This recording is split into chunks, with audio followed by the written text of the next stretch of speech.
actually in Pathankot, also because of the sort of air defense we have in Pathankot.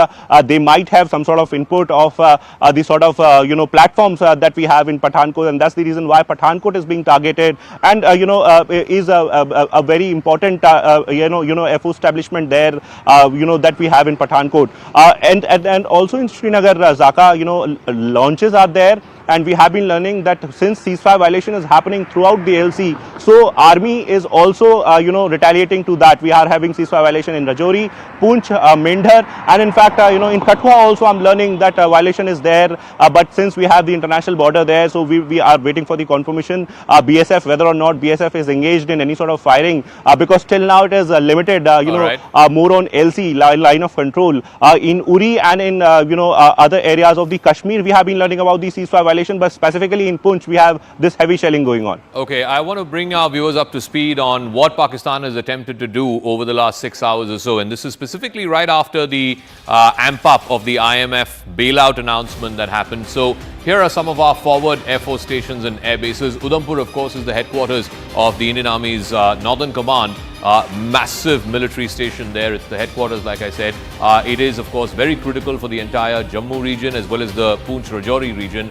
But Udhampur, there's been some attempt by Pakistan to try and cause damage at the Air Force station there, at the military base there. But that has been thwarted. Also at the Jammu Air Force Station, there has been an attempt by the Pakistanis to try and attack the Air Force Station. Again, I can report to you there is very little, minimal damage there. The Air Force Station is very much functional. Pathankot is one of our forward air bases, one of the largest in the country. It's on the outskirts of Pathankot city. It is literally on the border with Pakistan. Remember, in 2016, it was the Pathankot Air Force Station that was attacked in a terrorist attack. Of course, that after that attack, India tried to give access to an ISI team for a joint investigation. That investigation really did not go any further. This is a massive Air Force Station, one of the biggest, one of our forward air bases. And then, of course, there is the Sirsa Air Station as well, part of the Western Command of the Indian Air Force. So these four installations have been tried to be breached by Pakistan overnight. All of it has been unsuccessful. I can report to you that all of our forward air bases, Air Force stations and military bases are safe. If at all there is minimal damage, assessment of which is being done in Udhampur, which is of course the headquarters of Indian Army's Northern Command. I want to go across to Arunima. So Arunima, paint the picture for us at about 6:30 as our viewers are waking up to this Saturday morning. It seems very clear that Pakistan has attempted to go up the escalation ladder. They want to try and take this to the next level. They've been sending in missiles, they've been sending in drones that are fitted with explosives, trying to take out some of India's air bases. All of those attempts have been thwarted. India, in response, has taken out, I'm given to understand, at least 3 frontline air bases of the Pakistan Air Force. What is the big picture this Saturday morning? Yes, so the source-based information that we have, first thing first, Indians should just have trust in our defence forces. It's all good, it's all safe. Attempts that were made at Pathankot, Udhampur, Jammu, all attempts thwarted. There was an attempt and misadventure towards the national capital of Delhi as well, over Sirsa. I think even that has been, the Fateh missile has been intercepted. So that national capital is safe as well. But what is it that we have done in terms of retaliatory action in Pakistan? Some details just coming in. What we are being told by sources is that there was a calibrated and purposeful military target hit, and the adversary has got a bloody nose after those 26 locations in India that Pakistan targeted last night as well. The Noor Khan Air Base, it was hit. We have been reporting this since morning, Zaka. The strikes have happened near the vicinity of Joint Staff Headquarters at Chakala as well. So there is source-based confirmation coming to that. The jugular of Pakistan, the 14 Corps with 10 and 11 Division in Lahore, that has been targeted, and we are specifically being told that Lahore was struck because they were trying to strike Amritsar. Of course, our air defence took down the attempts against Amritsar as well, but in retaliation, Lahore was struck. Assets of the 15th Division at Sialkot has been activated, is also what our forces are learning, but they are fully prepared. But Siddhant is also here with me. If you can give me a moment, I want to get in his views. What has happened overnight, the ramifications of it as far as diplomatic quarters are concerned? Well, Well, Arunima, I look at it. In fact, Zaka was also pointing out they were waiting for the IMF bailout, and there's no doubt about it. There were a lot of international pressure which India could manage to build, on the committee which sanctions it. There is no vote provision there. In fact, India has abstained. IMF has taken note of India's abstention. But how I look at it is in a way that what they did yesterday was perhaps a recce. This is what I was told. They sent their drones, whether they were armed or they were not armed, I really don't have much idea about it, but 300 and 400 drones were sent just to locate our air defense systems, and perhaps we fooled them again. Yes, I can add information to that. 500 drones across 24 locations. Most did not have weapon, looked like a surveillance and prodding exercise. Yes, and what we really fooled them yesterday. In fact, I was told by top sources in government of India, we even didn't use all our air defense systems. We shot them down with the aircraft guns. This is what I'm being told, and that was a recce which they did yesterday. They created a lot of panic. They created a lot of noise around it. In fact, there was to camouflage their operation yesterday night. What they did was they did a press conference. They invited foreign media. In fact, I was going through all that content last evening, Arunima. So they kind of said that what India is doing, they kind of they did spread lie against India in those press conferences. That was kind of a camouflage they wanted to do. But the idea was to struck India today, Arunima, and we thwarted all their attempts. Perhaps what Arunima is reporting for us is that all our bases are safe, and we have hit them harder this time around. Yes. So that I think the body language, Zaka, I once again want to point out to that Rajnath Singh picture that we got yesterday morning with the 3 service chiefs and the chief of defense staff. The CDS was present, the defense secretary was present. That showed, combat uniform. All 3 chiefs were in there, but the body language was confidence. They were smiling, and that is, I think, because they were prepared. They were quite aware of what Pakistan was up to, and they were prepared. And that preparation has held us in good stead early this morning. All right. So I can also report to you that there was some attempt to try and disrupt the civil as well as the technical airport in Jammu. Those attempts have been thwarted by the Indian air defense systems. Remember, so the big picture is Pakistan has been trying to take out some of India's forward military bases as well as some forward air force stations. The attempt has been on some of the biggest ones. Pathankot is one of the biggest and a forward air base that we have. It was also the scene of the 2016 terror attack. That attack has been thwarted. There was some attempt at the Jammu Air Force Station. That has also been thwarted. And then, of course, the Air Force Station in Sirsa, which has also been thwarted. In response, India has attacked the Noor Khan Air Base, of course, which earlier used to be called the Chakala Air Base of Pakistan, one of the biggest just in Rawalpindi, in the heart of the general headquarters, is barely a few kilometers away, the general headquarters of the Pakistan military. So this hits right at the heart of the Pakistani military. But I can report to you that whether it was Udhampur, whether it was Jammu, whether it was Sirsa, whether it was Pathankot, whether it was some of these forward air force stations that India has, the attempt by Pakistan has been foiled. India has retaliated in good measure and targeted some very frontline air force stations of Pakistan. There has been, of course, increased shelling as well, heavy artillery shelling both across the line of control as well as across the international border. There has been some shelling in some civilian areas in Jammu, but I can report to you, so far at least, there are no confirmations on any civilian casualties yet. Akash is also through with us. Akash, so where you are in Jammu, there's been an attempt to try and hit the Air Force Station there, but that has been negated. What are you hearing in terms of where all India has hit Pakistan, particularly the Noor Khan Air Base, which used to be the Chakala Air Base before, one of the biggest. It's right in the heart of Rawalpindi. It's close to their general headquarters. That would not have gone well. And those pictures, that video, I think somebody there, that's the third picture that you're seeing on the right of your screen, somebody capturing that on your mobile phone saying, Bhaijan, they've hit the Noor Khan Air Base. Just walk us through what India has done in response to this very hot night between both countries. Right. So Noor Khan Air Base, you rightly pointed out in Chakala of Rawalpindi, near Islamabad, has got critical air assets. Zaka, I was mentioning it earlier that how their transport aircrafts as well as their military fighter jets are very much there. They're operating there. Several drones, in fact, from there, and we have been told that in fact, the air assets in that particular Air Force stations were on target and have been hit successfully. And also, Shorkot Air Force Air Base, in fact, which is in Punjab, it has got JF-17 Thunder aircraft, F-7PG, and several other air assets as well. It was hit, and in fact, we are not learning about the airstrip, but yes, the air assets was on target, and the target was successfully hit. In fact, we are learning about Murid Air Base, that is in Chakwal of Punjab. This is a smaller air base, but is technically important air base, and we have been told that primarily supports training and secondary operations.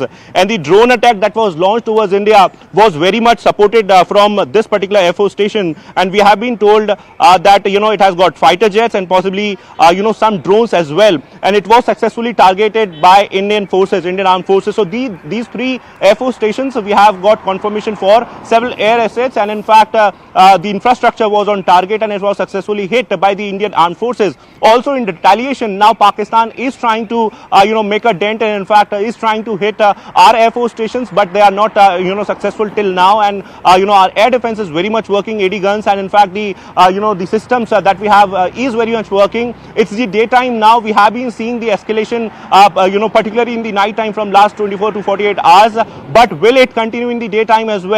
What will be the next future course of action as far as India is Akash, concerned? I'm sorry to interrupt. The image that I'm showing on the left is also from Jammu. It's a civilian area. There is a temple called the Shambhu temple in Jammu. We're given to understand there's been a projectile that's hit. We don't know if it's a drone or a missile, but a projectile has hit just outside the temple. No casualties. That is the important thing. You can see the remnants of the wreckage there. This is mobile phone footage that's been shot by one of the individuals there. You can see the wreckage that's strewn all over the place. This is called the Shambhu temple in Jammu. Again, the good news is that there is no casualties there. There you can see the main gate, the pillars leading into the temple. So on the outside perimeter of the temple complex, there's been a projectile hit. Again, the good news being that there is no reports of any civilian casualties in the Shambhu temple attack. Aman is also joining us. Again, I want to go big picture for our viewers who are tuning in a little past 6:30 this morning, this Saturday morning. There has been a visible amping up by Pakistan. India has retaliated. Pakistan's attempts have been foiled. The attempt was to try and target some of our forward air bases in Pathankot, in Jammu, the military station in Udhampur, etc. But all of that has been foiled, Aman. In response, India is hit back with a combination of drones as well as missiles, and some of the Air Force station attacks in Pakistan have been very, very successful. What are you hearing from top government sources? The big picture that we're hearing is that the government is very, very clear that April 22nd was the original escalation by Pakistan. India responded to that escalation through Operation Sindoor, and our attack was on the on the terror infrastructure in Pakistan, the terror headquarters in Pakistan of Jaish, of the LET, of the Hizbul, and this was because Pakistan did not act against them, and over 100 terrorists were killed in the Indian strike. For India, the offensive had ended there. India did not want to take it further beyond there. India very clearly said we did not target any civilian population, neither any Pakistani military infrastructure in Operation Sindoor. The escalation the Indian government feels is now coming from Pakistan. First through these drone attacks for the last 2 nights, which now seem to be, Zaka, more of recce missions. These drone attacks seem to be more to assess our strength of our air defense systems, our alertness, where are our air defense systems located, maybe also to try and exhaust maybe some of our air defense systems before the actual attack comes. Indian government is also now seemingly very clear that Pakistan decided to wait for the IMF bailout before launching its big strike, because it did not not want its IMF bailout to be jeopardized in any manner. And this shows that soon after the IMF bailout, Pakistan cleared its airspace today morning and has launched an attack through ballistic missiles, not only at our forward Air Force bases in Pathankot and the Udhampur, it has also tried to attack our major cities. So this is a major escalation by Pakistan. That is what India is saying. India never targeted earlier Pakistan's military infrastructure, but because Pakistan has now upped in a way the game, India is not shying back, and this attack on the airbase in Rawalpindi by India is to show how deep India can hit. And I think India is still trying to tell Pakistan to get the message to de-escalate. But if Pakistan does not de-escalate from here, Zaka, Indian government sources are telling me that we will also not stop now, and Pakistan will be taught a lesson. All right, so our reporters are spread across the length and breadth. Ishan is joining us from Srinagar. Akash is joining us from Jammu. In Delhi, we have Arunima and Siddhant joining us from South Block. There's going to be a briefing by the Foreign Secretary at 10 a.m. Last 3 days, the briefing has been done by the Foreign Secretary along with the two young women officers of the Indian Army and the Indian Air Force. Siddhant is also joining us from South Block. What are you hearing, Siddhant, in terms of what the MEA has to say? The briefings have been going on by the Foreign Secretary. Any word you're picking up on, our international players trying to intervene? I believe there was a statement put out by the G7. The Saudi Deputy Foreign Minister, who was here in Delhi a couple of days ago, he was in Islamabad yesterday. And this visible upping the ante by Pakistan has happened after the announcement of the IMF, the bailout announcement of $1 billion. What are you hearing from MEA? Well, that's right, Zaka. In fact, just a short while back, Zaka, we have been told that press briefing by Foreign Secretary, which was expected to take place at 10 a.m., has again got delayed. In fact, they have told us that they're going to inform us again when and where this press briefing will take place today. Perhaps, as Arunima was also pointing out, that the ops are still going on. The focus is on Sky at this point in time, Zaka. And in fact, yesterday, India also decided to close Kartarpur corridor, Zaka. Perhaps that was an announcement which Foreign Secretary made, because India knew that this is coming. This is coming. The time Pakistan will secure the bailout package from IMF, they are gonna hit us. Day before yesterday, Zaka, what happened post midnight? Perhaps they sent more than 300 UAVs. Perhaps we have also been told that those UAVs were not even loaded, were not even armed. Those UAVs were only sent to locate our air defense systems. Perhaps we knew about it, and we did not use our best of the systems in place. In fact, we shot them down using aircraft gun. This is what I'm being told.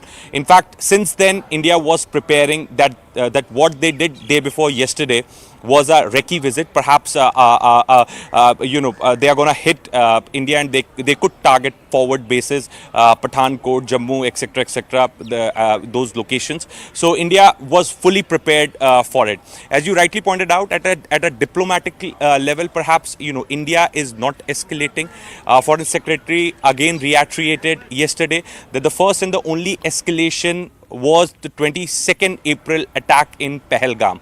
India is only responding to the escalation by Pakistan. In fact, yesterday in the press briefing also, Foreign Secretary highlighted, Zaka, that how religious sites have been targeted in Poonch. There's a convent school which has been targeted. Yes, I'm going to come back to you. We're getting more information, courtesy Manoj Gupta, our investigations editor, that a bunch of missiles have been fired. I can't reveal the exact number, but a bunch of missiles have been fired from the Srinagar airbase. That too, Pakistan has tried to attack, but there is very minimal damage that has happened there. So from the Srinagar airbase, missiles have been sent, and a Pak Air Force jet, at least one we can confirm, possibly more than one, but definitely one Pakistan Air Force jet has been shot down by missiles that have been sent from the Srinagar airbase. So that is a big development. One Pakistan Air Force jet being downed by India. Remember, Pakistan has a combination of the F-16s, which are the American fighter jets, the fourth generation fighter jet, and also a combination of the JF-17 and the J-10. The JF-17 is the 4.5 generation Chinese fighter jet, and the J-10 the 4th generation fighter jet. So it's a combination of Chinese as well as American military jets, fighter jets that the Pakistan Air Force has. We don't know which of this has been brought down, but at least two Pakistani Air Force jets have been downed by India in missile strikes that have been launched from the Srinagar Air Force Station. Arunima, what more details are you hearing? There was supposed to be an army briefing earlier this morning. I believe there wasn't much information that came from there, but at 10 o'clock, the Foreign Secretary is expected to brief the press. But this big development that we are breaking right now on our screen, at least 2 Pakistani Air Force fighter jets have been brought down by missiles that have been fired from the Srinagar Air Force Station. I think this was the air operation which led to the delay and subsequent postponement of the briefing. We got a message early in the morning around 5 a.m., quarter to 5, that by 5:30 there will be a briefing in the lawn, which you can see in my frame in South Block. But when we reached here, we were told that the air operations were still on and there were intense operations that were going on, and therefore it's not feasible to brief and put out the correct picture at this stage, because it was a developing situation, it was an ongoing situation. We were also told that while the entire focus is on the sky, it's the air operations which are giving a bloody nose to Pakistan. On ground, there is intermittent firing that is going on along the line of control, and now I'm hearing that in Rajouri there is intense artillery fire. Some civilian houses in Dhangri have also taken the hit. So Pakistan is trying to cater to its own domestic constituency by targeting civilians. First they have targeted civilians in Poonch, now similar exercise going on in Uri and in Rajouri as well. So while their air assets are being taken down after their misadventure, they're trying to respond on the ground by artillery firing, which is also being responded to very strongly by the Indian Defence Forces. All right, so there's going to be a briefing. We know that 2 Pakistani fighter jets have been shot down by India. What these jets are, I think we should hold back on that, at least the make of these jets, what these jets are. But definitely 2 fighter jets of the Pakistan Air Force have been brought down by missiles that have been fired by India. All right, we're going ahead and saying that these are Pakistani F-16s. I want to be very, very responsible, very measured and restrained in our reporting that India has shot down 2 Pakistan Air Force jets. Despite all of this fog of war and all of this confusion that happened a couple of nights ago, we can now report to you early Saturday morning there has been a dramatic escalation, clearly an attempt by Pakistan to climb up the escalation ladder. They have gone up a couple of notches, a couple of rungs in that escalation ladder. India has responded measure for measure. Pakistani Air Force jets, 2 F-16s, have been shot down by missiles that have been launched from the Srinagar Air Force Station. Akash, what are you hearing from your top defense sources? PAF aircraft down. I have no independent confirmation on that. Manoj Gupta is bringing us this input where, he has been reporting that how 2 F-16s, have been in fact brought down by the Indian Air Force. So we'll wait for the official confirmation as well. But this is big, Zaka. This is big. We have seen that how, F-16 was very much there, a part of the sort of, activities that happened in 2019 when the dogfight actually happened between MiG-21 and F-16. And even at that time, we know the whole episode of Wing Commander Abhinandan, but this time around, we are learning that, we have shot down these F-16s. I'll check for with the Air Force as well for the independent confirmation. But Manoj Gupta has been reporting that how 2 F-16s, in fact, have been downed by, the Indian Air Force. In fact, we have got several sort of videos, that are, in fact, somewhere confirming, the debris and, in fact, some sort of smoke, coming from a distant place. Ishan has been reporting this. But it is big, Zaka, given the fact that Pakistan Air Force, consider, itself as a superior force.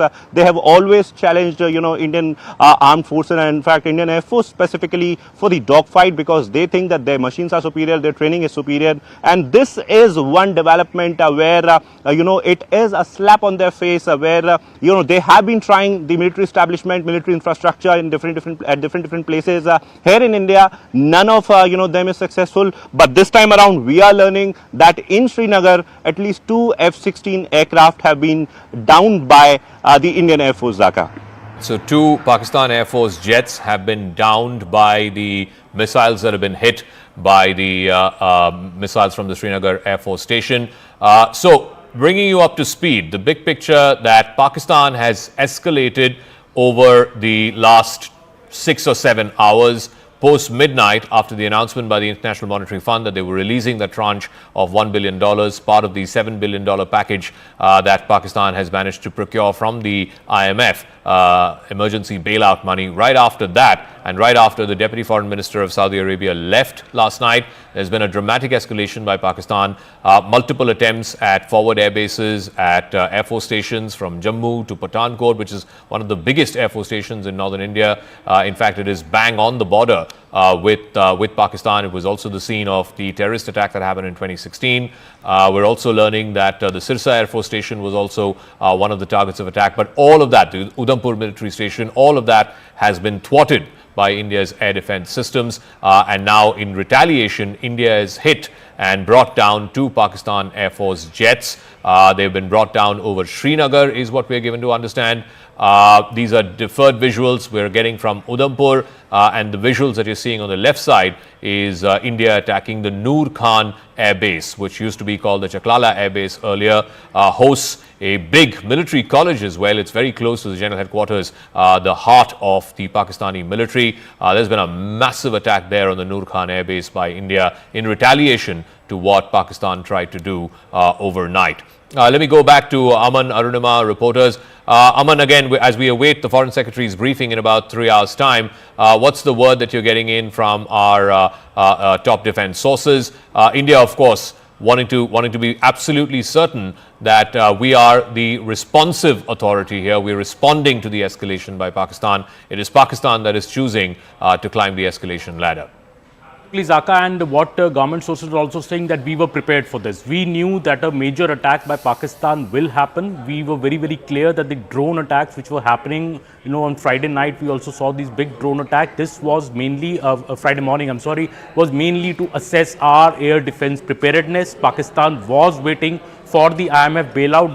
This information and this intel was there with the government that the Pakistan will only launch its big strike after the IMF bailout process is over, and that is what has happened absolutely in the way India anticipated. India's defense system was at an all-time high early this morning also, and we were anticipating this to happen. That is very, very clear.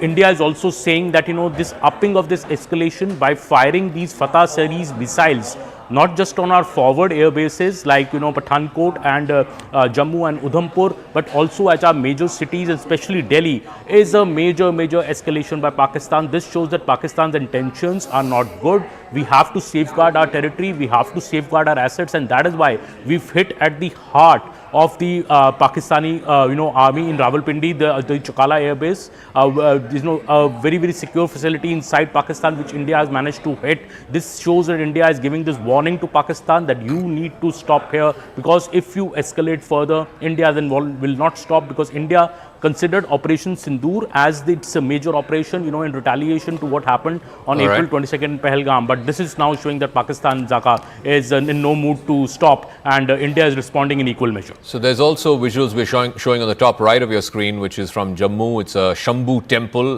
There's debris of a projectile that you can see strewn all over the place. This is just on the outer perimeter of the temple.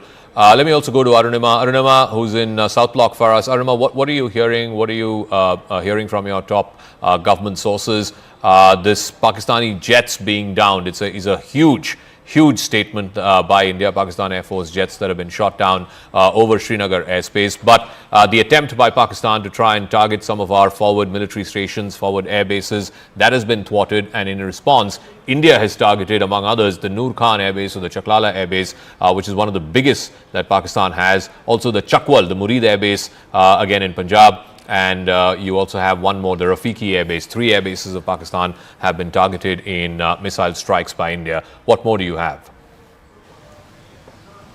Yes, so Zaka, they had put out a statement late last night saying that 26 places were targeted, and they're just sticking to that for now as far as official word goes. Yes, they have told us that the intense air operations are going on, but on that specific input that Manoj Gupta has about India taking down a Pakistani jet, the South Block is not confirming that as yet, and understandably so perhaps, because even day before yesterday night there was intense speculation that similarly a Pakistani jet had been down and a Pakistani pilot pilot had been taken into custody, but India has remained non-committal. They've not confirmed, not come on record on that. So in this case also, I think they will take their time, and once they are ready to share the details, only then will they come out with an official confirmation.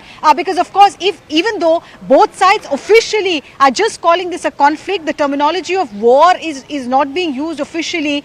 The fact is that if that is the situation, and if you have someone in your custody, then the Geneva Convention will apply, prisoner of war rules will apply. That perhaps is the reason why they're calibrating their next step. But Manoj Gupta is learning that the air operations has resulted in one more bloody nose for Pakistan. Their top of the line asset, their top of the line aircraft has been down. We're not taking the names and the details as yet, but there is worrying news coming in from the line of control as well.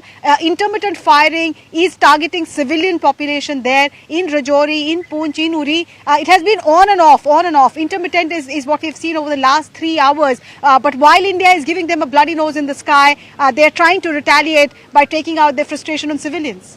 All right, Arima, stay on with us. So if you're joining us at 7 o'clock, top of the hour this Saturday morning, it's been a hot night between India and Pakistan, both along the line of control as well as the international border. But the important one is the air attacks. There have been attempts by Pakistan to try and neutralize some of our forward air stations, forward military bases. Let's look at what Pakistan has attempted to do, and I'll get to what India has done, and successfully at that, in response to that. Udhampur is the headquarters of the Indian Army's Northern Command. The attempt there has been to try and neutralize the Air Force station. It's a smaller Air Force station there. Pathankot is one of the biggest. In fact, it is our forward air base. It's spread over 2,000 acres, multiple, squadrons of our fighter jets are stationed there. It was the scene of the 2016 terror attack. Again, that has been foiled by India. In Jammu too, the Air Force station there, the Pakistanis tried to try and neutralize. Why is this happening at the level of the Air Force stations? That is the first line of defense. When countries go into conflict, when states go into conflict, the first attempt is to try and neutralize the ability of the enemy to scramble his jets. That's what Pakistan attempted to do. Sirsa too, again part of the Western Command, is one of our big Air Force bases, stationed to squadrons of the fighter jets. This is what Pakistan was attempting to do. In response, what has India done? India too has targeted Pakistan's forward air bases. Let's get out that second map.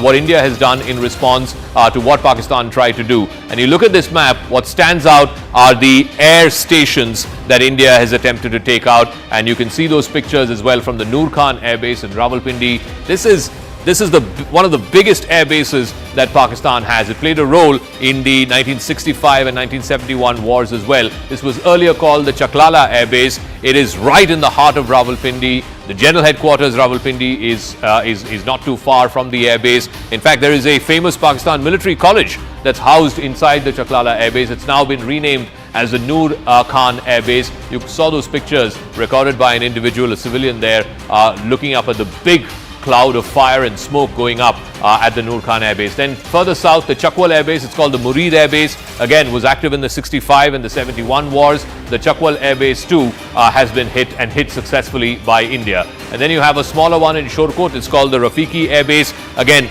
a lot of transport aircraft, the C-130s, the Il-76s, they've been housed in some of these air bases. The Shorkot Air Base in southern Punjab has been hit as well. And Sukur, which is a civilian defense technical airport, Sukur has also been hit in Sindh. So basically in the heart of Punjab as well as in Sindh, these are the two biggest provinces in Pakistan. They have been successfully hit by Indian Army and by Indian Air Force. So what happens when a conflict begins? The first attempt by both parties is to try and take out the other side's air bases, because the ability not to be able to scramble jets, that is a significant tactical advantage in any conflict. So the attempt by both sides has been to try and take out each other's air bases, particularly forward air bases, render the runway unusable. That is the attempt. Once the runway becomes unusable, then it's difficult to scramble your jets, and thereby you are taking off a tactical advantage that the enemy has. That's what India has done last night. to some of these forward air bases in Pakistan. Noor Khan, of course, this will have huge ramifications that are running through general headquarters, the military headquarters of Pakistan. Pakistan's attempts, whether it's in Udhampur, in Pathankot, in Jammu, in Sirsa, have been thwarted, and India in response has carried out significant damage to some of the air assets that Pakistan is hosting. Akash is there with us from Jammu, Ishan is there with us from Srinagar, Arunima in South Block, Siddhant is also joining us from South Block. Akash, first things first, the Jammu Air Force Station, Pakistan did try to take down the Jammu Air Force Station and render the runway unusable, but that has been thwarted by India. What are you hearing from what attempts have been made by Pakistan overnight and what India's response to that has been? Zaka, possibly they have been trying the batteries, the air defense batteries, because the locations, I will not specify, but the locations that they have been trying, are, somewhere carrying the air defense batteries and the systems, and they want to, destroy the air defense system, given the fact that, yesterday it was done by India. Last night also they tried several Air Force stations, but they failed in that, and in fact, after India retaliating back, they are trying it once again in the morning. We have been learning about Pathankot, that how they tried Pathankot Air Force Station. We have been learning about Udhampur and also in Jammu. In Jammu, I was hearing sounds till 30 minutes back, but now it seems that it has stopped. And in fact, civilian population was on target as well, because they want to, spread panic here in India because, their narrative on social media seems not working. Indian Air Force and in fact Indian Army or the armed forces for that matter are coming up with official statements. We have been seeing the briefings on a daily basis, and in fact Indian media is acting responsibly, and this is the reason why Pakistan is frustrated and they want to spread panic. They are targeting civilian population as well. We have seen Firozpur, we have seen today Jammu as well, that how there was some sort of destruction in the civilian area. As far as the air defense system is concerned, so we have been reporting that how they are targeting the airstrips, not just airstrips, so that jets cannot be scrambled, but also the Air Force air defense systems. S-400 we have been reporting about S-400. We have been reporting about Akash, Pechora, and everything else related to it. There is an open source information that is available. Maximum of it is not true, but yes, we won't reveal the exact details and the specific details. But they have been trying air defense systems. We have been learning about ceasefire violations at the LC in different areas in Rajouri and Poonch specifically, where fighting was on till 10 minutes back, and we have been learning about Kashmir as well. Manoj Gupta is talking about their fighter jets, in fact down by Indian Air Force. We will be looking for some more confirmation on that as well. But yes, it is big development where they have been failing in every of their attempt, but Indian Air Force, Indian Armed Forces have not only hit them in their house, but also have been destroying their jets and also the drones that they have been sending. Okay, Akash, stay on with us. Ishan is also joining us, but before I go to him, we can report to you that the Air Force Station in Udhampur is safe. The Jammu Civil and Technical Airport, both are safe. Pakistan has been targeting civilians. We're given to understand, and we saw those pictures of the Shambhu temple in Jammu, where there has been wreckage of some missile that we can see. In Janipur, Rehari, and in the Udhampur parts of Jammu have been targeted. The bordering areas of Rajouri have been targeted. Araspura has been targeted, and there have been ceasefire violations in Arnia, Uri, and Akhnur, all of which are, of course, on the line of control. So there have been ceasefire violations on the line of control. There has been violations across the international border in Rajouri, in Araspura, in Udhampur, Janipur, and Rehari. These are all in Jammu. So both on the IB as well as the LC, there have been heavy artillery shelling that Pakistan has tried to carry out. Also, that important word that we got overnight, Pakistan launched the Fatah-2 missile. It was headed in the direction of the national capital, is what we are given to understand. But India's air defense systems thwarting that in the skies over Sirsa in Haryana. And that is a major escalation by Pakistan in response. India has hit back, and you can see the picture in the middle, which is the Noor Khan Air Base, one of the forward air bases of the Pakistan Air Force, one of the biggest, in fact, that they have, played an important role in both 65 and in 71. It used to be called the Chaklala Air Base before, houses the Pakistan Military College there as well. That has been now attacked in a significant way by the Indian Army and the Indian Air Force. Let's also go across, if we can, do we have Ishan? If we have Ishan, we can go to him. All right, Arunima, coming back to you again. So we have two sets of action that are happening. One, of course, the ceasefire violations and the heavy artillery shelling that are happening both at the LC and in the international border. And then you have this missile and drone activity that's happening courtesy the Indian Air Force, which is trying to take out some of Pakistan's forward air bases. Tell us what a night it's been between India and Pakistan in these last 6 or 7 hours.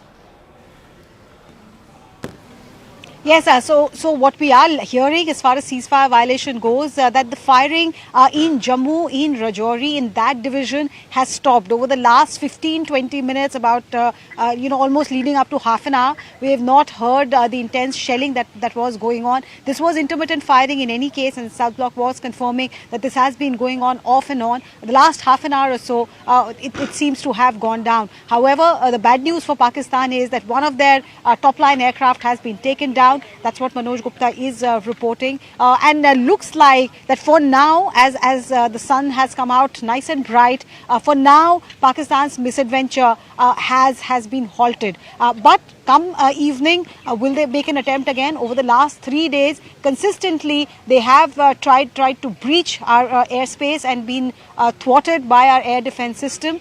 Even this morning, we got a confirmation from South Bloc, from the defense sources, that yes, the attempt was made at Udhampur, the attempt was made at Pathankot and at Jammu. In Jammu, they managed to strike civilian areas. A temple was a missile landed near a temple, and some houses were damaged. All right, Aruna, give me a moment.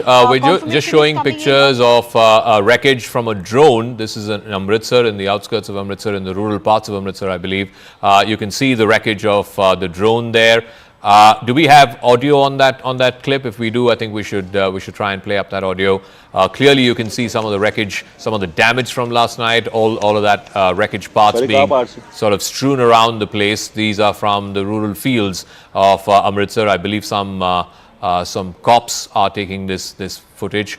Civilians there in the vicinity as well. These are on the fields. The fields, of course, have been plowed for the sowing season. There you can see the remnants of the wreckage there of what looks like a drone. We don't know if this was an exploratory mission, a probing mission, or whether there was any kind of explosive that was attached with this drone. From this wreckage, it's difficult to identify what make it is or which country's drones these are. But India did call out yesterday in the press briefing Turkish drones that were made by Turkey and used by Pakistan to send on that exploratory mission that happened on the first night, the night of 7th and 8th of 8th and 9th of May, where you can see some of the cops there standing on the fields. This is what happened overnight in Amritsar. You can see those pictures of the remnants, the wreckage of a Pakistani drone there in the fields just in rural Amritsar. Let me also get in a word from Siddhant if he's there. Siddhant, so Foreign Secretary is going to brief in about 3 hours' time. Likely he will have the two women officers as well, Colonel Qureshi of the Indian Army and Wing Commander Singh of the Indian Air Force. What is the assessment that India is having right now in these last 6 hours or so? Because there's been a visible escalation and climbing of the escalation ladder by Pakistan overnight. Well, that's right, Zaka. In fact, we've been told that the press briefing of Foreign Secretary has got delayed. In fact, now this press briefing will take place later in the day when the armed forces will have full assessment of the situation. Zaka, talking about the developments which have taken place in last 24 to 48 hours, perhaps, there were 300 to 400 drones which were sent to India. They were dropped into India from Leh to Sir Creek, and in fact these drones were largely unarmed. These drones were sent day before yesterday to locate our air defense systems, but we understood that why this is being done, and we had fired and brought all of them down, all of the drones down through our air through our air guns, and perhaps at that moment only India understood that Pakistan is planning something big. Then what they did, Zaka, Dhaka. They did series of press conferences, perhaps camouflaging their yesterday's to camouflage their yesterday's operation, because they also didn't want the entire IMF bailout to get jeopardized, and perhaps they did series of press conferences, raking up Samjhauta Express blast, raking up issues like 26/11, that how India did not send witnesses to Pakistan, for the trial purposes, etc., etc. So those things were said in the press conference. But India knew that they are gonna, they are planning something. Okay, big. just And give me perhaps give me 1 second, Siddhant. These are shots from Lahore. It seems like a posh area. You can see the wreckage of some destruction, some material that's been used. You can see a big sort of smoke and fire going up. We don't know if this is a missile or a drone. It doesn't look like a drone. It looks much more bigger in that sense. It looks more like a projectile of some form of missile that's been used. This is in Lahore. It looks like on the outskirts of a major road. Whether this is in a deeply populated part of the city or whether it's on the outskirts, we don't know again. But this is from Lahore, and you can see fire and smoke on the sidelines of a major road. Whether this is a highway or an arterial road, you can see civilians there trying to capture the images. It seems like fields that are just off the road. The fields seem to be on fire, and you can see the remnants of a projectile as well. It doesn't look like a drone. It looks much bigger in size. It looks like some kind of missile remnant that has fallen there in Lahore. So these are the images that we're getting in from Lahore of what India has done. It's one of the places that India had targeted in Lahore last night in response to what Pakistan has been doing, trying to take down some of the Air Force stations and the military stations as well.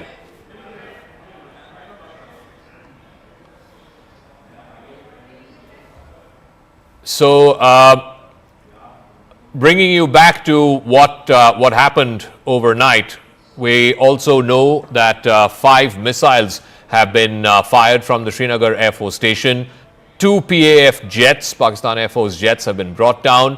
The image that you're seeing on the left-hand side of your screen is from a place called Lasjan. You can see the wreckage of what seems like a projectile. It seems like an explosive added ammunition, added a drone that's been taken down.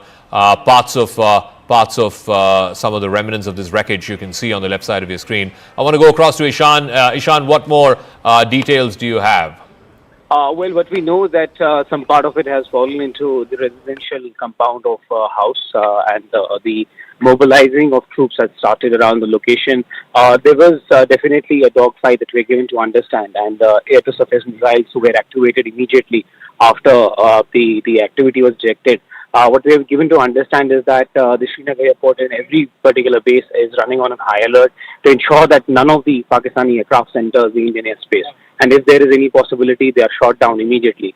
And also what we know so far, that the forces are trying to ensure that if at all there's a possibility of further escalation in Srinagar or areas surrounding it, particularly the defense establishment, that aggression is dealt with severely and ensured that they are able to hit back at those targets from where these missiles are coming. We don't want to give out any operational details, but for now, what we have been given to understand is that the debris has been found, and there's a possibility either a jet or some projectile which was fired has landed in a residential area near Srinagar. It's close by to the highway connecting Srinagar to rest of India, but a debris has definitely been found.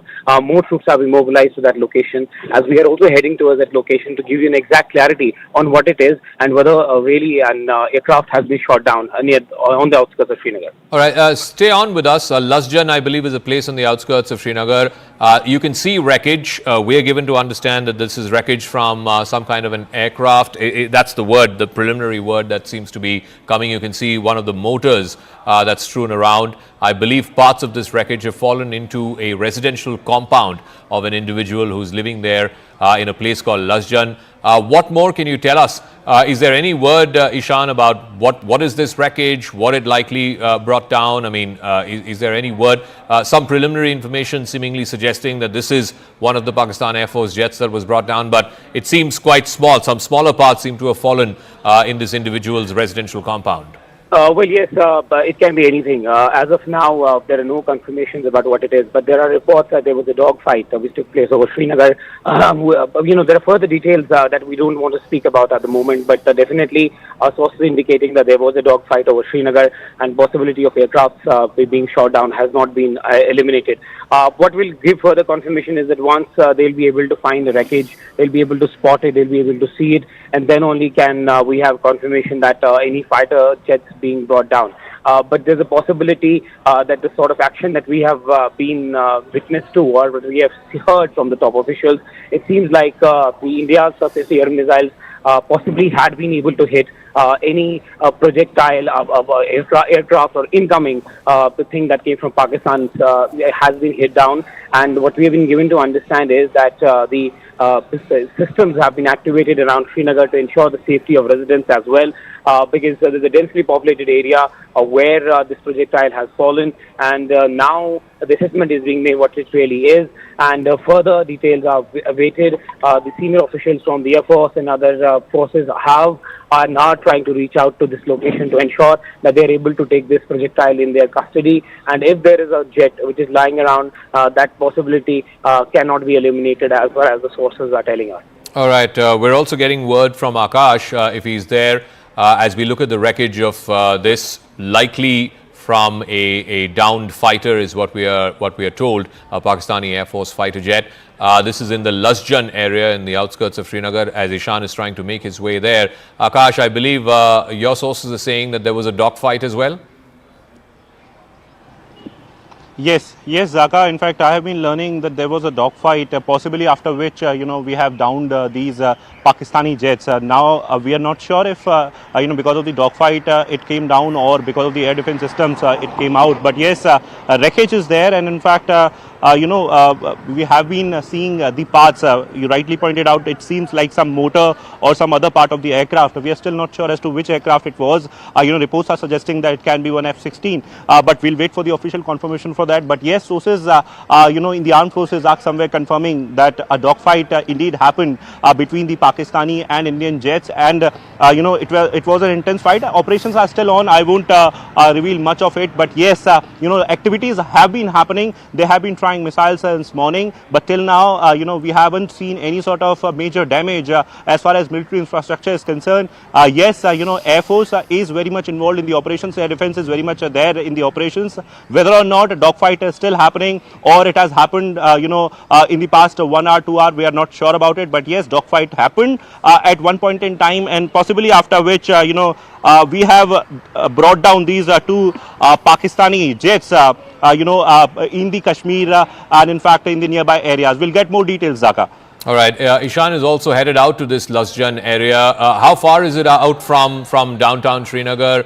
And do we know any further information about where this has landed, Ishan, and whose house this is? These are, so I want to be very clear, and we should be very clear with our viewers. This image is from Lahore. This is the likely remnants of a projectile or a missile that India has hit Lahore with. You can see some of the fields just off the main road up in fire. You can see some civilians trying to take pictures of what is happening. So this is Lahore. I want to be very, very clear. We should tab that with where the location is of these pictures. And the other image that we were showing, the daytime image, this is overnight. The daytime image that we were showing is from an area called Lasjan, which is on the outskirts of Srinagar, where you can see some of the wreckage of what is believed to be a Pakistan Air Force jet. Can we go back to Ishan to try and find out, do we have any information on where this has fallen? I believe it's the house of some individual, who this person is, and what he has managed to find in his residential compound. How far out is this place from downtown Srinagar, for example?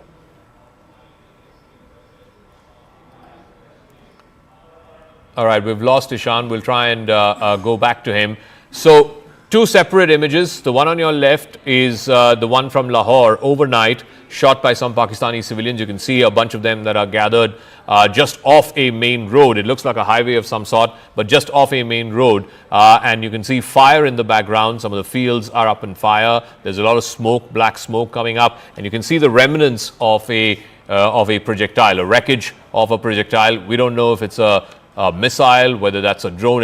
It's unlikely it's a drone because it looks much bigger than a drone. It looks more like some kind of a missile, a short-range one, if you will. And these are images on the left again of the Shambhu Mandir in Jammu. You can see that on the top right part of your screen. There is wreckage of a Pakistani projectile that's been found there on the outer perimeter of that temple. So they've been trying to hit civilians. Massive damages across the LC, where ceasefire violations have been happening for 3 nights now. I believe in Rajouri, for example, a senior government official has also unfortunately lost his life. That's been tweeted by the Chief Minister of Jammu and Kashmir, Mr. Omar Abdullah, that a senior government official has lost his life there. I think Arunima has more details on that, so maybe we can go to her to try and get that sense. But pictures that we're showing from Lahore on the left, fields up on fire, and the wreckage of what looks like a missile. And then you have on the top right of your screen images of the wreckage from a temple in Jammu, the Shambhu Mandir in Jammu. But Arunima, the details that you have of a government official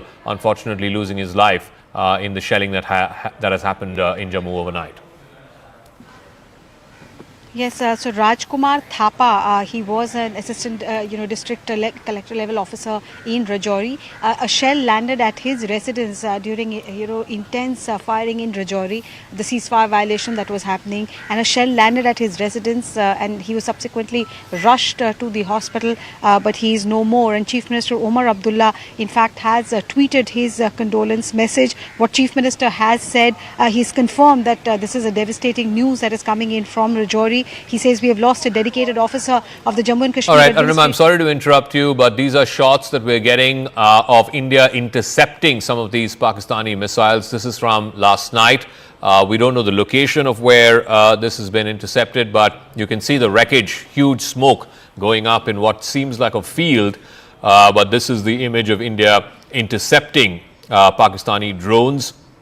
Can we have the location of where this has come from? Checking with our producers at the back end. But these are live pictures, not live, these are pictures that happened from last night. And then you can see the aftermath of the wreckage of the drones that have fallen in what looks like fields. We're given to understand that this is from Jammu. If we can get Akash to walk us through these pictures. Akash, this seems like some kind of CCTV footage that's been recorded overnight. You can see 2 separate visuals. One is the drones going up. You can see those flares in the sky. There you go. The flares up in the sky. And then the second image that you can see, the second visual that you can see is of the wreckage. There's massive fire going up in what looks like a field. Akash, what more can you share with us about specifically these pictures? So, Zata, while we know that drones have been sent by the Pakistani forces towards India, we know that many of these drones are being operated from the forward post of Pakistan, the military post of Pakistan. This is one video where Indian Army has basically destroyed one such post where, which was in fact earlier a terrorist launch pad. Infiltration was happening in that particular area, and there were inputs in fact that, it is happening from that particular post. It is working as a launch pad. And now we were learning that, drones are being operated from that particular place. This post has been destroyed by Indian Army. It is near Jammu, and it has been destroyed by Indian Army. These are the visuals where we are seeing, the visuals, fire coming out, and in fact after the hit, in fact the smoke and every other aspect of that particular hit. These are the visuals. The Indian Army has basically destroyed this Pakistani post, which was carrying out this sort of infiltration, and in fact the attempts were happening for last so many days, in fact, and in fact this particular post was facilitating the drone movement, and in fact drones were launched from this particular post. There were inputs, and after that Indian Army basically has hit this particular post. Stay on with us as we show these pictures, as well as multiple pictures that we're getting from Lahore, as well as from Jammu and Srinagar. In Srinagar, on the outskirts, in a place called Lasjan, we're given to understand that there are remnants of a Pakistan Air Force jet that have landed in the residential compound of one individual. We were showing you those pictures a moment ago, but these are images, CCTV images likely of India intercepting these Pakistani drones. There you go. That's the first set of images. You can see the intercept happening in mid-sky. And then the next set of images are the remnants of the wreckage up on fire and smoke in what looks like fields. This is from the Jammu region, is what we've given to understand.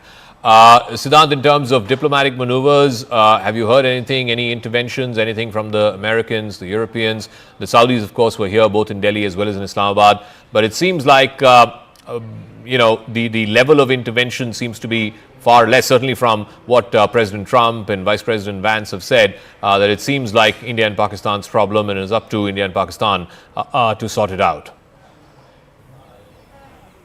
Well, that's right, Zaka. In fact, we are also getting statement from G7 foreign ministers, Zaka, and in fact, they have unequivocally condemned Pahalgam terror attack. And in fact, that statement could be seen more inclined towards India.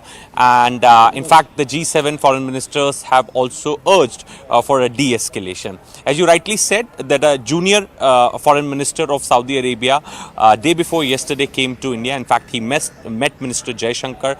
His convoy was in fact spotted outside Prime Minister Modi's residence, though there were no photographs released by either side.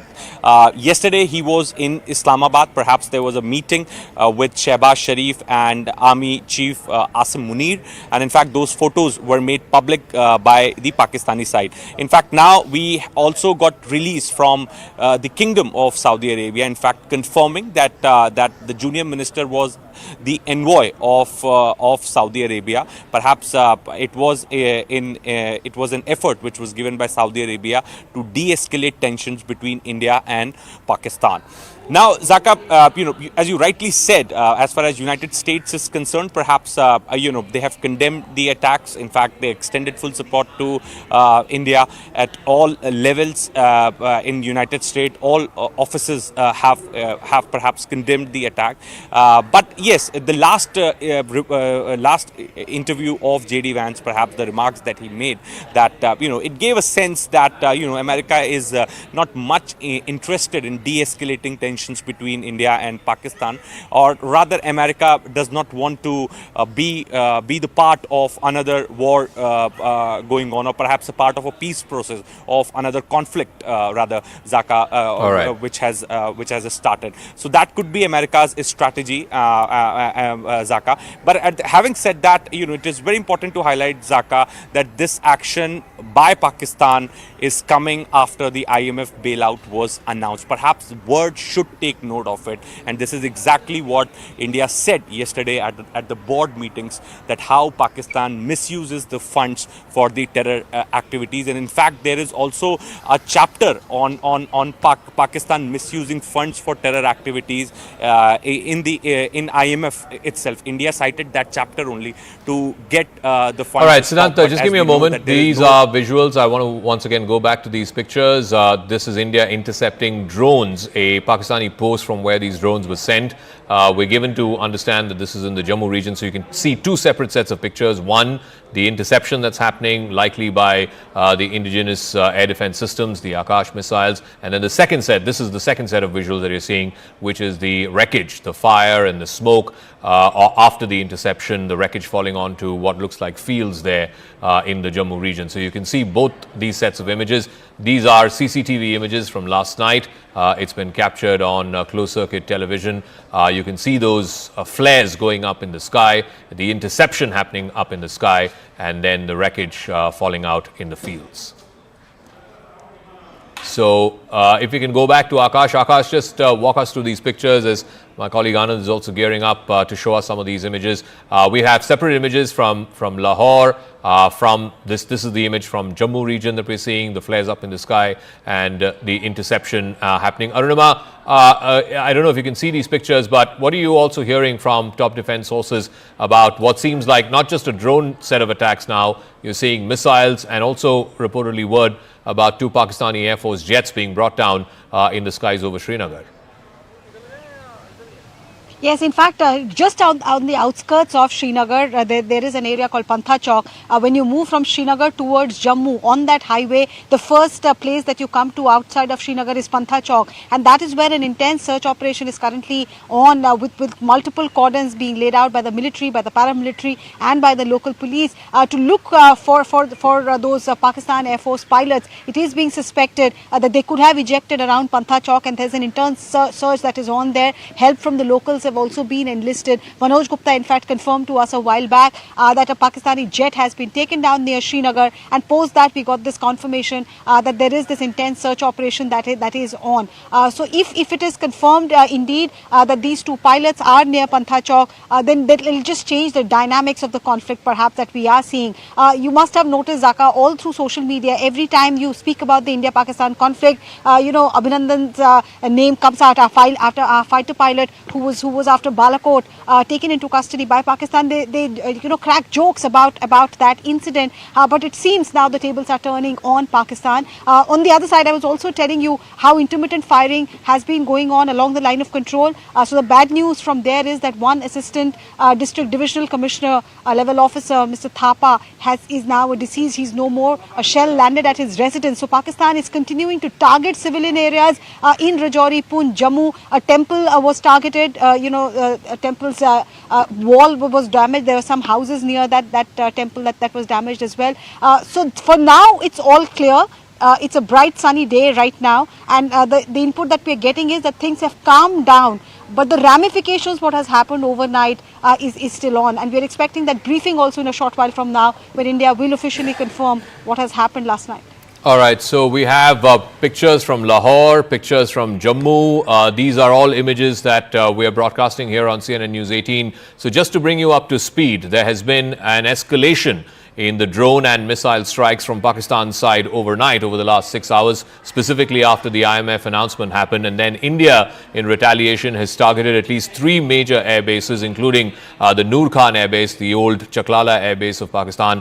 That you can see the smoke and fire going up there. This is in Lahore, likely again a missile, Indian missile that landed up there. You can see the fields up in flames. And then, of course, the interception of the Pakistani drone launch pad somewhere on the other side of the Jammu region. You can see the intercept happening mid-air, and then that's the Noor Khan air base, one of the biggest, the Chaklala air base. It's bang in the middle of the military complex in Rawalpindi. The general headquarters is not too far away from there. It has a Pakistan military training college as well, and then in Rawalpindi, in the heart of the city itself. So Anand is also joining us here in our studio. So Anand, it's been a very hot night between India and Pakistan. Hope the international community is watching. There is a reason why Bharat was very clearly, vociferously against the IMF bailout. Soon after the bailout happens, look at this. Let's look at these visuals. This is where the tube drones were being fired. This was the tube from where drones were being fired across towards India, and that's what it's now been demolished altogether. So you have the flares,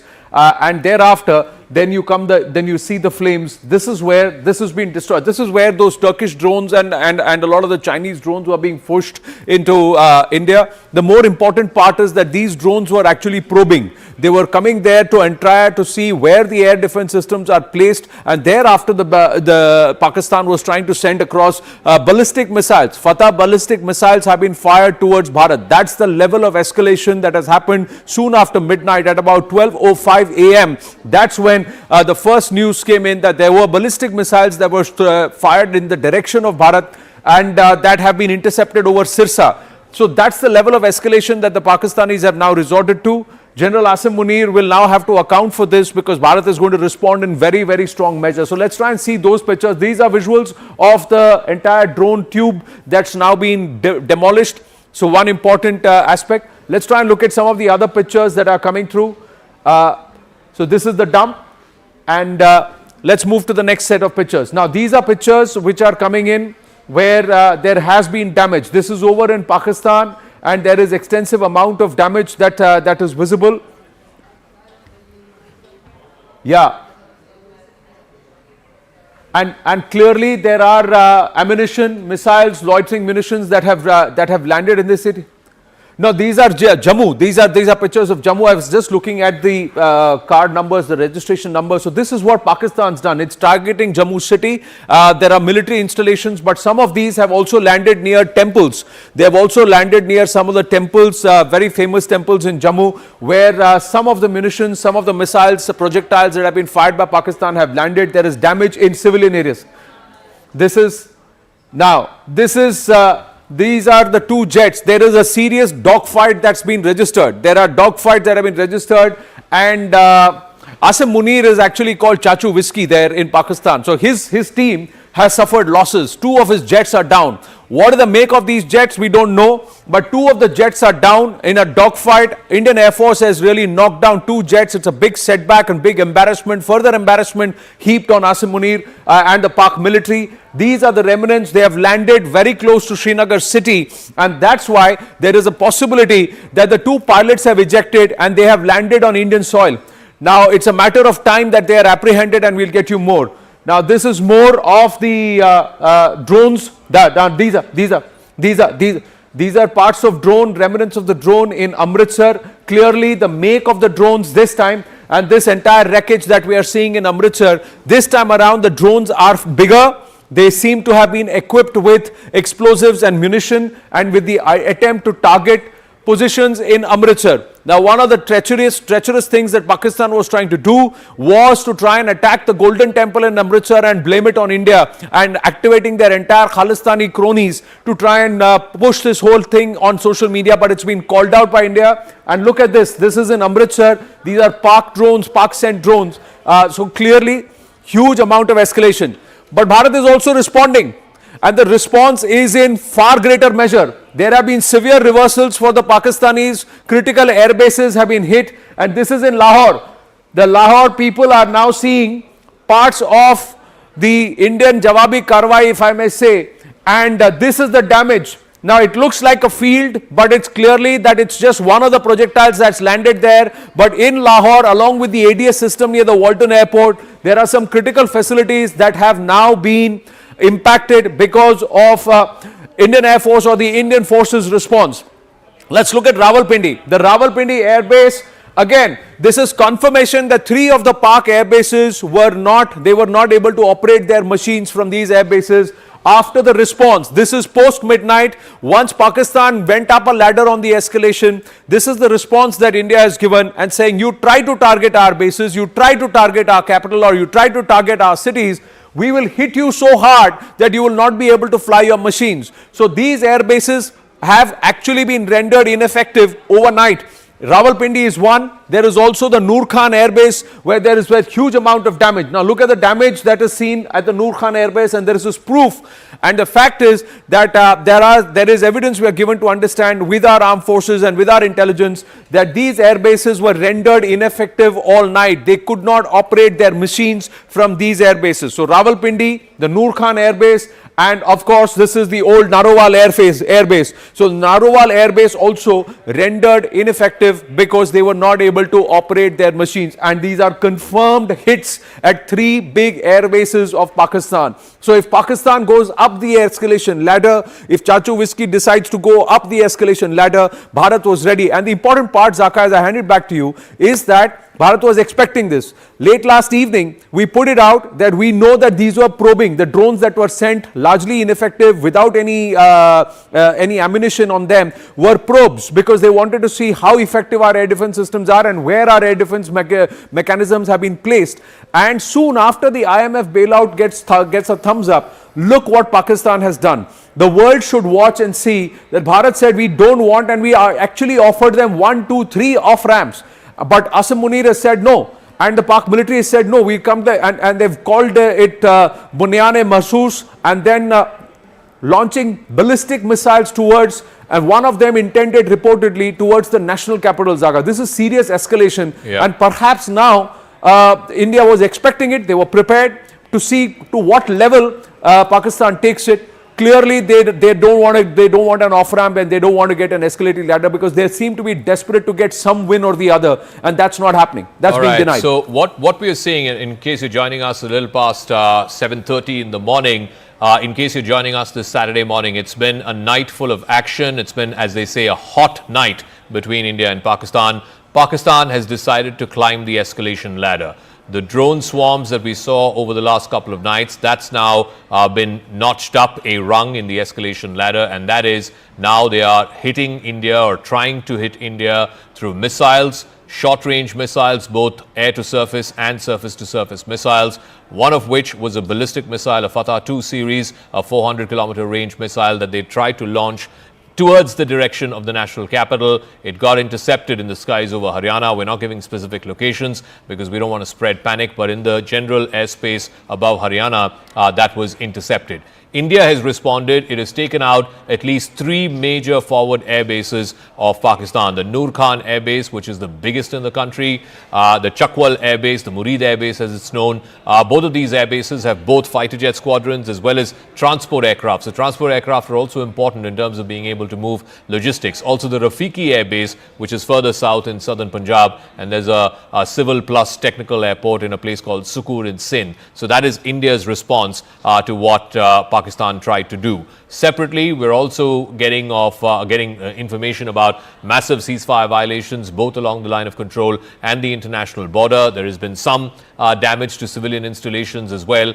Pakistan tried to attack some of India's forward air bases. Pathankot certainly saw a bunch of attacks last night, but there has been very minimal to zero damage there. The Jammu Air Force Station they tried to attack yesterday, again zero damage there. Both the technical and the civil airports are fine, are safe. Also in Udhampur, which is the headquarters of the Northern Command of the Indian Army, there too there is, I can report to you, minimal damage. So we're being very, very responsible, very, very measured in our reporting. So the big picture being that it's been a hot night between India and Pakistan. Certainly both sides now climbing up a rung in the escalation ladder. Arunima is there with us, Siddhant is there with us.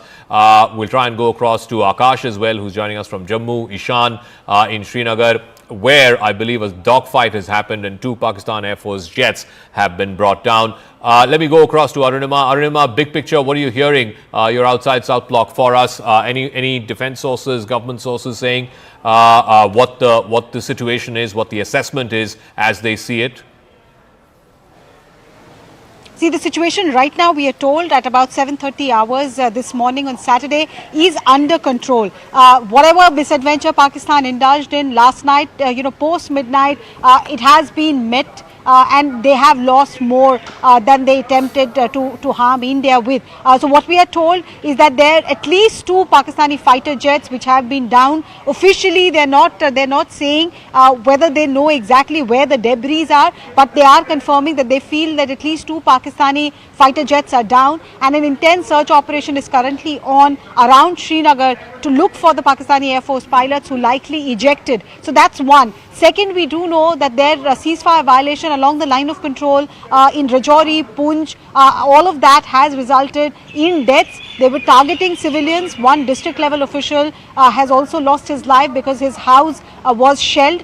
Chief Minister Omar Abdullah has also tweeted his condolence. But for now, the firing that was on at Rajouri Poonch sector over the last 1 hour or so, even that has gone down. Jammu also was targeted. Attempts were made at the Jammu, Pathankot and Udhampur air base. And even though Pakistan's propaganda machinery through their own local media channels were trying to say that the Udhampur air base has been damaged, our sources in the defense establishment have confirmed that there's no damage to any air asset or to the premises or any personnel in any of these air bases. Pathankot, Jammu, Udhampur, it's all clear there. And right now the focus, like I said, A is to look for the Pakistani Air Force pilots, B is to assess the kind of damage that has been inflicted on Pakistan. Once this assessment has been done, we're expecting a formal press conference led by the Foreign Secretary. All right, I also want to go across to Ishan, but what we're seeing in the middle part of your screen is wreckage believed to be from 2 Pakistan Air Force jets that have been downed. It's landed in a place called Lasjan,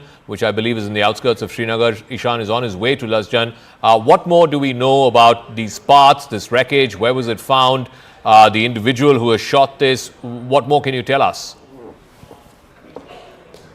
The assessment is being done. What we know is that the team has arrived there. They have taken the wreckage and these parts with them. Initially, what the sources in the Air Force and the defense told us that they were able to shoot down at least 2 aircrafts of Pakistan in and around Kashmir, and particularly one in Srinagar. But the assessment is being done what it really was, whether it was a missile, whether it was a drone, or whether it was a jet that has been basically shot at by Indian Air Defense. But right now, what we have been given to understand is that the Indian defense is running on maximum in Kashmir to ensure the safety. They have shot down, things. What we don't have a clarity yet on that what kind of projectile it is, what it was, and where actually it other places where it has landed. But what we know is that there is a high level of operational preparedness. The forces are checking everything that is coming in their radar to ensure that they are brought down immediately. There is an attempt to actually inflict damage at two important locations. One is the Avantipura air station, and one is Avantipura air base, and one is the Srinagar air station. Both of the targets are being done by the Pakistan drones, and Pakistani aircrafts and rockets are being shot at there. And also what we know is that this landed in a residential house of one person, but there is no damage, immediate damage that we know about that has been caused. Our sources have been telling us that people have been asked to stay a little vigilant, but not panic at all. There's no need to panic, as air defense of India is running high in Kashmir at the moment, and the line of control is also hot. Remember, the LOC areas are also right now hot. What we have been given to understand is that the firing is still going on the line of control. There is a possibility, if it is a pilot-based aircraft that was hovering around Srinagar, that the pilots can also be possibly anywhere. But yes, one has to wait for the IAF team to actually give us a confirmation to really what it was and what it really is. But they believed initially that they have brought down a fighter jet around Srinagar and in the Lajin area. All right, Anand is also there with us. We don't know the wreckage. This is from the Lasjan area in Srinagar. It's likely from a Pakistani Air Force jet that's been brought down, but we'll wait for that confirmation. These are images of the tube drones that were being launched from the other side of the border in Pakistan. That has now been brought down by the intercepts of the Indian Army and the Indian Air Force. Anand, walk us through those pictures, please. Well, let's have a look at this. This is a Pak military post where there is, if you see, they were launching the tube drones, and that they had the drone tubes, and this was a Pak post, and that's where this is that we are seeing on the in picture. This is right across the Jammu region, across the international border. That's where they had these this post from where drones were being launched. That's been totally decimated. So this is a big uptick, because every time Pakistan, what they were trying to resort to do was sending these drones, and these drones were nothing but cannon fodder. They wanted to do that because they wanted to see how much of a backup. Now these are pictures. These are pictures. These are the latest. These are the latest objects that have been found in Jaisalmer. This is a huge projectile. Now, have a look at this.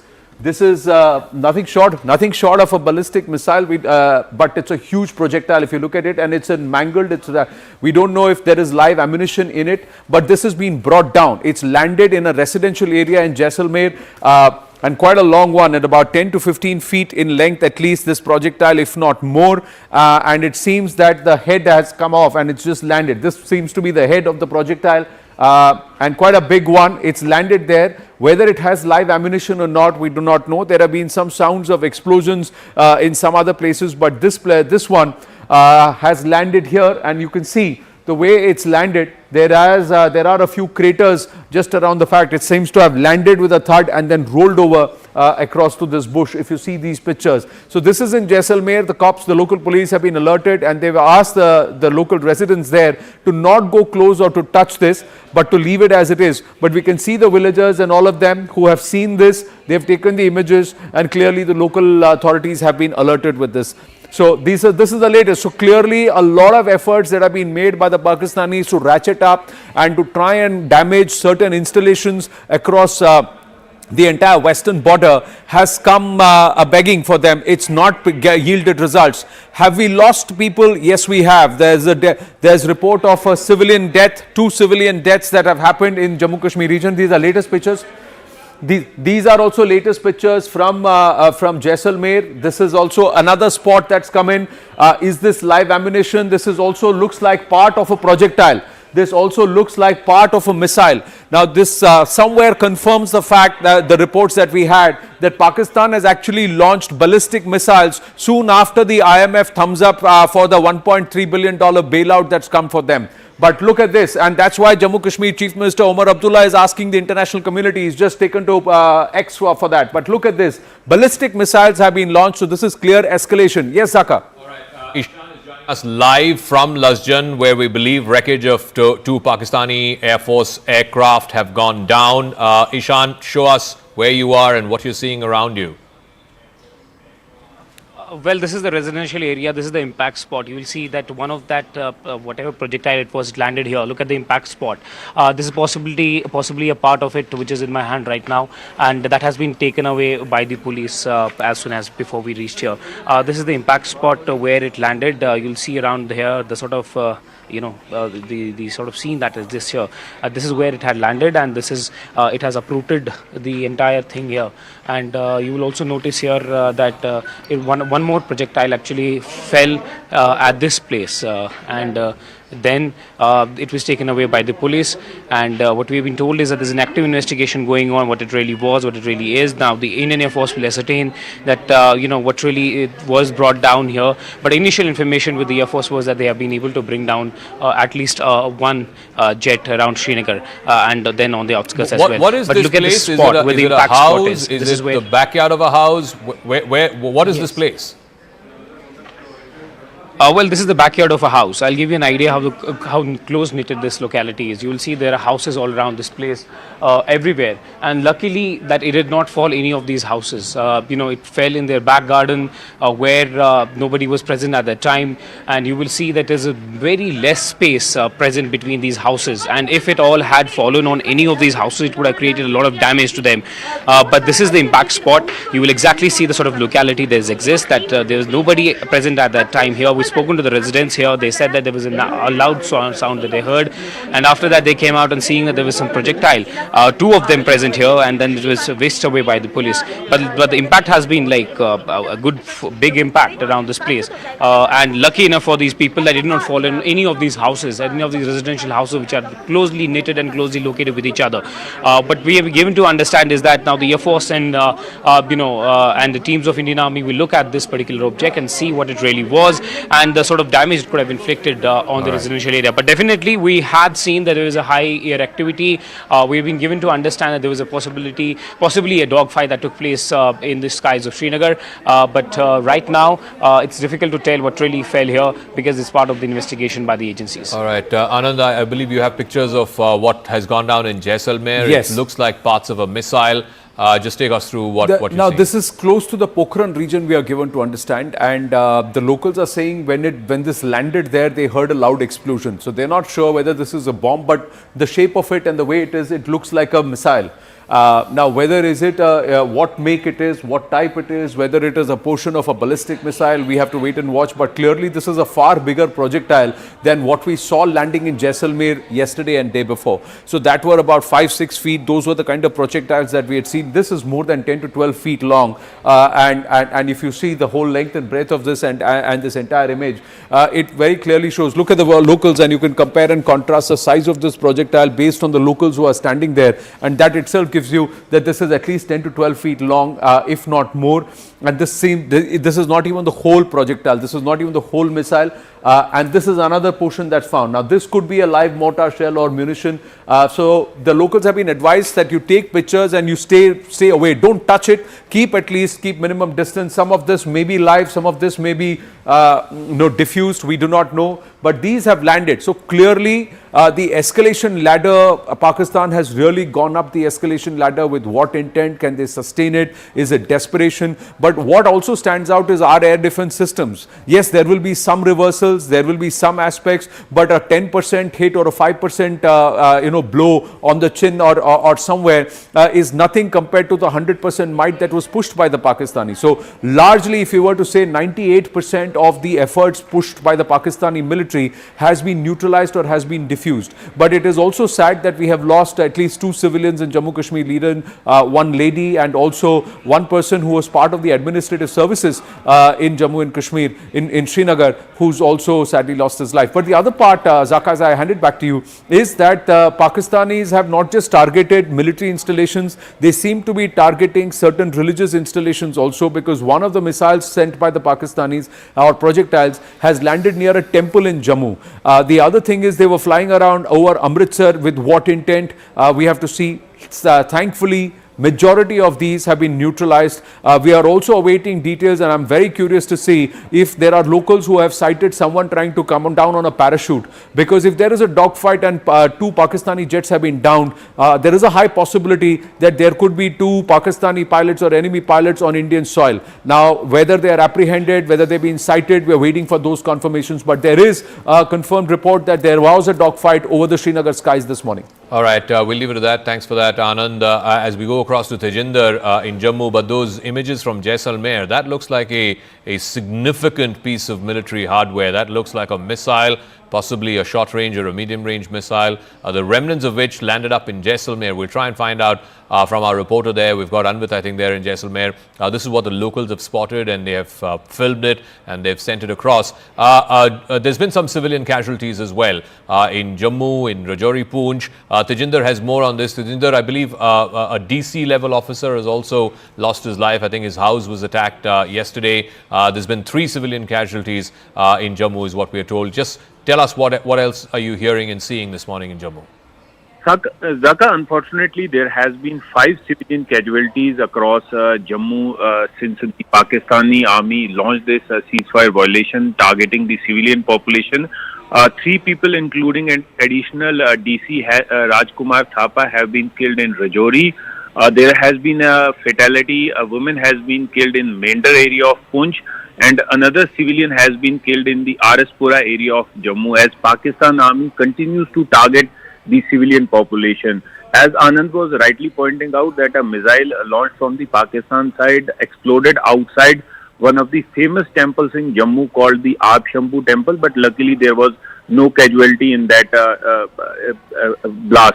Another 2 missiles that were fired from the Pakistan side, one landed at a residential house in Janipur and the other one in Rihadi.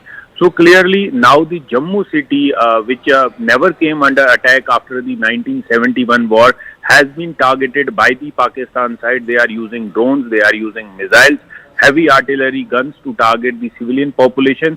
And Zaka, as we speak, the line of control in Jammu as well as in Kashmir is really hot. Pakistan army is once again targeting the civilian population living along the line of control in Uri, in Tangdhar, Keran, Machil sector in Kashmir, and in Jammu region, Poonch, Rajouri, Kathua. These are the areas which are being targeted by the Pakistan side. But yes, the Indian army is giving a befitting response to Pakistan. We are told that several positions of the Pakistan army from where they are launching their tube projectiles, from where they are targeting the civilian population, have been completely decimated by the targeted fire of the Indian armed forces. So the 3 sets of images that you're seeing, one from Amritsar in the fields there, that's the wreckage of a drone clearly. Remember yesterday India called out Turkey and said there were Turkish-made drones that were being sent from Pakistan to India. The middle part of your screen is debris from a Pakistan Air Force jet. We don't know the make, could be an F-16, but we don't know the make. It's in a place called Lasjan. You heard from Ishan a moment ago. He's landed in that residential colony in Lasjan. Thankfully, it fell on the backyard of an individual. And then on the right side of your screen, it seems like a massive projectile of some sort. This is from Jaisalmer. We'll try and get to Anvit as well to try and get a sense of what this is and how the villagers managed to find this. Arunima is joining us. So the big picture at 8 o'clock this morning, this Saturday morning, it's been a hot night between India and Pakistan. Multiple drone and missile strikes both ways. Pakistan upping the ante, escalating going up the escalation ladder after the IMF bailout announcement, trying to attack India's forward air bases and military stations from Jammu to Udhampur to Pathankot to Sirsa, Adhampur were all under target, but all of those attempts have been thwarted. India in response taking out some of the forward air bases of Pakistan, the Noor Khan base being the topmost one. It's one of the biggest air bases, one of the oldest air bases of Pakistan. It used to be called the Chaklala Air Base, right in the heart of Rawalpindi. There's one in Chakwal, the Murid Air Base, a smaller one which has transport aircraft, and then one further south in Surkot, the Rafiki Air Base. Arunima, from South Block, what is the big picture that you're hearing from top government and defense officials? So while assessment is currently going on, the current action that we are seeing is that assessment of what really has, what is the kind of damage that has been extended to Pakistan. We've all been reporting that it is suspected that 2 Pakistani Air Force pilots have ejected near Srinagar. So there is an intense search operation that has been launched to locate them. And now we are just looking at the Pakistani media. They're reporting that Shahbaz Sharif has called for a meeting of the National Command Authority. So all of the developments that are happening in Pakistan also is being closely monitored. Our own Foreign Secretary is expected to brief with details about what really has happened overnight. The only official word we had last night, the statement from the Indian Army, was that at 26 locations drone attacks were carried out, and after the statement came out, there were surface to surface missiles also, and also Pakistani aircrafts which were launched. We have been reporting how they've got a bloody nose. They tried to cause damage at Pathankot, Jammu, Udhampur, and their media is continuing to maintain that there was some damage done to the Udhampur air base, but something which has been rejected by defence officials.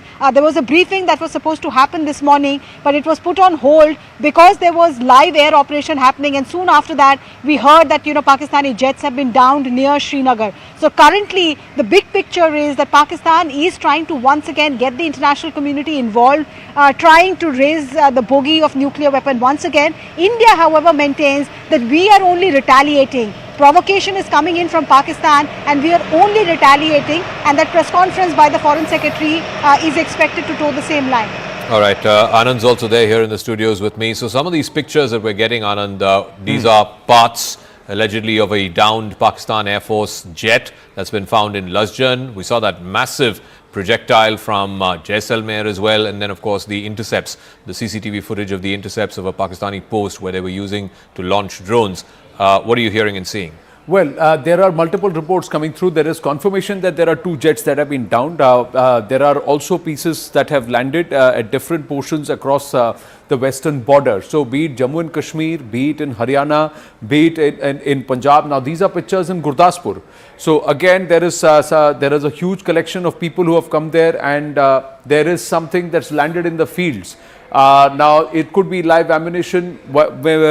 Viewers who are watching this, if you see something that has landed somewhere close to your vicinity, or if you know people who are telling you that they are seeing something, they should maintain a fair distance. But what's also evident is that the impact here has made a bit of a crater or a hole on the other side. Now these are farmers who are tilling their lands, and this is an open field in Gurdaspur. Look at the crater there. That's the ditch. Now something's landed big here. For the impact for it to be on a field, and it's landed huge here. So something's landed here and they're trying to show what it is. It looks like portions of a projectile that has landed here, and it's quite a big crater. Now you look at this. This is quite a big crater, and there are a lot of people around. It looks like these pictures are coming at a time when local authorities have already arrived there, because this is a huge collection of people. But look at the size of the crater.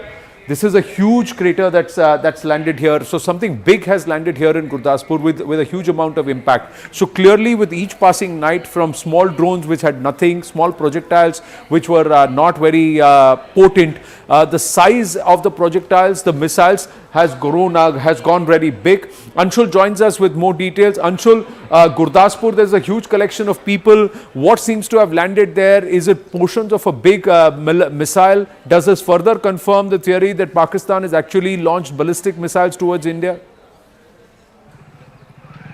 Well, definitely, this seems like a big missile, something that has not been that has not been regularly seen over the last 3 days regarding the kind of projectiles that have been launched from the side of Pakistan. At this point in time, the locals have collected over there. The officials and the members of the army, official members of the army, are reaching on the spot. They will try to ascertain as to what kind of missile was actually used that has landed in Gurdaspur at this point. However, the initial information that we are picking up, there has been no reports of any injuries that has been reported, but yes, there has been lost. They seem to have landed in empty fields. You are in Pathankot at this point, Anshul. What's happening in Pathankot? Is it quiet? We spoke around the same time on Friday morning. This is now we are into Saturday morning. What is happening in Pathankot at this point? Was it active? Did people cite explosions last night too? Have there been certain portions or debris of attempts by Pakistan that have been neutralized that have also landed in Pathankot? Well, yes, at least 25 to 30 explosions were heard by myself, and all these 30 explosions were actually of projectiles that were sent from the side of Pakistan, but all of them were actually neutralized by our air defense systems. Especially from 5 a.m. this morning, there were one after the other that were attacks that were launched from the side of Pakistan and that had landed over here. In fact, that were thwarted by our air defense system. Now, at the exact location at which I am standing, this is the last village of international border over here in Pathankot. Right in front of you, what you are seeing is Pakistan. I'll try and show you a few posts of Pakistan over here. This village is a very, very important village because the manner in which there has been amplification that has been done from the side of Pakistan. There are reports of certain firings that might have happened, but this is the international border. Over the last few hours, this has remained absolutely calm. But yes, a few locals actually claim that late last night they saw a few projectiles being launched from here. These projectiles were actually neutralized by our air defense systems. I'll just try and get in a word from a few people. भैया आप यहाँ पर रह रहे हैं, किस तरह का माहौल है यहाँ पर? बिल्कुल पाकिस्तान सामने है आपके और काफ़ी अभी टेंशन बढ़ी हुई है. माहौल तो सर अभी ख़राब ही चल रहा है, आपको भी पता है माहौल तो ख़राब ही चल रहा है. माहौल ऐसे अभी रात को तो कोई रहता नहीं इधर, जो लेडीज़ है जेंट्स है सब चले जाते हैं. कुछ लोग तो रहते हैं गाँव, कोई 10-15 जी रहते हैं. कितनी आबादी है इस गाँव की? इधर 450 आबादी है. हाँ जी. तो कैसा है, कभी वहाँ से कोई अटैक होने का? अभी तक तो कोई नहीं हुआ सर, अभी तक इधर तो नहीं हुआ, बाहर होगा लेकिन इधर नहीं, सिंबल गांव में नहीं हुआ. हाँ जी. So, thank you for that. Let's also bring you up to speed a little past 8 o'clock in the morning. The big picture is that there has been a hot night between India and Pakistan. Pakistan clearly climbing up the escalation ladder. What you're seeing are visuals from different parts along the northern and western sectors. Jaisalmer, a massive projectile of some sorts. It looks like a missile of some form. And then in Lasjan in Srinagar, you're seeing visuals of what is likely remnants of a downed Pakistan jet, a Pakistan Air Force jet. So let's bring you up to speed with the headlines that we're seeing. First, in Lasjan in Srinagar, in the outskirts of the city, parts of a Pakistani jet have been found. The pictures of the wreckage have been accessed. You can see this was inside the residential compound of an individual. Headline number 2, India managing to intercept Pakistani drones. We can show that CCTV footage as well. This is on a Pakistani launch pad they were using on the other side of the international border in Jammu.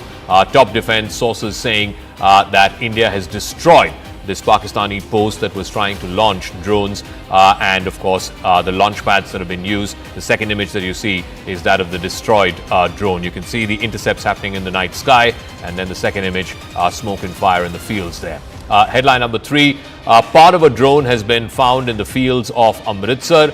Amritsar bang on the border, just 60 kilometers between Amritsar and Lahore. So parts of a drone have been found in the rural parts of Amritsar in agricultural fields. You can see that as well. Headline number 4, a projectile from Pakistan has been found in Lasjan. This is, like I said, believed to be parts of a fighter jet of the Pakistan Air Force that was brought down in a dogfight over the skies of Srinagar. A bomb-like object has been found in Jaisalmer. This is in a place called Jamla village close to Pokhran. The Indian Army has neutralized the Pakistani projectile. It seems like parts of a missile. There's also that image of a much larger, almost 10 feet large projectile that's been captured there in Jaisalmer as well. So these are the various images that we have. We have Arunima Siddhant joining us. Siddhant, what's the international community saying? Has there been any response, any form of, wanting to calm down tempers, de-escalate the situation? It seems like both India and Pakistan are now locked in this escalatory phase, climbing the escalation ladder. Someone's got to come in and try and mediate and try and get both parties to back off, or are they saying, as Vance and Trump seem to be suggesting, that look, it's their problem, let them figure it out? Well, yes, that's right, Zaka. In fact, international community is urging both sides to de-escalate. In fact, we have a fresh statement from G7 foreign ministers. Perhaps, first they condemned Pahalgam terror attack, then they urged both sides to de-escalate for the sake of regional peace and stability. In fact, Saudi Arabia is one country which is giving efforts for de-escalation. In fact, this offer had come from various countries for mediation and for giving for offering their good office for the mediation purpose between the two between India and Pakistan. But at this point in time, Zaka, you need a country which has leverage with both India and Pakistan, and Saudi Arabia seems to be the one. So this is the reason that in fact the special envoy of Saudi Arabia was in the national capital day before yesterday. In fact, he met Foreign Minister Jai Shankar. He in fact met Prime Minister Modi, though there was no photographs released of him meeting Prime Minister Modi. Then yesterday he was in Islamabad, and in fact Islamabad released those photographs of him meeting Shehbaz Sharif and Asim Munir. Perhaps we really know very little about what was conversation all about. In fact, when he was here also in the national capital, there was nothing which we got in terms of information from Ministry of External Affairs or any other government wing regarding the conversation. Perhaps was he carrying somebody's message? What is the position of Saudi government? Whether that was conveyed to the Indian government, etc., etc. So we know very little. And today Saudi Arabia has come up with a statement, Zaka, confirming that this envoy was sent on a surprise visit to both India and Pakistan, perhaps to give efforts to de-escalate tension. But it doesn't look like it was an unscheduled that, visit. is the steer that we're getting. He's gone to both Islamabad as well as to New Delhi. First New Delhi and then Islamabad. Before I go to Anand, Aman is also joining us. Aman, what's the big picture? What are top government sources telling you? Because clearly things have escalated. This is the third night, the night between the 9th and 10th of May. It's the third night after Operation Sindoor. Clearly, we're now looking at an active conflict between India and Pakistan. Well, absolutely, Zaka. As you correctly say, India, Pakistan both are on an escalatory ladder, and India is totally and squarely blaming Pakistan for what is happening. India is very clear, Zaka, that our attack, our retaliation was over with Operation Sindoor on May the 7th. It is since Pakistan which is upping the escalation, first by sending drones across the border, attacking 36 targets from Leh to Sir Creek the previous night. And what has happened today early morning is a complete escalation, firing of ballistic missiles at India. This is something that India is saying will be responded in big measure. India has already responded today morning, and India is seeing a plot here, Zaka. India feels that, Pakistan waited for the IMF bailout. Till then, the drones which came were all recce missions, intelligence gathering missions, trying to test our air defenses, maybe trying to exhaust our air defenses. But Pakistan has been caught by shock and surprise today morning when it launched its full attack soon after getting the IMF bailout. India also trying to now tell the world that, look, you have bailed out a country. IMF has given a bailout to a country which has launched ballistic missiles at India, which is exporting terror. So the world community also needs to, sit up and take note what Pakistan has done today morning soon after getting the IMF bailout. And this is what India told the IMF very, very strongly yesterday also by abstaining from the vote and lodging its strong protest that a country which is fomenting terror against India, why is it being given bailout of one bailout after the other, nearly over 2 dozen bailouts given to Pakistan over the last many years. India made that point on the world stage. India was not able to stop the bailout because of the way the IMF is structured. But today's strikes are completely escalating the matter. India is now saying the onus is on Pakistan to stop, to de-escalate. But if Pakistan does not stop, India is going to go to any lengths to protect its territory, to protect its military assets, to protect its civilian population. And that is why you've seen this morning, Zaka. All right, thanks, Aman. Anand's here in our studios. That projectile that you showed from Jaisalmer, and I believe Anvit will also be joining us. We can go across to him. It's from a village part of the Pokhran, Jaisalmer, that belt. Can you show us that projectile, Anand? And there's a massive crater that's been left on the ground. Well, these are updated images, Zaka. These are updated. Now, this is what, see, the serial numbers are also there. The UCP 213-15956. and the serial number is also put out. So there are more images coming through of the projectiles that were launched. This is confirmed proof that it is Pakistan that has launched ballistic missiles and also sending huge projectiles. Look at the impact which is there on the field. It's landed on a field and people are now, we'll go across to that side where the size of the projectile itself shows that this was a missile. This was not a smaller one, and it was not mounted on a drone or anything. This was a ballistic missile. This is the person who's walking us, and he's taking us to the place where the actual portion of it has landed. It has come through that area. That's what they are trying to show. See, there are other pieces also.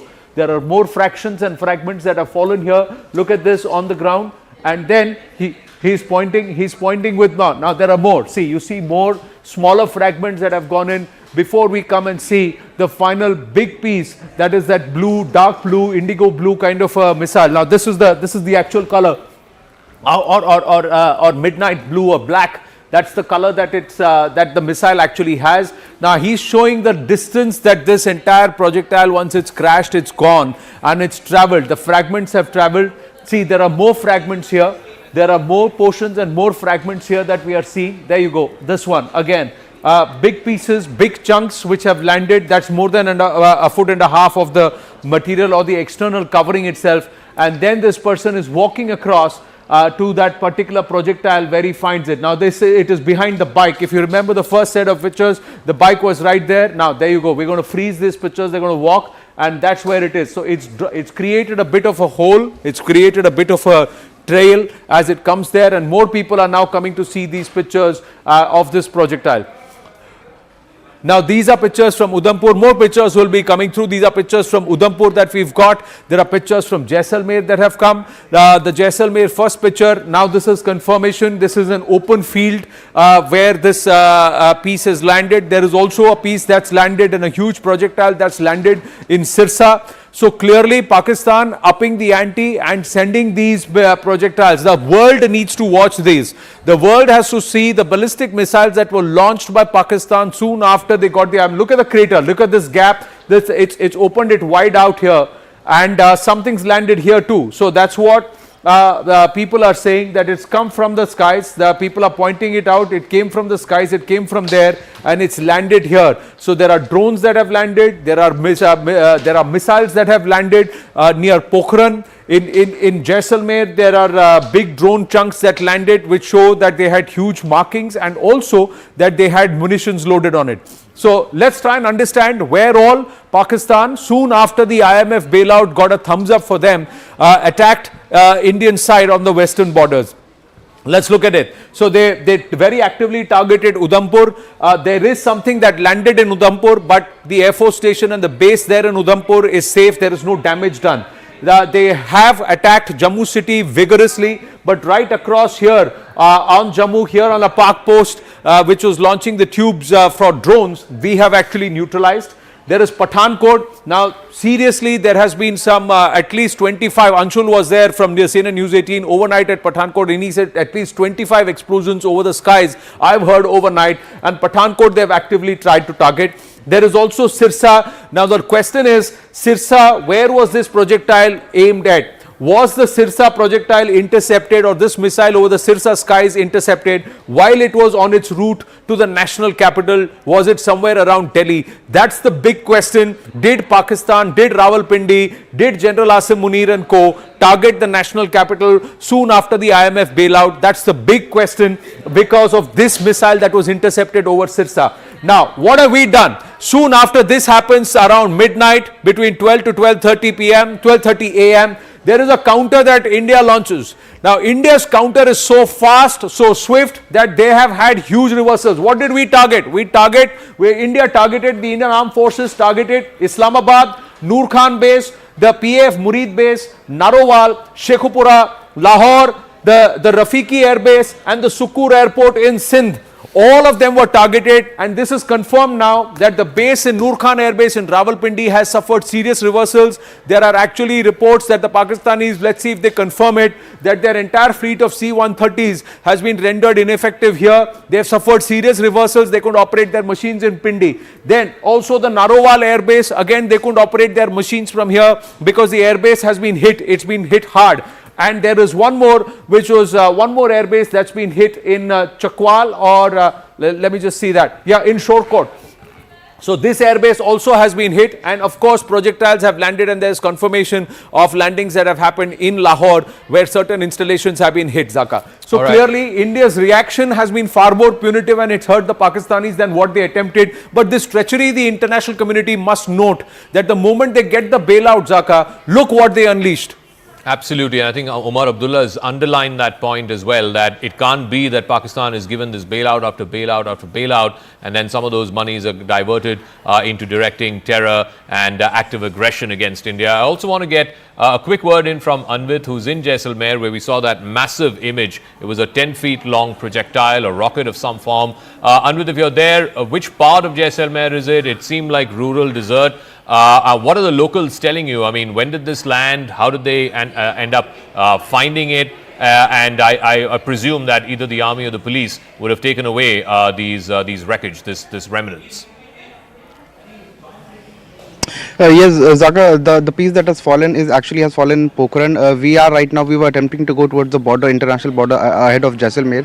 We were stopped in, ahead of Tanot. We were stopped in Ramgarh. Ramgarh stands to be the last village beyond which civilian movement is not allowed. Media is also not allowed. Army has taken over, and BSF posts. From there, all the vehicles are being ridden. You can see this road is completely blocked. We are ahead of Jaisalmer in Ramgarh right now. In this area, last night, a huge shelling was witnessed, and many drones were also witnessed. Witnesses have said that many bombs were dropped, and some portions of drones that were intercepted by India have also fallen in this area. Yesterday we had shown how in Kishan Ghat one such piece was in a controlled detonation by the military. It was taken away. We have one witness who had witnessed huge amount of drone crashing in this area. Sir, आप यहीं रहते हैं? जी, हम रामगढ़ रहते हैं। यहाँ पे परसों काफी ड्रोन शेलिंग्स वगैरह हुई थी। देखिए, यहाँ परसों रात को पाकिस्तान की तरफ से कुछ ड्रोन आए, तो हमारी सेना ने उसको तुरंत ही उसको यहाँ पे भी कुछ ड्रोन के थोड़ा सा यहाँ पास कुछ गिरा था, वो फिर उसको पुलिस और सेना ने उसको ले लिया। तो देखिए, यहाँ सेना हमारी पूरी मुस्तैद से तैयार है, और उसके साथ साथ माते श्री तनोटा घंटियालिया वो भी तैयार है।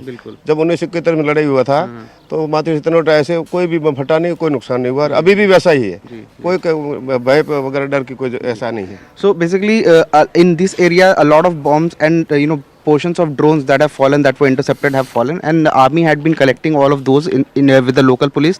Yesterday also forensic teams were there in Kishan Ghat as well as in Ramgarh area, and further from here in Tanot as well. All the pieces have been gathered. They've been sent for examination to find out what is the origin, and also to find out what could have been the implication if they had exploded. We'll leave it at that. I want to go to this piece of breaking news that MEA briefing has now been confirmed at 10:30 a.m. That is what we are given to understand. This is on Operation Sindoor. Remember, for the last 3 days, it's the Foreign Secretary who's been briefing the contingent of the media. So it will likely be a joint briefing of the MEA as well as officials from the Ministry of Defence. Last 2 days it was the young women officers from the Indian Air Force and the Indian Army, Wing Commander Singh and Colonel Qureshi. Both of them are also expected to be flanking the Foreign Secretary. But it has been a serious escalation overnight between the 9th and 10th, the night between the 9th and 10th of May.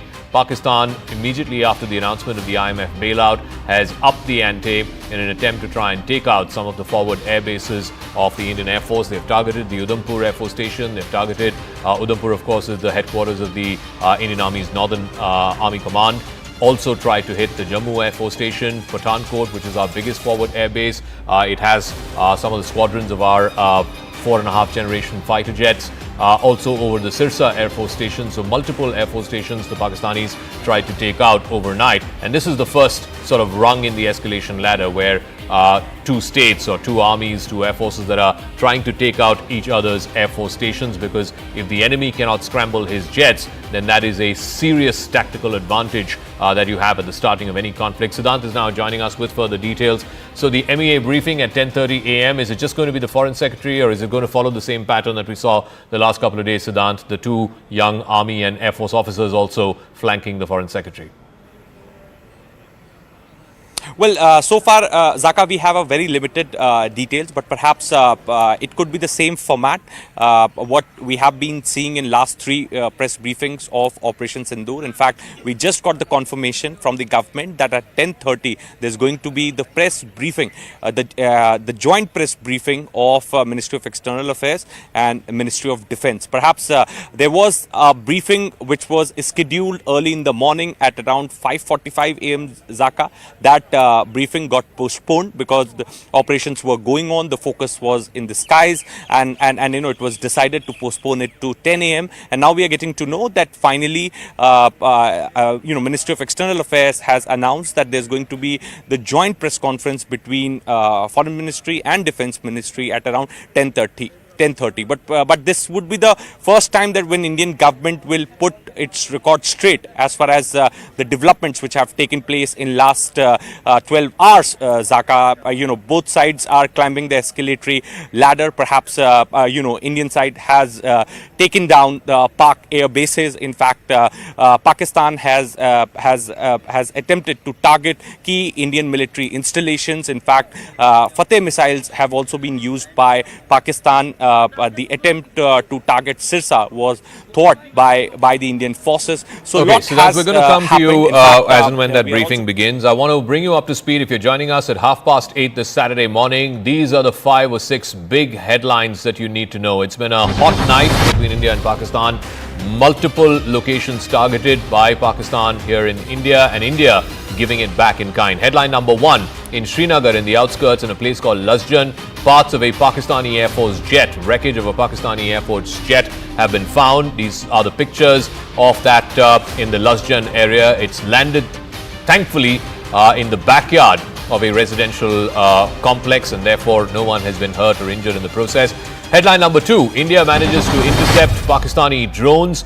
This is from the other side of the Jammu border, on the other side of the international border in Jammu, a place called Narwal. We're given to understand, you can see 2 sets of pictures. One, the intercepts happening on the background of the night sky. These are CCTV images. The intercepts happening in the middle of the sky. And the second set of images are the wreckage. There you go, the smoke and fire out in the fields of Jammu. You can see that happening. That's headline number 2. Headline number 3, we're given to understand a part of a drone. This is wreckage that's been found in the fields of Amritsar. Amritsar over the last couple of nights has been hot. There's been a lot of activity, drone activity.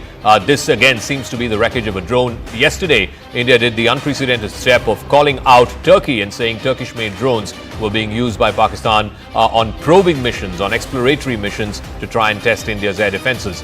Headline number 4, a Pakistani projectile has been found in Lasjan. Like I said, this is believed to be parts or remnants of a downed F-16. There's also confirmation of a dogfight that happened over the skies of Srinagar. 5 missiles, we're given to understand, were fired from the Srinagar military base and then believed to have brought down what is believed to be a Pakistan Air Force jet, the make of which we don't know. Hopefully we will get some confirmation of that from the Foreign Secretary's briefing in about a couple of hours' time. Headline number 5, a massive bomb-like object. It's about 10 to 12 feet long. It's huge. It's been found in a place called Jamla. It's a village in Pokhran in the wider Jaisalmer region of Pakistan, of Rajasthan. That, of course, you can see the second image, which shows that massive, almost 10-12 feet long rocket-like projectile that's been landed there, that's been neutralized there. The Indian Army has neutralized this missile attack in the sky. So this is headline number 5. Headline number 6, Pakistan also targeting civilian areas. In Jammu, there have been, unfortunately, 5 deaths, 5 civilians who have died. In Rajouri, a district collector level officer has also passed away. Unfortunately, his house was the target of heavy shelling. There's been heavy artillery shelling, both on the line of control as well as on the international border. Pakistani projectiles also hitting a temple, a famous temple in Jammu called the Shambhu Temple. Headline number 7, parts of a drone or something like a drone has been found in Udhampur. This is in the Narsu part of Udhampur district. We don't know further details, but it seems like wreckage from a drone yesterday. Udhampur, of course, is the headquarters of the Indian Army's Northern Command, and the attempt there was to try and target the Northern Command headquarters as well. security forces have reached the spot. I also want to show that Shambhu temple picture. Again, this is wreckage from a projectile of some sort at the Shambhu temple, a very famous temple in Jammu. Thankfully, again, it landed in the outer perimeter of the temple complex, and therefore there's been no injuries or no one has been hurt. That, of course, again, a famous temple in Jammu. So clearly, the activities have increased between both India and Pakistan in the intervening night between the 9th and 10th of May. Akash is joining us from Jammu, where multiple attempts have happened in civilian pockets as well as the Air Force station, but all of it has been thwarted. Akash, what is the latest that you're hearing from top defense sources? Right, Zaka, I'm standing in this Rehari colony. First of all, I'll try to give you a sense of what has happened here. There you have forensic teams and, in fact, the police here. This is one civilian property that has got damaged because of the sort of attacks that we have seen in the morning today. And there I am being given this sort of, this is something, a part of possibly a drone or the missile or the projectile that came here. And there you have. There you see, these are the individuals who have handed over this thing to me, and they are saying that this was a part of the sort of damage and, in fact, the projectile that came here. I have been told that many people who were, here in the house got injured. I'll try to talk to them as well as to what actually happened. But before that, I'll try to give you a sense as to what actually happened. There you have the top floor of the house that has got damaged.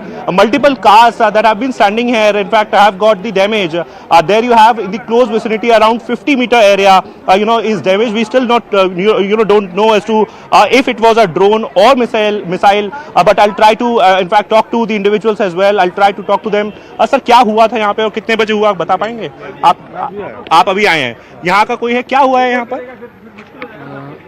Missile उड़ा रहा वो red नीचे गिर गया छत पे कितने लोग रहते हैं इस घर में यहाँ पे ऊपर 4 रहते हैं सेकंड फ्लोर में भी 4 रहते हैं नीचे 6 रहते हैं तो वो ठीक है अभी हाँ जी उनको कोई चोट वगैरह लगी उनको चोट वगैरह लगी अभी ये फॉरेंसिक्स वगैरह टीम कितने बजे हुआ लगभग कितने बजे कहा ये 5:50 पे सुबह 5:50 पे तो किसने देखा कोई मिसाइल वगैरह थी या ड्रोन वगैरह था क्योंकि लगा लोग सोए हुए थे अचानक से आवाज आई सभी उठे जम्मू मेडिकल कॉलेज पास में हमें बोला जा रहा है कि शायद वहां पे टारगेट था कुछ ऐसा कुछ बताया यहाँ पे जो एजेंसीज काम कर रही हैं All right, Zaka, forensics teams are here. Once again, I'll try to give you the visuals of this particular house. This is the house, that has in fact got the damage. I'll show you the, in fact, visuals of the, workers who have been in fact there, the police, Jammu Kashmir police, and also the civil defense staff. Forensics teams are basically checking, the sort of damage and in fact the sort of thing, the projectile that was used. But it is unfortunate that civilian properties are being targeted. Either, it is a failure or it is intentionally being done. In both the cases, Pakistan is exposed because they have been saying that they don't want to escalate. But in this particular case, we have been seeing that how they have been launching attacks. And since last night, late in the evening, we have seen that starting from Jammu, they have been targeting many properties. We have seen the Firostpur area as well, where civilian property was targeted. And here in Jammu as well, we have this civilian property that was on target and in fact that has received sort of damage. Zaka. All right, Akash, we'll come back to you in just a bit, but we're getting this piece of breaking news. Reuters is reporting, and we want to be very, very responsible and restrained in our reporting. Pakistani Prime Minister, and we can, it's flashing on your screen at the bottom half as well. The Pakistani Prime Minister Shehbaz Sharif has called a meeting of the National Command Authority. It is the authority that has overseen the nuclear powers or the nuclear command authority of the Pakistani military. He has called for a meeting of the National Command Authority today on Saturday. The Pakistani military has confirmed this to Reuters after Islamabad launched a major military operation against India in the night between 9th and 10th. The National Command Authority is the top body for civilian as well as military officials that take serious security decisions, including those related to the nuclear arsenal of Pakistan. This could be saber-rattling. I don't think we should fall for this propaganda, but clearly the Pakistanis seem to be ratcheting up. Last night, they're escalating it, going a couple of notches up the escalation ladder. India forced to respond, to retaliate to that. Now, some nuclear saber-rattling as well by the Pakistani Prime Minister. He's called for a meeting of the National Command Authority, which will have the Prime Minister, the Foreign Minister, the Defence Minister, and of course the heads of the armed forces as well, the Chief of Army Staff, Navy and Air Force Staff. Let me go across to Aman Sharma, our political editor. He's joining us live from outside South Block, as we expect that press conference by the Foreign Secretary as well as the individuals, the officers of the Army and the Navy. What's the reading in South Block, Aman? What is the big picture? Because this is a serious escalation that Pakistan has tried in the last 6-7 hours or so. Well, Zaka, what I'm hearing right now is that top government sources are slamming the IMF bailout to Pakistan last evening. They are clearly saying what has happened since today morning underlines India's objections yesterday to IMF of the possibility of the misuse of the debt financing funds for state-sponsored cross-border strikes, terrorism by Pakistan. India is underlining this again, saying that the IMF bailout was completely mistimed and Pakistan actually was waiting for this money to start its big operation against India. India sources are saying that with billions in the bank, Pakistan is now putting missiles in the air against India. The world community needs to realize this, wake up to it, and what it has done by arming Pakistan again and again with these IMF funds. So I think at this press conference, which we will see at 10:30 a.m., India could raise this point that this IMF bailout is ending up arming Pakistan against India and especially its terrorist activity and the escalatory ladder that Pakistan is on. See, Zaka, government sources are very, very clear that the original escalation is of April 22nd, the Pahalgam attack which Pakistan did. India did its offensive on May 7th, 96 hours ago, by doing Operation Sindoor, but only targeting terrorist infrastructure of Pakistan, not targeting any military infrastructure, not targeting the civilian population. The targeting of the military infrastructure, that cycle, Zaka, Indian government sources are saying has been started by Pakistan. On the morning of May 8th, we saw the first these 300 to 400 drones trying to attack our front air bases, and today morning, with missiles, Pakistan is trying to take out our multiple air bases, Pathankot, Udhampur. All these attacks have been foiled, but Pakistan intention is very clear to take up this escalatory ladder, and they stopped till the IMF payout. They didn't do it. It was more an intel exercise, this drone which were flown, but now this is the ultimate attack by Pakistan, and India is responding very, very strongly. India has decided that if you will target our military infrastructure, we will take out your military infrastructure as well. And India has targeted Rawalpindi's airbase. This is deep inside Pakistan, Zaka, and this is a big, big message to Pakistan that if Pakistan does not stop here, India will go to any lengths to teach Pakistan a firm lesson. We'll hear more about it at the 10:30 briefing. I think I don't want to get ahead of myself, but I think Indian government is very, very upset over this IMF bailout and is very clearly saying that Pakistan is to blame for this escalation ladder that we are on. And just very quickly, there was some note or some justification of why India abstained at the IMF meeting yesterday. What's the rationale? What's the reasoning behind that?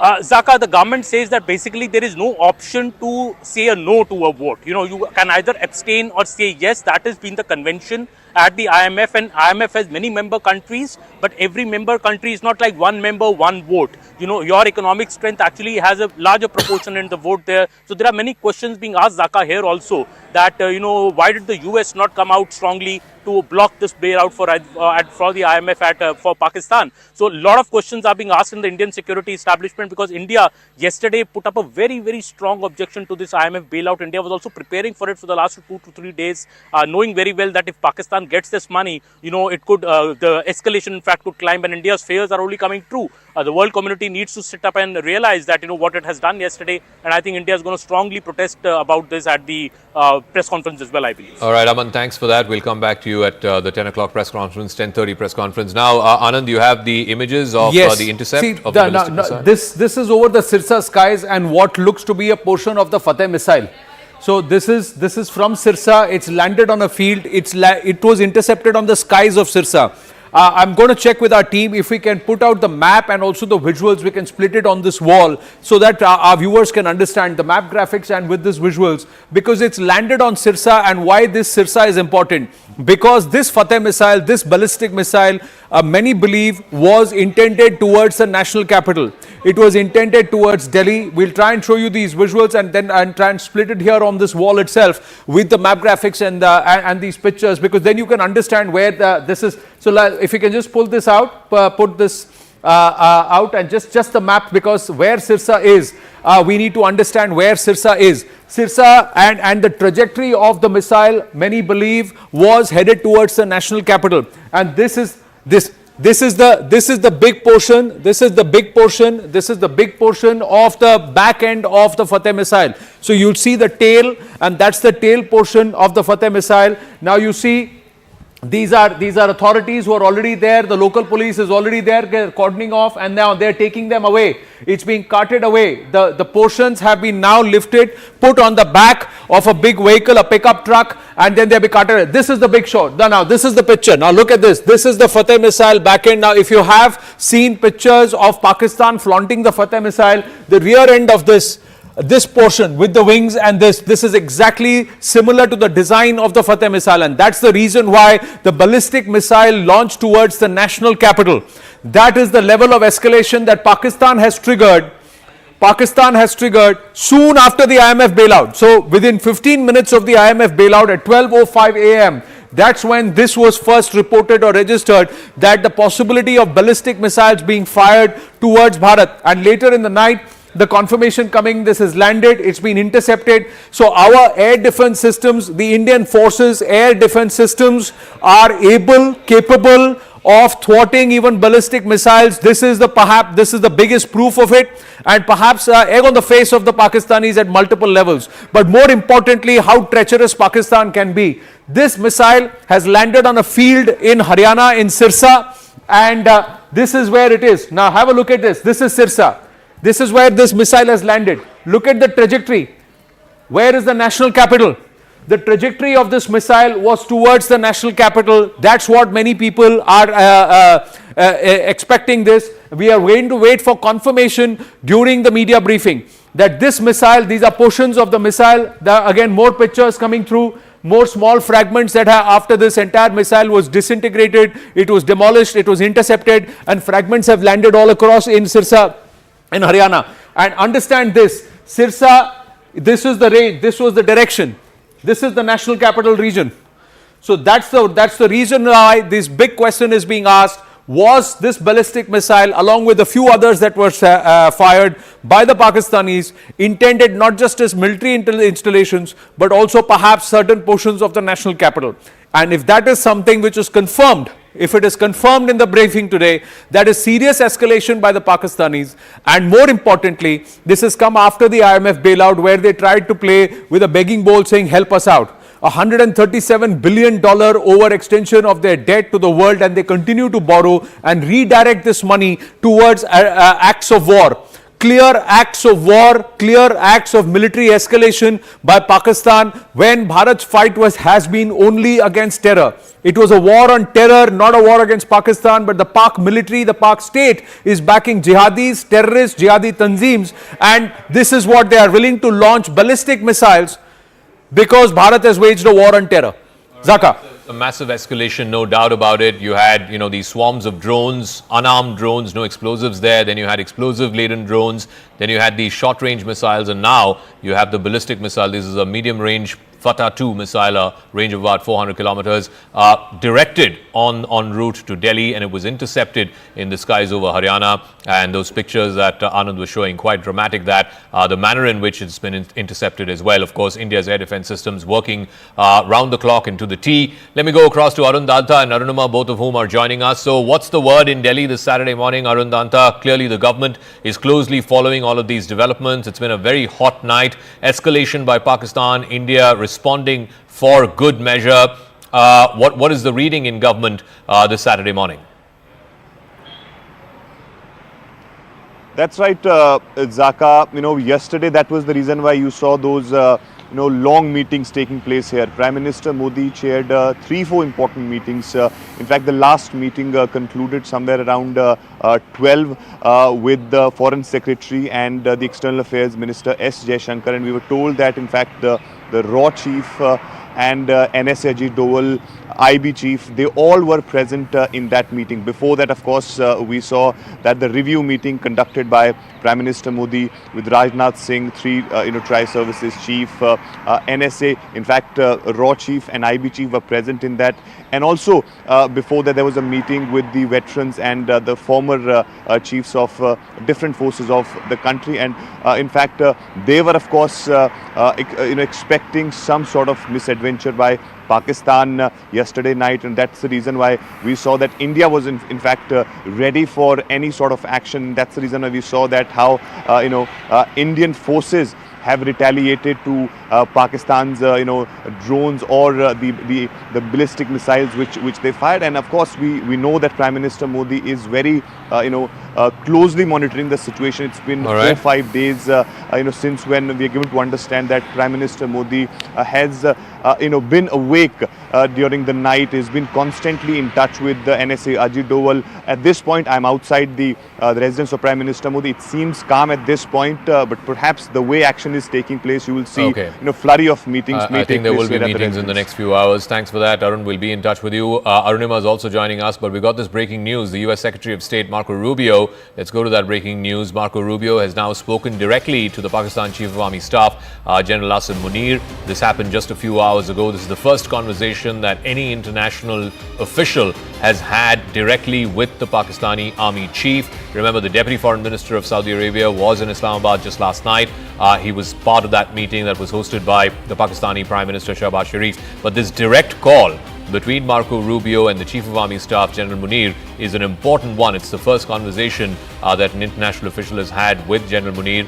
We'll try and get Siddhant. Siddhant is on the phone line. So Rubio has spoken with the Pakistani NSA, who's also the DGISI, General Malik. But now a direct conversation with General Munir, who, of course, the ball is really in his court. If he stops, then India will stop. Yes, that's the message. That's exactly the message, Zaka. And in fact, last time around, Marco Rubio spoke to Shehbaz Sharif. But perhaps Marco Rubio also must have realized that Shehbaz Sharif is ineffective and he's just a puppet prime minister. And this is the reason that he is speaking to the real boss of Pakistan, perhaps the mastermind of Pahalgam terror attack, Asim Munir. And in fact, Reuters is reporting, Zaka, that this conversation has taken place. And as we were speaking before also, that US wants both sides to de-escalate. In fact, White House Press Secretary Caroline Leavitt also said that President wants both sides to de-escalate. Perhaps US is also giving efforts in the same direction. This is the second telephonic conversation that Marco Rubio had with the Pakistani side. In fact, last time he spoke to Shehbaz Sharif, that call was really ineffective. Nothing happened after that. So today he decided to speak directly to Asim Munir, the Army General. Perhaps it also reflects upon, and perhaps it's once again established that, who runs the show in Pakistan. And if US wants Pakistan to de-escalate, then US has to speak directly to the Army General, not somebody from the political. We've got an update from the ADG PI of the Indian Army as well. We'll go to Arunima with this. Basically, the ADG PI putting out a tweet saying Pakistan's blatant escalation with drone strikes and other munitions continues along our western borders. In one such incident today, approximately around 5 a.m., multiple enemy drones were spotted flying over the Khasa Cant, the Khasa cantonment in Amritsar. The hostile drones were instantly engaged and destroyed by our air defense units. So now we're getting to hear of multiple such drone and missile attacks. Arunima, you're in North Block, South Block. Whereabouts are you, and what is the word from government this morning? Yes, so the Raisina Hills is abuzz with activities. South Block has had called for a press conference at about 5:30, but I think this is the air operation which led them to postponement, and now at 10:30 the Foreign Secretary is likely to brief. What ADGPI has put out is that at about 5 a.m. this morning there were multiple enemy armed drones that were spotted over the Khasa Cant in Amritsar. The hostile drones were instantly engaged and destroyed, and Pakistan's blatant attempt to violate India's sovereignty and endanger civilians' life is unacceptable. 3 civilians have been killed in what has happened since last night, including one district level official there in Rajouri. And what the border security force has also put out is that while the Jammu air base was getting targeted around 9 p.m., 2100 hours last night, there was intense firing at the Jammu stretch of the international border as well. So back to back 2 days now we've seen. Day before yesterday we saw it in Samba. Yesterday at Jammu, attempts to also carry out infiltration while these air raids are going on. Yesterday they had shot dead 7 from the Jaish-e-Mohammed module in Samba. Yesterday also BSF confirming that there was firing at the Jammu sector, and now ADGPI confirming that there were hostile drones over Amritsar as early as this morning 5 a.m. Around the same time, tentatively we were told there was a dogfight in Srinagar, and for that we're still waiting for the ADGPI and for the Air Command to tell us exactly what is the situation. But definitely things have escalated in the last 24 hours. All right, I also want to go across to Akash Sharma, who is more on this. So the Army's first official statement this morning, the ADGPI saying there's some hostile drones, a swarm of drones over the Khasa cantonment in Amritsar, and those have been neutralized. Akash, what more are you hearing? Right. So first of all, two important things in this tweet by the ADGPI. First one, that they are somewhere acknowledging the attack launched towards Amritsar today in the morning that we had also reported Zaka. And second, that they are saying the message is loud and clear that it cannot be accepted. Armed forces are in fact reacting since morning, and we have been learning, as Arunima pointed out, the dogfight, of course, the air defense, thwarting the attempts and destroying the enemy drones, and also Indian Army destroying the enemy posts. So a number of things are happening, but civilians are somewhere affected, Zaka. I have been mentioning this since morning, that while they are targeting the military infrastructure, they are also possibly targeting and intentionally targeting, civilian properties, and this is the reason why we have the damages like such that I am showing you in the visuals in the backdrop. Zaka, Indian Army and in fact Indian Armed Forces are going to brief us officially in some time from now, where we'll get to know as to what was the sort of action that was taken last night in retaliation. Of course, we know that how their air defense systems at different Air Force stations in Pakistan were targeted and in fact destroyed. But as far as other information is concerned and other inputs are concerned, so we are waiting for that particular brief. I'll once again try to show you the visuals there. There you can see the damage. Zaka, it was it is not in fact confirmed as to what it was. I'm showing you those broken glasses of that particular window there. People are also talking about some sort of projectile and then the splinters. So possibly it can be a kamikaze drone that hit the building and then got destroyed. So we are waiting for the confirmation. Okay. But looking at the damage, it seems there you have the main target was that building. Rajesh ji, if you can show that building was the main target, Zaka, and then okay, I believe CM is there. Yes, CM is there, and I'll try to. All right, we'll come back to you, Akash, in a moment as you try to go across and see if we can get a soundbite from Omar Abdullah. But the ADGPI's tweet showing these pictures as well. Those are the remnants of the Pakistani drone that was sighted above the Khasa cantonment in Amritsar. Arunima is also there with us. I can see some wheels. I'm not sure what the wheels are. Clearly, it seems to have hit something on the ground. Those are the remnants, the wreckage that you can see from the drones that were sent over the Amritsar cantonment. Arunima, what more do we know? See, there's also a video that has been tweeted out by the ADGPI handle. I think it is showing how the drone attack, the hostile drone attack, was taken down, and these pictures, gives you a sense of the marking that you see. YHAPFWH. The filling date is mentioned there. The filled lot is mentioned. The explosive lot, the weight, the total. So this looks like an ammunition that was being carried with the drone that the ADGPI has tweeted out. The ammunition and the remains of the drones, and also the time when the drone was intercepted. So there's visual proof, there's video evidence that is now being given out, and this is a trend that we have seen ever since Operation Sindoor has begun. And top government sources, government functionaries actually confirmed this to me, that after Balakot and after the surgical strike post Uri, there was a lot of question mark. Pakistan tried to negate the surgical strike by saying that nothing has happened really here. But this time India has gone prepared with technological advancement. Also, it is better prepared. It's putting out evidence to show Pakistan's complicity. All these labeling on the ammunition, the filling date, the batch number, the lot number is going to be shown to the international community to prove that Pakistan's escalation, and Pakistan is trying to target civilians, target our military base, escalate the entire situation, and Pakistan is definitely suffering a bloody nose by the way their misadventure is being countered by our air defense system. All right, Arnab, we'll come back to you. That's the Indian Army statement. On the left, you're seeing images from Rehari in Jammu, where the Chief Minister, I believe, has gone to the residence of the affected victim there. I believe Akash is there for us. Akash, tell us, did Omar Abdullah say anything as he came into this in this house that's been hit yesterday by a Pakistani projectile? Did he say anything to the media, or are we waiting for him to come back and then speak to the media? Not yet, Zaka. He has gone, upstairs to check the sort of damage that this property has received. Possibly he'll be, coming back and will be speaking to media. But this is important, given the fact that civilian properties are being targeted, and we have, received this sort of damage where not just this property but the adjacent properties are also damaged. In fact, the vehicles that are standing on this particular road, Rajesh will show you the visual. In fact, have got damaged. We have these security officials who have been trying, who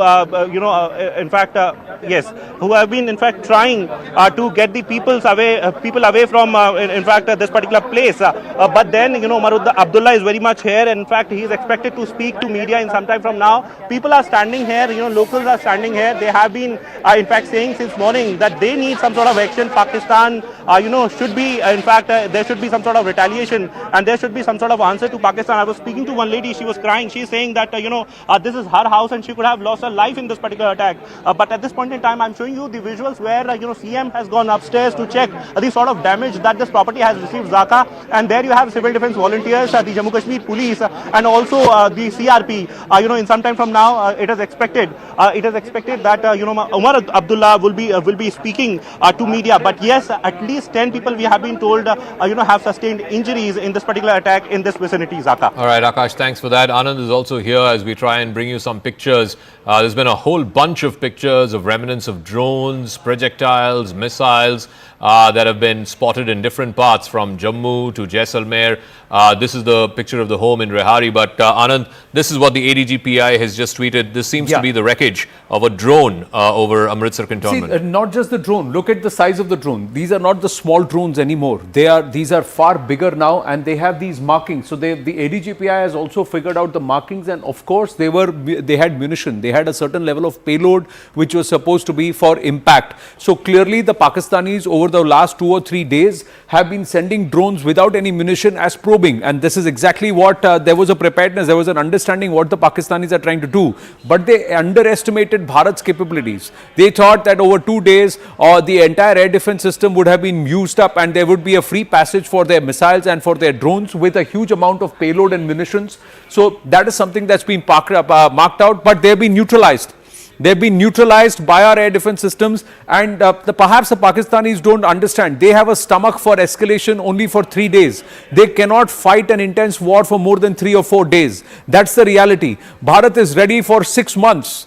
Bharat is ready for 6 months, and if required more. That's the difference. So they don't know who they are taking panga with, and the fact is that this is egg on the face again for 4 nights in a row for General Asim Munir.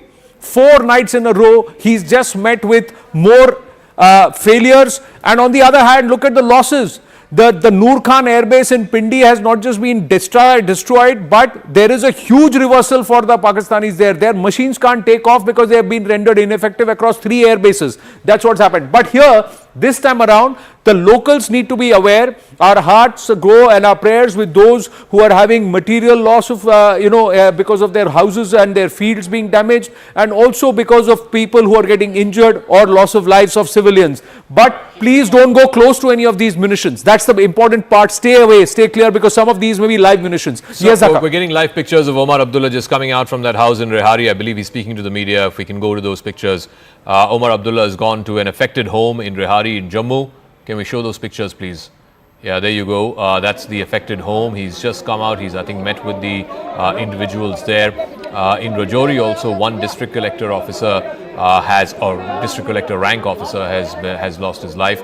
In all, 5 people have lost, 5 civilians have lost their life in Jammu. Akash is there. Akash, Omar still inside the house. Is he making his way out? Has he said anything to the media yet? आगे के उपचार के लिए पहुंचा Zaka, I cannot hear you. Umar Abdullah is still, assessing the situation. In fact, is taking a stock of the situation. In fact, he has gone inside the second house where the lady, who owns this house has gone, in fact, inside and is somewhere briefing the chief minister as to what actually happened, at what time, and what was the intensity. And then he is coming out. Possibly, we'll try to speak to him as well as to now when civilians are targeted and their properties are targeted. What is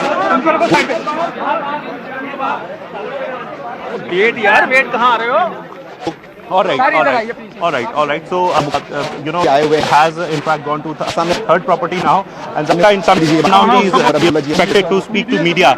But then at this point in time, this is very important. There is a series, in fact, of houses, in fact, which have in fact received this sort of damage, where we have been told that there was possibly a drone that hit the building and then got exploded, and because of those splinters, we have the nearby properties, also got damaged. And in fact, the vehicles that are standing here, you can see the debris there on this particular car, and a lot of people, are standing here at this point in time, and they are very furious because of the fact that they have been saying that we are seeing these actions on a daily basis now, and now, some sort of strong retaliation, should be there from the Indian Armed Forces.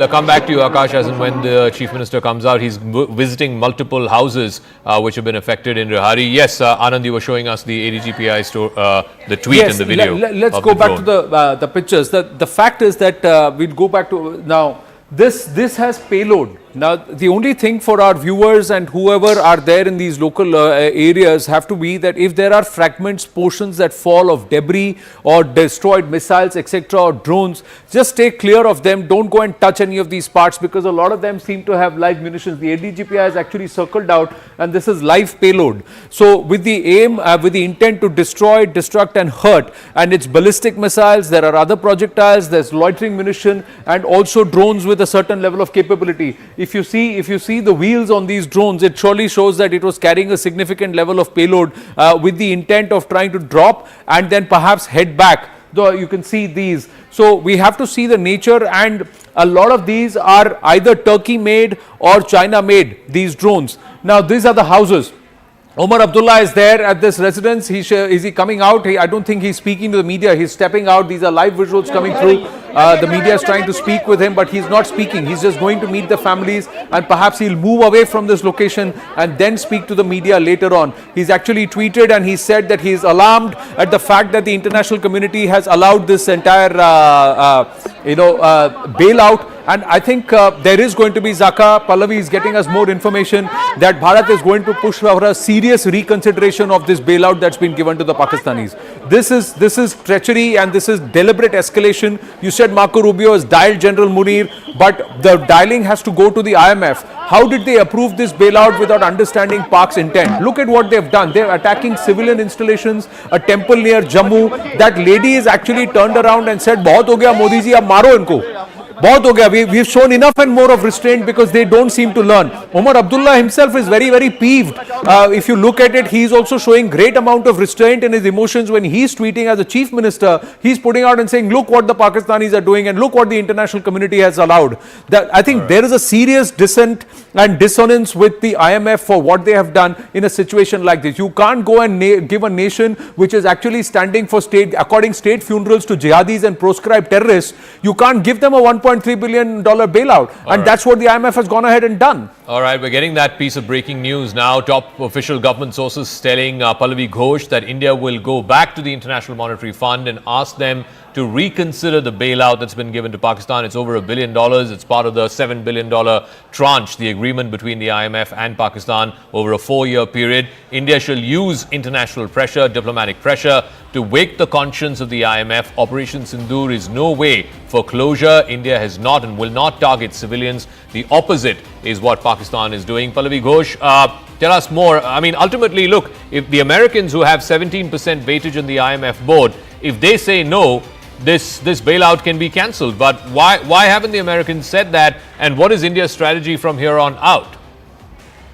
That's exactly the question which India is asking. Why is it that America said no? Because Donald Trump's earlier statement where he said that we've given $3.3 billion to Pakistan, but we've got nothing out of them. They've done nothing for us. that is something which India is going to use effectively against Americans as well, and make the point to them that you may be one of the largest contributors to the IMF. I know this logic is going around, your money, we use it the way we want to. That's at least how the stakeholders of the IMF were talking about. But the point is that isn't an international organization also to be held accountable? And they also to ensure that the money that they're using and giving out is actually used for a good cause, or at least for the cause what it is meant to. You know, Zaka, if you look at the note which was released by the government of India yesterday in its response to IMF, and the statement which India made at the IMF meeting yesterday was that we leave it to your morality to decide how that money should be given and whether you should give a bailout to Pakistan because they have been an official offender. I think it's this conscience awakening call which is now being taken by the government, and therefore all right, Pallavi, I'm back, sorry to interrupt, but apparently there's some air activity where Akash is. He's in Rehari in Jammu. Akash, yes. Zaka, I'm showing you the visuals, possibly some air activity. There I'm showing you the clouds there. We have this, okay, we have been asked to go inside because there are in fact some attempts, there were some attempts in fact, these attempts have been thwarted. I'm showing you the visuals of the air activities. I'm also hearing some sort of roar, possibly of the jets, but there I'm showing you the visuals of the clouds where we have that white smoke, and in fact we have been told that there is some fresh attempt possibly when CM was here, Zaka. All right, that seems to be some activity there, some air activity. The reporters have been asked to move inside. These are the remnants of the damaged buildings in Rehari. So these are deferred pictures as well. We'll come back to you, Akash, as and when we can establish some confirmation of what kind of air activity there is. You could hear sirens in the background as well. There you can see an official asking Akash to move in. I believe the three defense chiefs have also reached South Block. There is a high-level meeting going on, and this will continue. This will continue through the day. If you're joining us at 9 o'clock this morning, these are the big headlines. It's been a hot night between India and Pakistan at the line of control at the international border. Let's bring you up to speed with what you should know in this escalating situation between India and Pakistan. Headline number one, Pakistan's Fatah missile that was aimed at Delhi has been intercepted and downed over Haryana. You can see the images there, massive remnants that have been left behind, the wreckage that's been left behind. This is a ballistic missile, 400-kilometer range, was in the direction of Delhi, but it's been intercepted over the skies of Haryana, and you can see it's fallen, the wreckage has fallen in the open fields there in Haryana. The villagers taking those pictures earlier this morning. Headline number two, it's not just in Haryana, in Srinagar, in the Lasjan area, in the outskirts of Srinagar, parts of what is believed to be a Pakistan Air Force jet, which was brought down in a dogfight. That wreckage landed up in the backyard of a residential complex. The individual whose house it was where this wreckage was found, he is of course now speaking with the authorities. He has taken these pictures in what is believed to be the wreckage of a downed Pakistani fighter jet. Headline number three, India has managed to intercept Pakistani drones. These are two sets of images, CCTV images. This is the second set showing the wreckage after the interception happened. This is in the Jammu Narwal sector. The interception happening there. That's the first set of images. The interception happening in the night sky. And then the second set, which shows the destroyed Pakistani drones and the launch pad that was used by Pakistan to launch those drones. So you can see fire and smoke up in the fields in Jammu. Headline number four, a part of a drone has also been found in Amritsar. You had the ADGPI. This part is what was found in rural Amritsar. You can see the fields there, the fields being readied for the next season. You can see the part of the wreckage. That's clear that these are drones in rural Amritsar. The ADGPI also tweeted the drone that was visible in the Amritsar Cant, in the Khasa Cant in Amritsar. That too has been brought down by India's air defense system. Headline number five, a Pakistan projectile has been found in Lasjan in Srinagar. Ishan was there. This is the same area where you saw the wreckage of what is believed to be a Pakistan Air Force jet being brought down after a dogfight. What that is will be established by the authorities. Our Ishan Wani was there reporting from the backyard of that residential complex where which is the point of impact. Headline number six, a bomb-like object was found in a place called Jamla village in Pokhran in rural Rajasthan, in the deserts of Pokhran, Rajasthan. The Indian Army managed to neutralize this drone and missile attack in the sky, and what you're seeing is wreckage of that missile. Headline number seven, Pakistan targeting civilian areas. That's where our Akash Sharma was reporting from in Rehari. multiple homes have been targeted. There's a temple called the Shambhu Temple in Jammu that has also been targeted. Overall in Jammu, 5 people, I'm afraid, have died, both in artillery shelling as well as in Pakistani projectiles that have been hitting parts of Jammu overnight in the last 6 or 7 hours. So Jammu seems to be badly affected because of the overnight escalation of projectile, drone and missile attacks from Pakistan into India and India's response. Headline number 8, there are damaged parts of a drone that's been found in the Narsu area in Udhampur. Udhampur, of course, the headquarters of the Indian Army's Northern Command. We don't know what nature this drone is. You can see the Army officials there taking away the remnants of this. This is from Narsu area in Udhampur. Security forces are on the spot. I can report to you there is no damage to the Udhampur air station or any part of the headquarters of the Indian Army's Northern Command.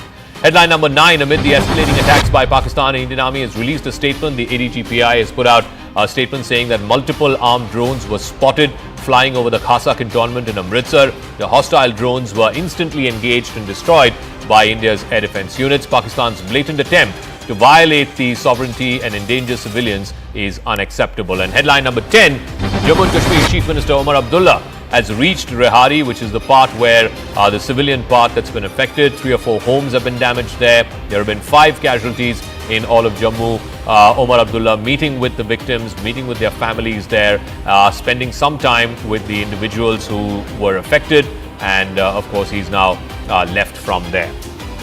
As we sort of bring you up to speed with what is happening here in the national capital, all 3 service chiefs are at the Ministry of Defence. They're in North Block right now, even as we speak. We're given to understand that further details of what the discussions will be known as well. Remember, at 10:30 there is going to be the briefing by the Foreign Secretary. If we can have a reporter to try and get a sense of the meeting that they're having right now, and they're likely to meet with the Raksha Mantri Rajnath Singh as well in the next few minutes. Arunima is joining us live. Arunima, yes. Yes, the 3 service chiefs have arrived in South Block. There is a string of briefings and meetings that is going on in South Block at the moment. The situation is now under control. The assessment part is now on. We have seen ADGPI put out details of the munition that has been used in Amritsar, drones which were carrying the munition as their payloads, the way they were taken down, and the details, the markings on the payload, all of that have been put out in the public domain. Assessment of the situation all the way from Udhampur to Jammu and also in Jaisalmer, that's on. There's a high likelihood that Raksha Mantri Rajnath Singh could also meet the 3 service chiefs shortly. By afternoon, after the press conference by the Foreign Secretary has ended, there's also a possibility of the Prime Minister being briefed by the National Security Advisor and the Raksha Mantri as well. One thing that one must highlight is that the deliberate misinformation that is going on from Pakistani social media handles, most of them have been blocked by India, but international media is picking up some of those and India is countering them. One of which said that, an Indian Air Force jet has been down. Then another misinformation was that the S-400 missile system has been damaged. All of these being denied officially by Government of India. No, Arunima, I was just coming to that the PIB needs to fact check things a little faster and perhaps in a little more active manner. They have been doing a fantastic job, but Pakistan's disinformation campaign continues. They are trying to claim that some brigade headquarters has been destroyed and that some bases, they have even named the airfields have been destroyed, etc. They have also said that some storage of missile-based storage system has also been destroyed, along with downing of jets, and like you said, some of our air defense systems being destroyed. All of these are not factual, they are all false, but there is a tendency that वो कहते हैं ना Arunima, if I can say that कि जब तक सच खड़ा होकर अपनी बात कहता है, झूठ पूरा शहर घूम के आ जाता है. So that is something which is happening, and this is a massive disinformation campaign that the Pakistanis have tried to launch. And that is something that needs to be countered far more effectively. The PIB is doing a fantastic job, but they need to be a little more quick on the counter.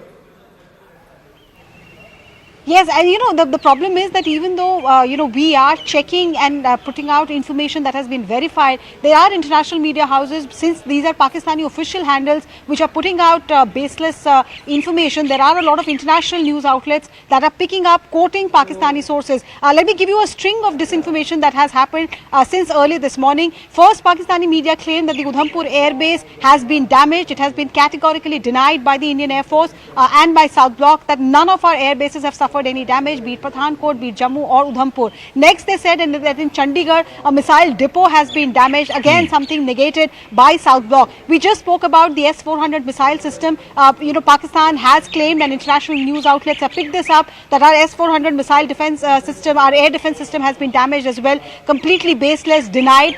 They have put out old photographs and said that Indian fighter jets have crashed in their operation that began last night post midnight. Again, India has fact checked, saying this is an old video which is being recirculated. So yes, both the South Bloc and the Ministry of Information and Broadcasting negating the lies of Pakistan. Right.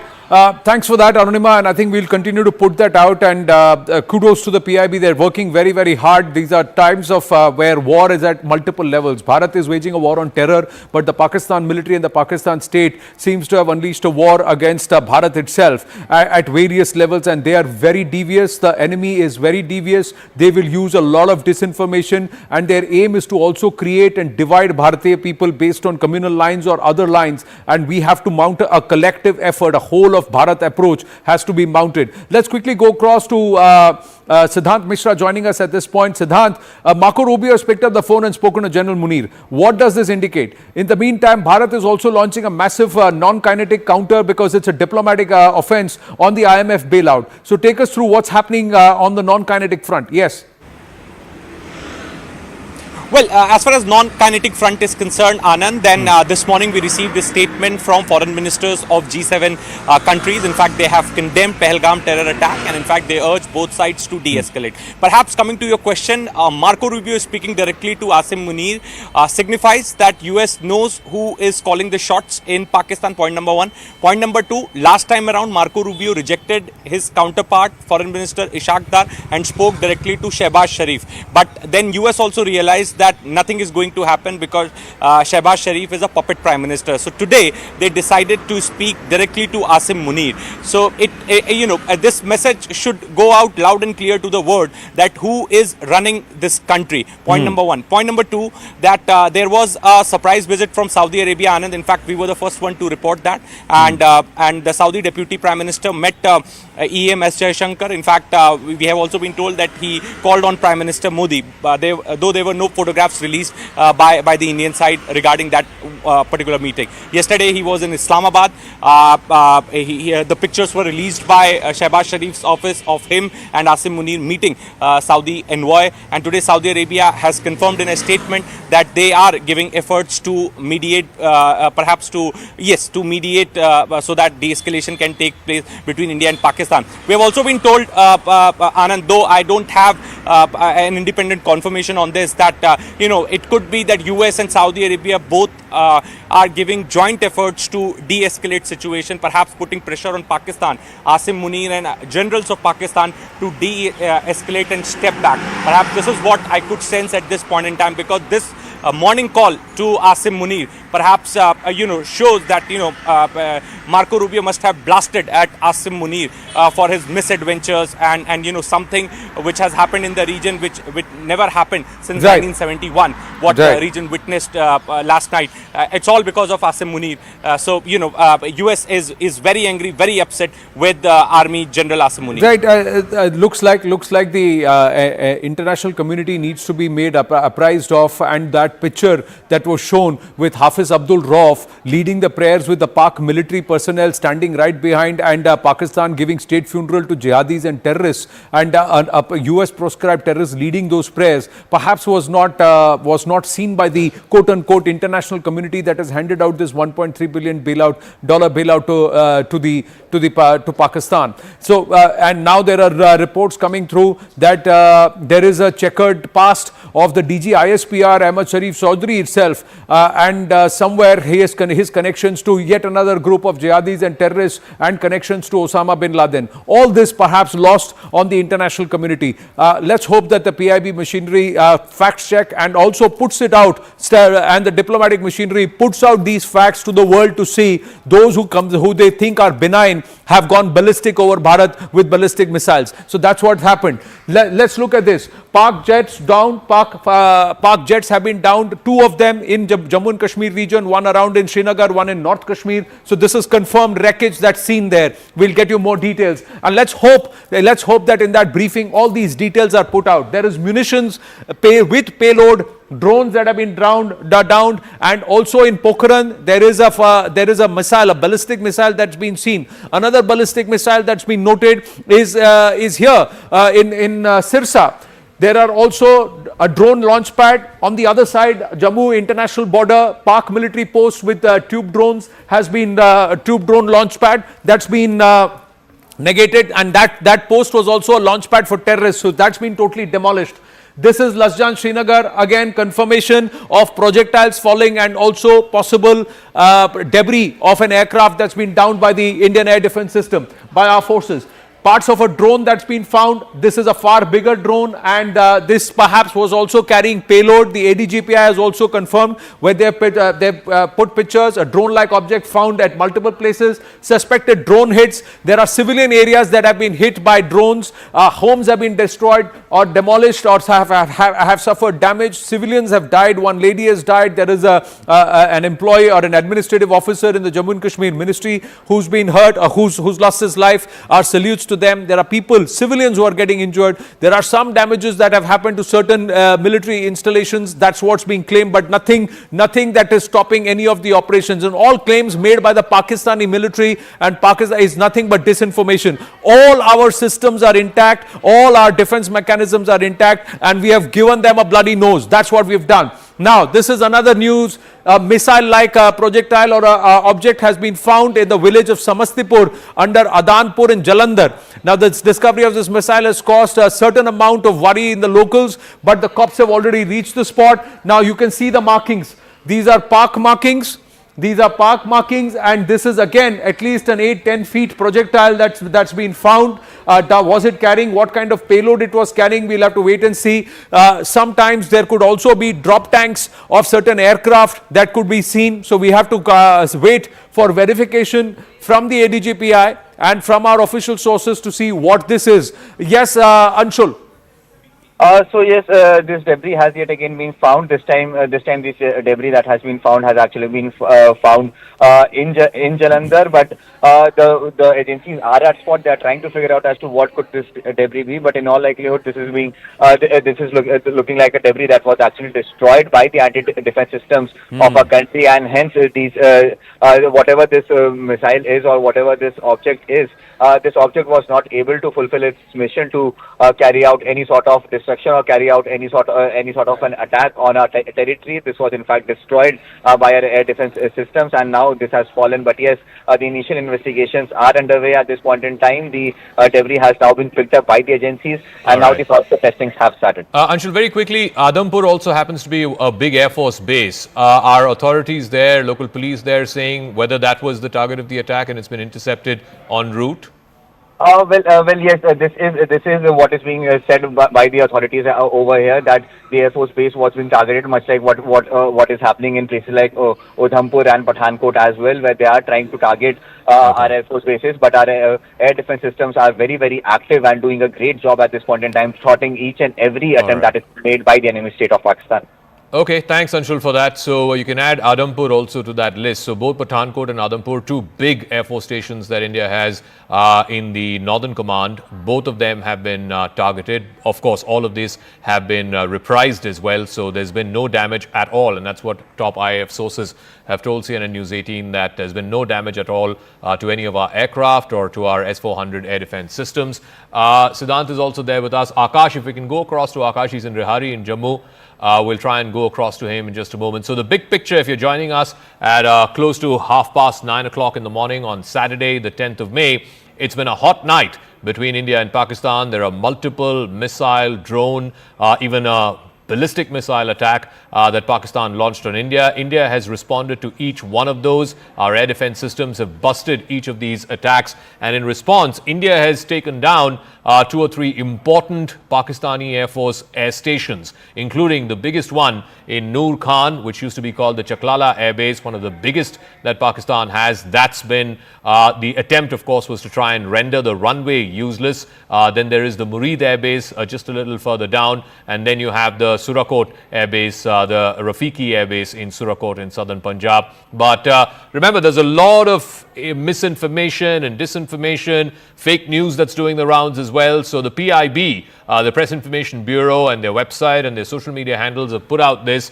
There is a claim by some Pakistani social media handles suggesting that the S-400 air defense systems, which India managed to procure from Russia, there is some disinformation doing the rounds that there's been damage to the S-400 systems.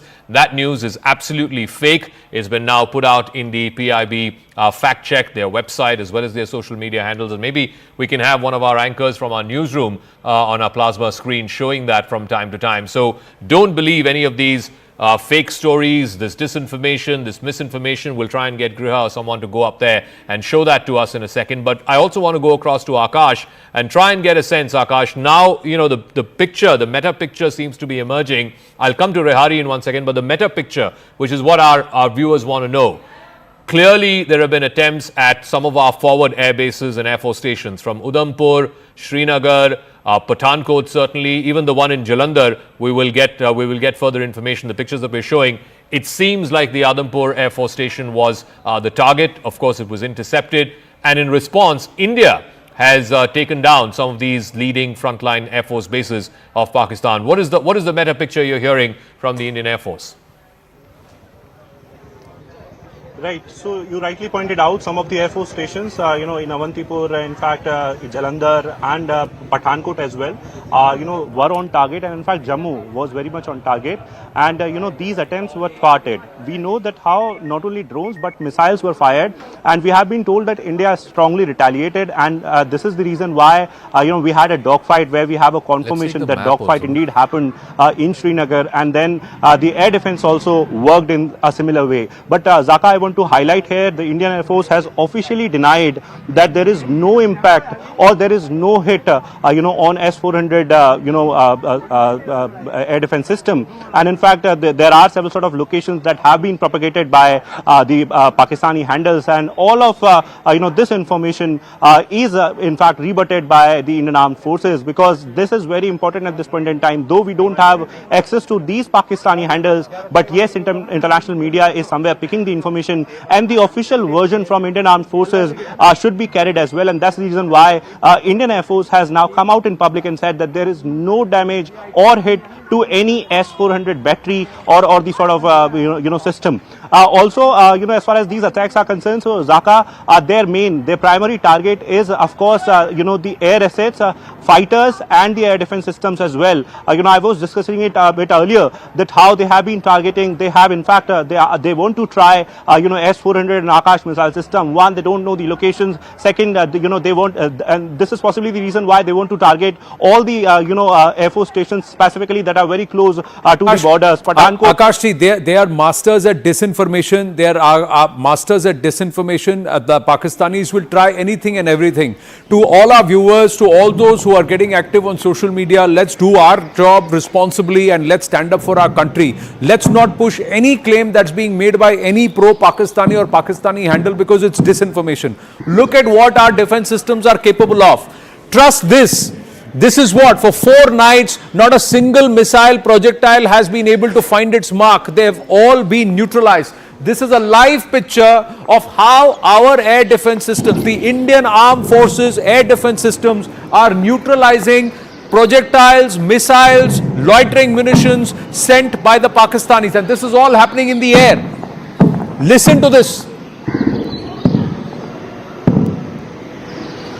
You can see the projectile trying to travel over the Indian airspace, and there you will see the flares first coming in, which are the distraction, and then the mechanism, how it works, and the entire projectile then being damaged, split into multiple parts, into shreds. It's being torn into shreds on our skies. So these are the fireworks courtesy the Indian Armed Forces.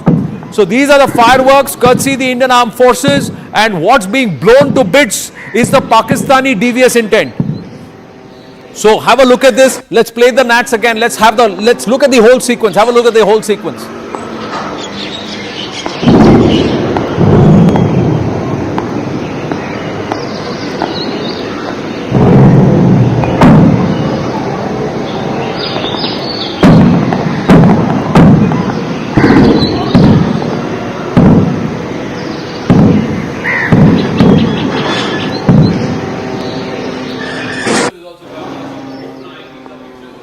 Of Amritsar drone intercepts that are happening live. This is from early morning, so a couple of hours ago. So we should mention deferred pictures there as well.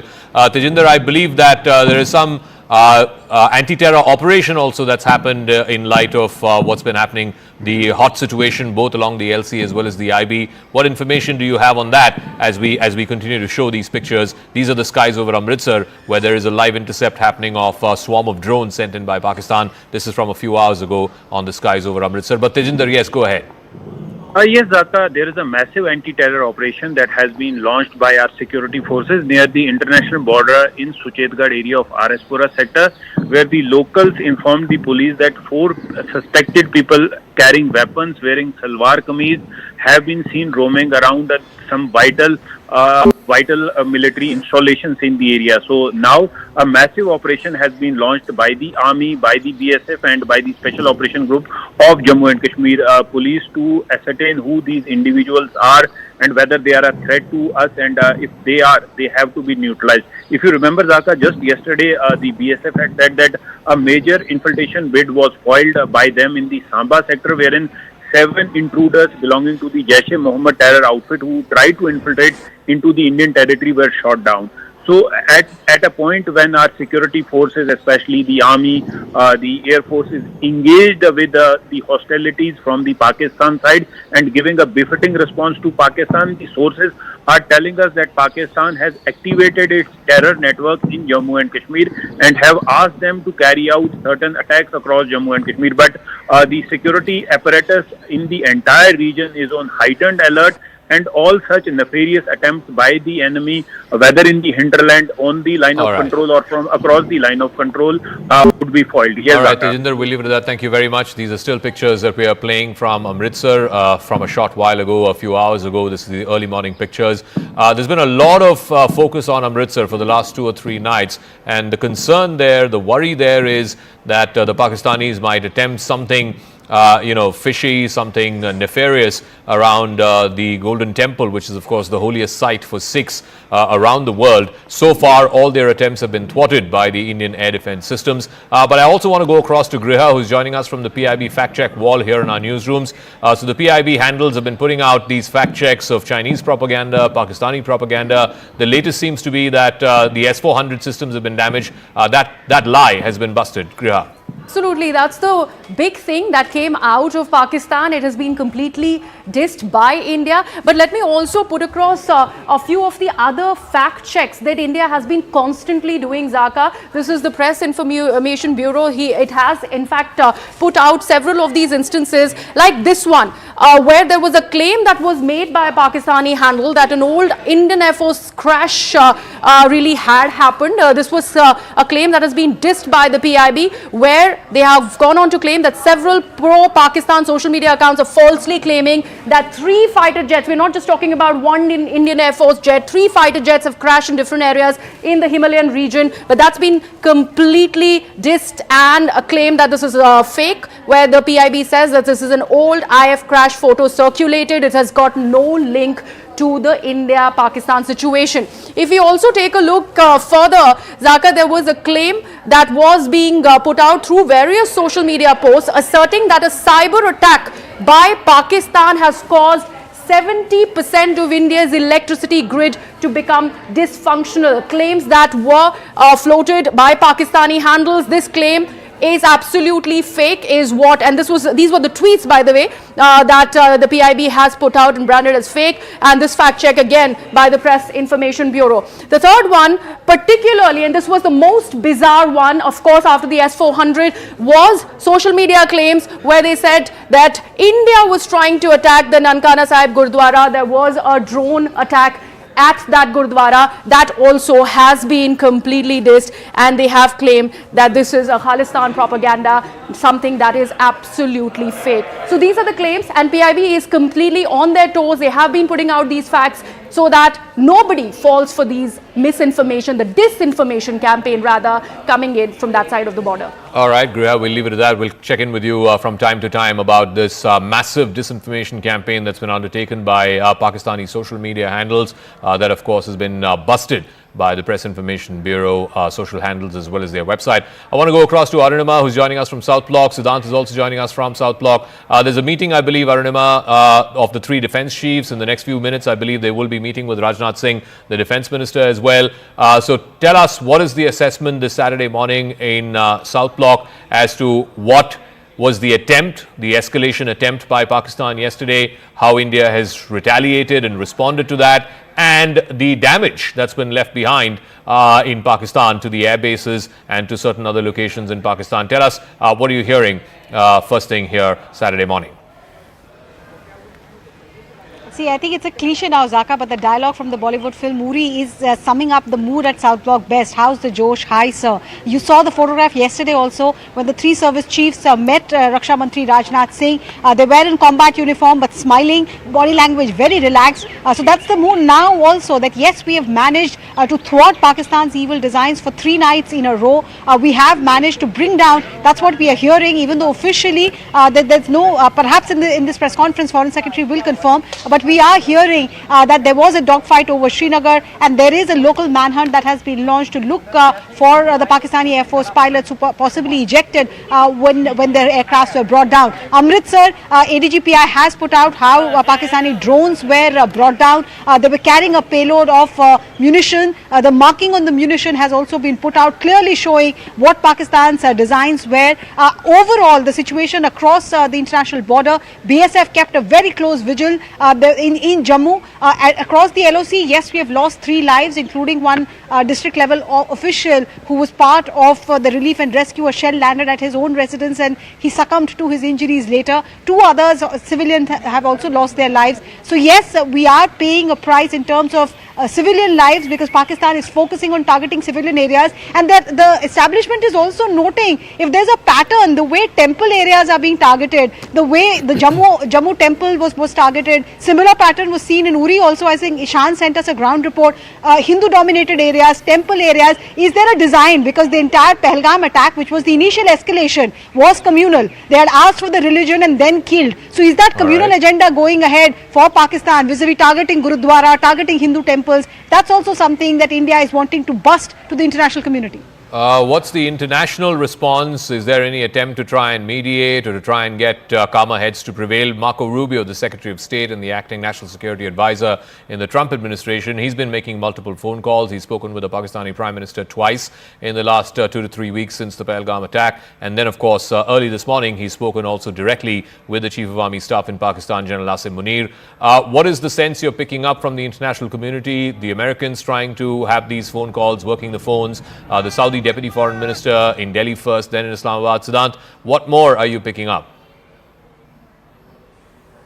Well, yes, that's right, Zaka. What I'm picking is that Saudi and Americans both are perhaps giving efforts to de-escalate tension between India and Pakistan. In fact, this phone call, which was made by Marco Rubio to Asim Munir, perhaps signifies a lot of things, Zaka. In fact, it's kind of a message where which America wants to send out, that since nothing happened after Marco Rubio spoke to Shehbaz Sharif, so now America is directly speaking to the army chief. Perhaps we have also been told, Zaka, that Marco Rubio told Asim Munir categorically, very clearly, that Pakistan needs to de-escalate or be ready for future consequences. Point number 1.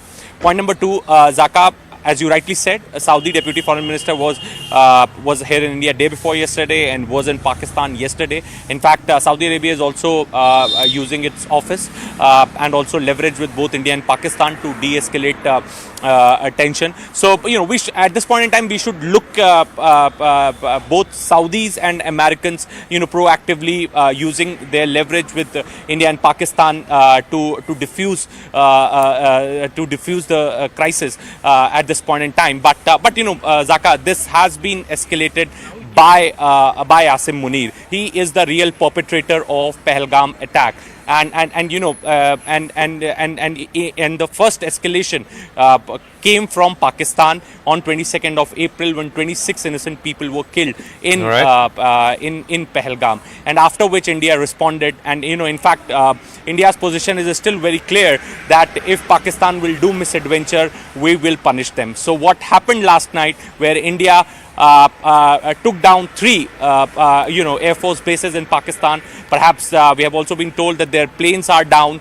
All their attempts to infiltrate Indian territory have been thwarted, is a punishment to Pakistan, and India wants this message to be projected in this manner, that since Pakistan did misadventure, so we punished Pakistan. The Noor Khan Air Base, of course, is the biggest. It used to be called the Chaklala Air Base. It has both the fighter jets, the F-16s, the military transport aircraft, the C-130s, and then there's the Murid Air Base, both of which are close by to each other, just a few kilometers, and those two have been badly affected. We will try and see if we can go across to the pictures from Rehari as well. Omar Abdullah is the Jammu and Kashmir Chief Minister, who's met with the civilians who've been affected in the Pakistani artillery shelling, both on the LC as well as in the IB. In the case of Jammu, of course, it's across the IB. There have been 5 deaths, is what Tejinder was telling us a moment ago. Akash is joining us from Rehari, where buildings have suffered damage, individuals have also suffered damage, and you can see those pictures of Omar Abdullah confiding with the government officials and the security officials there. Akash, what are you seeing and hearing around you? Right, so I'm moving towards Shambhu Temple. That is the another place, Zaka, hit by the projectiles. Now, the possibility is that these are kamikaze drones, because at this location, in fact, in the civilian population where I was, there present just a while back, there, in fact, we have multiple buildings, that have got hit. One building, primary building, has got, damage, in fact, major damage. And then we had, splinters that have affected the nearby buildings. So possibly these were kamikaze drones. This is what the assumption is. But then, even now, on and off, the air activities are happening in Jammu specifically, if we talk about. And air defense system is somewhere thwarting those attempts, where Pakistan is somewhere trying to target the establishment, the military establishment primarily. But then we have the civilian infrastructure that has got impacted. And in fact, this Shambhu Temple and this civilian population, one colony in Jammu, have been hit by the Pakistani drones or the missiles. In fact, forensic teams are very much there. Forensic team is checking as to what was it and what is the kind of damage that is very much there and is being witnessed by the population. So CM Omar Abdullah was there in this population, in this civil area where people have in fact spoken to the CM, and CM was in fact taking a stock of the situation. He has gone to this Shambhu Temple as well, and we are learning that he is visiting several places that are impacted somewhere after these sort of attacks that have come from Pakistan, Zaka. All right, Akash, we'll wait for you to get there. Omar Abdullah is reaching the Shambhu Temple there, where again the projectile fell on the outer perimeter of the temple. What we do know is in that particular attack, there's been no casualties, no one has been injured. But the fact that a temple has been targeted, and we've seen this pattern from Pahalgam, even over the LC firings, the artillery firings, the violations of the ceasefire that happened. There were Hindu temples and Hindu homes that were targeted. Let me also try and get you a sense of what is happening. The meta picture right now at 9:30 in the morning. The one thing that we can tell you is that the escalation has now gone up a couple of notches up the escalation ladder. It was Pakistan that chose to escalate. They tried to hit some of our forward defense bases, particularly Air Force stations from Udhampur to Srinagar to Adampur to Pathankot, the biggest air base in this part of the woods, in the northern part of the woods, the Sirsa Air Force Station. They even sent out a Sirsa, they even sent out a Fatah 2 missile, a ballistic 400-kilometer range missile in the direction of New Delhi. It was, of course, thwarted in the skies over Haryana. So, in response, India hit back, and it is hit back substantially against at least 3 air bases in Pakistan. The Noor Khan Air Base, which is the biggest in Rawalpindi, it houses a military training college as well. And then you have the Murid Air Base in Chakwal, and then you have the Surakot Air Base, the Rafiki Air Base. 3 air bases have been hit by India in retaliatory firing. Anshul is now joining us. He's, of course, in Jalandhar. We're also given to understand that Pakistan launched a Biker Yeeha kamikaze drone in Amritsar in Punjab. So both in Amritsar and in Jalandhar, we're hearing multiple reports, Anshul, of swarms of drones being sent by the Pakistanis. What are you hearing and seeing the morning after what has been a very dramatic and escalatory night? Well, definitely there are a lot of reports that are coming in. In fact, this just a few moments ago there were reports of some fresh explosions that were heard in Amritsar, and at this point in time the authorities are telling us that our air defense systems were at work. But out here at the location at which I am standing is in Gurdaspur. Remember, there was a big explosion that was reported in Gurdaspur, and I'll just try and show you what has transpired over here. This is the kind of impact that has been made by the missile that was actually launched from the side of Pakistan. You can see the kind of impact, the kind of crater that it has created over here, and this is right in the field, right in a farm field over here. In fact, what locals are telling us that the impact of this entire blast was actually heard by at least 4 kilometers away from this location, and not only this, but also the window panes of several of these houses of these locals have also been smashed. I'll just try to speak to a few people. So, आप ये कितने बजे यहाँ पे ये हादसा हुआ? 4:45 पे। 4:45 पे क्या हुआ था? जब कैसे पता लगा कि यहाँ पे लो जगदी आई आ ते एकदम जगी आ लो फिर डिपे आ ते उदे भवका वज गया तू बद निकला ताणू। हाँ जी, यहाँ पे फिर आर्मी पुलिस एजेंसीज कब तक पहुंची? बाद आई पुलिस और पहलो पिंड दे बंदे आ ओ डेरी कोल वेखिया फिर इत्थे वेखिया फिर बाद आए बंदे ते ओना फिर आड़ के आडे लागे मुंडा लग आ गोठी वाला ये पहलो आया ये घर ते आड़ के ते वेखे आ। हाँ जी, ते आ गलबात हुई। एक वो डिगे वही आने भैनियां पंचायत नाल उत्थे डिगे आ ते बाद सानू सरपंच ने फोन किया सुखदेव सिंह ने, आंदा भी वेखो कितना बच गए अही भी बचे अही। किसी को इंजरी या किसी को चोट लगने की तो कोई ना किसी ने लगी चोट। पिंड दे सिमट लथे आ, शीशे टुट गए, और राजू बिल्ले भी शीशे टुटे आ, ए कोठी दे भी टुटे, और कोठी दे टुटे, साडे भी टुट गए आ। तो यहाँ पे कुछ मिसाइल जैसा भी मिला था? जो कोई गलबात नहीं, सिर्फ लो वेखी आ, घर वाले ने वेखी आ। माता जागन दी, मैं भी जागन, मैं पग ला के सुता, मच्छर बहुत ज़्यादा है तो ये करके मैं जागन, दूजे बच्चे भी जागन दे साडे। हाँ जी, आ गलबात। So just to translate for our viewers that there was this explosion that was heard over here at approximately 4:30 a.m. this morning, where there was a huge fire that erupted over here, and post that there was an impact that was heard by people who are residing far away from here. The window panes of their houses were broken. Once they reached over here, they saw this massive crater, and hence they called the local authorities over here. And once the authorities came over here, they took the debris away from here. But this is the current situation. You can see, you can actually imagine the impact or the size of the projectile that might have landed over here. This is a massive crater that has developed over here. But the only positive news is that no injuries were reported. There was no there are absolutely no damages to any sort of properties, big damages to any sort of properties over here. But yet again, this cowardly nation Pakistan yet again trying to attack civilian population out here in Punjab. Okay, thanks for joining us from Gurdaspur, the village there. You can see that massive crater. Anshul Singh there live for us in Gurdaspur. We want to go to this breaking news. You saw those pictures over Amritsar, the blue skies over Amritsar earlier this morning. Now we have information. Pakistan launching what is called the Biker Yeeha 3 kamikaze drones in Amritsar. This, of course, endangering residential areas in Punjab. So there have been multiple attempts in Amritsar, in Jalandhar, in Pathankot, in Gurdaspur. So Punjab seems to be facing the brunt of these drone swarms as well as possible missile attacks by Pakistan, all of which, of course, has been neutralized by Army air defense guns today. The pictures that we were showing, the blue sky pictures that we were showing a short while ago, there you go on the bottom right part of your screen. These are from about 5 a.m. in the morning. You can see the air defense systems neutralizing and taking down these kamikaze drones that were sent across from the other side by Pakistan. The drone was aimed to target civilian areas and to claim civilian lives. That's been now confirmed by defense officials. Aman is also joining us, and so is Siddhant. Aman, so there's going to be multiple meetings, as you would expect. Rajnath Singh will be meeting with the three service chiefs. The three service chiefs are meeting right now in South Block. There's a press conference by the Foreign Secretary at 10:30 in about 45 minutes from now. It is a hectic morning, Saturday morning in New Delhi.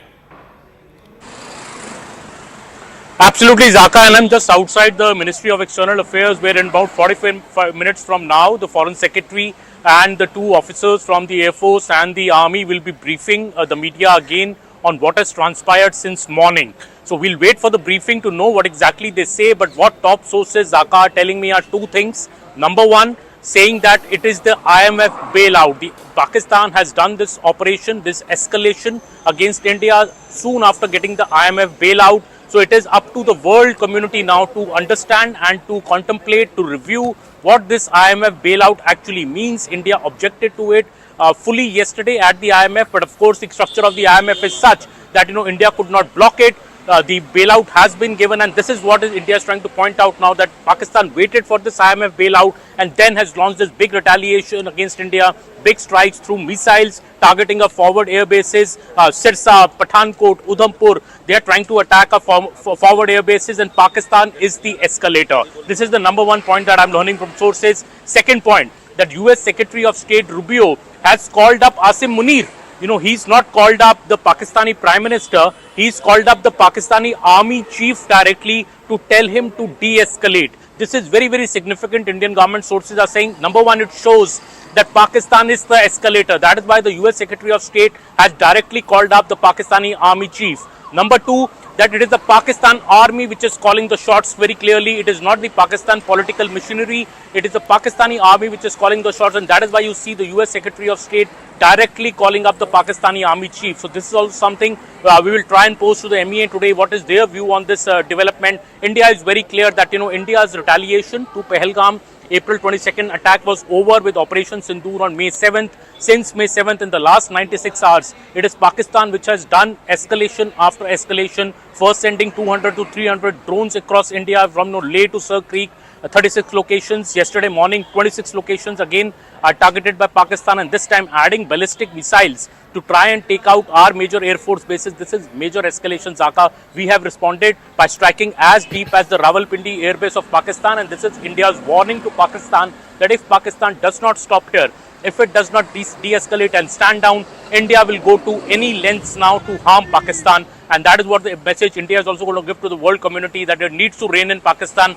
And I think US Secretary of State called to Asim Munir, Zaka, in that sense is very significant. Oh, it absolutely is. It's the first phone conversation between the Secretary of State. He's also the acting National Security Advisor, speaking directly to the Chief of Army Staff, General Asim Munir. Really, if Asim Munir decides to stand down today in the next moments, then India will stand down too.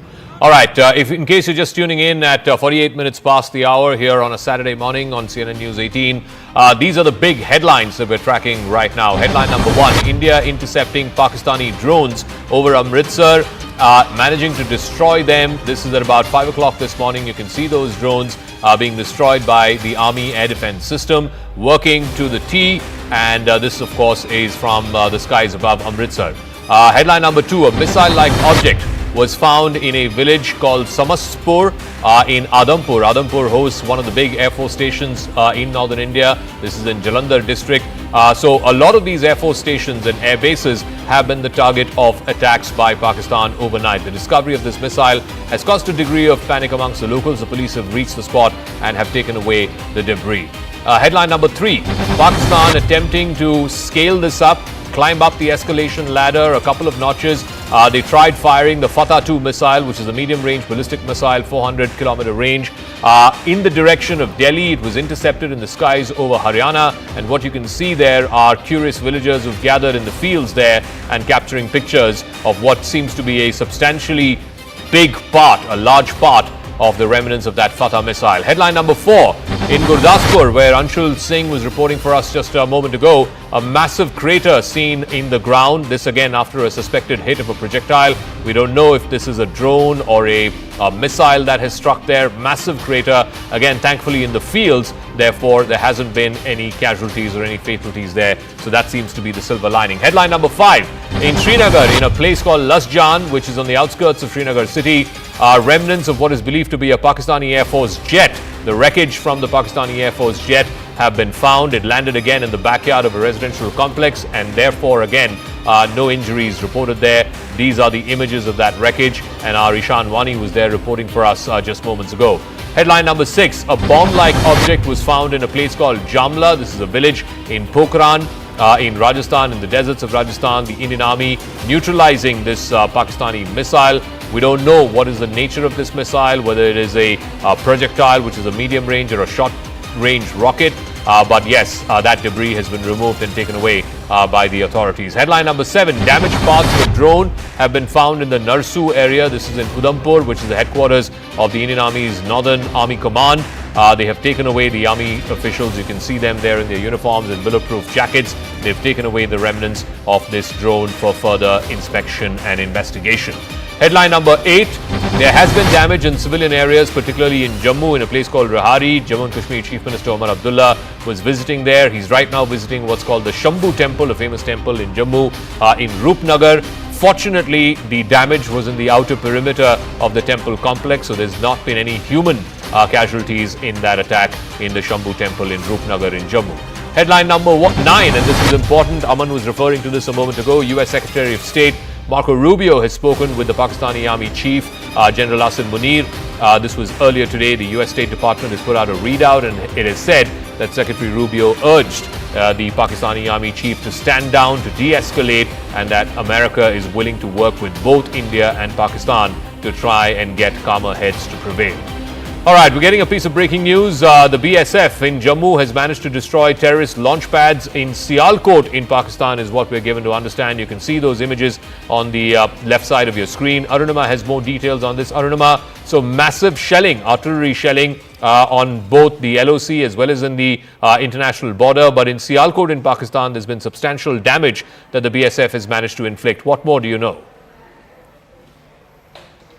Yes, so they've identified this launch pad as Luni, which is in Sialkot district. This is just across from Akhnur in Jammu. Around 9 p.m. last night, 2100 hours, there was heavy shelling going on from the side of Pakistani Rangers. And in its retaliation, BSF took down this terror launch pad. They put out visuals, 2 sets of visuals. One just shows you how across the fence, suddenly the area, the farmland area there lights up. And it is the terror launch pad which was targeted. And then there's another set of visual which shows that what is believed to be the terror launch pad, Luni is what BSF has identified it, that's on fire. You can see that entire area set on fire. Back to back, second day of the BSF taking down terrorists and terror infrastructure. Yesterday, I mean the night before, they had taken down 7 Jaish-e-Mohammed terrorists in Samba. This was also, and this is a pattern which is emerging, that while Pakistan is upping the ante, either sending in drones or sending in missiles and munitions,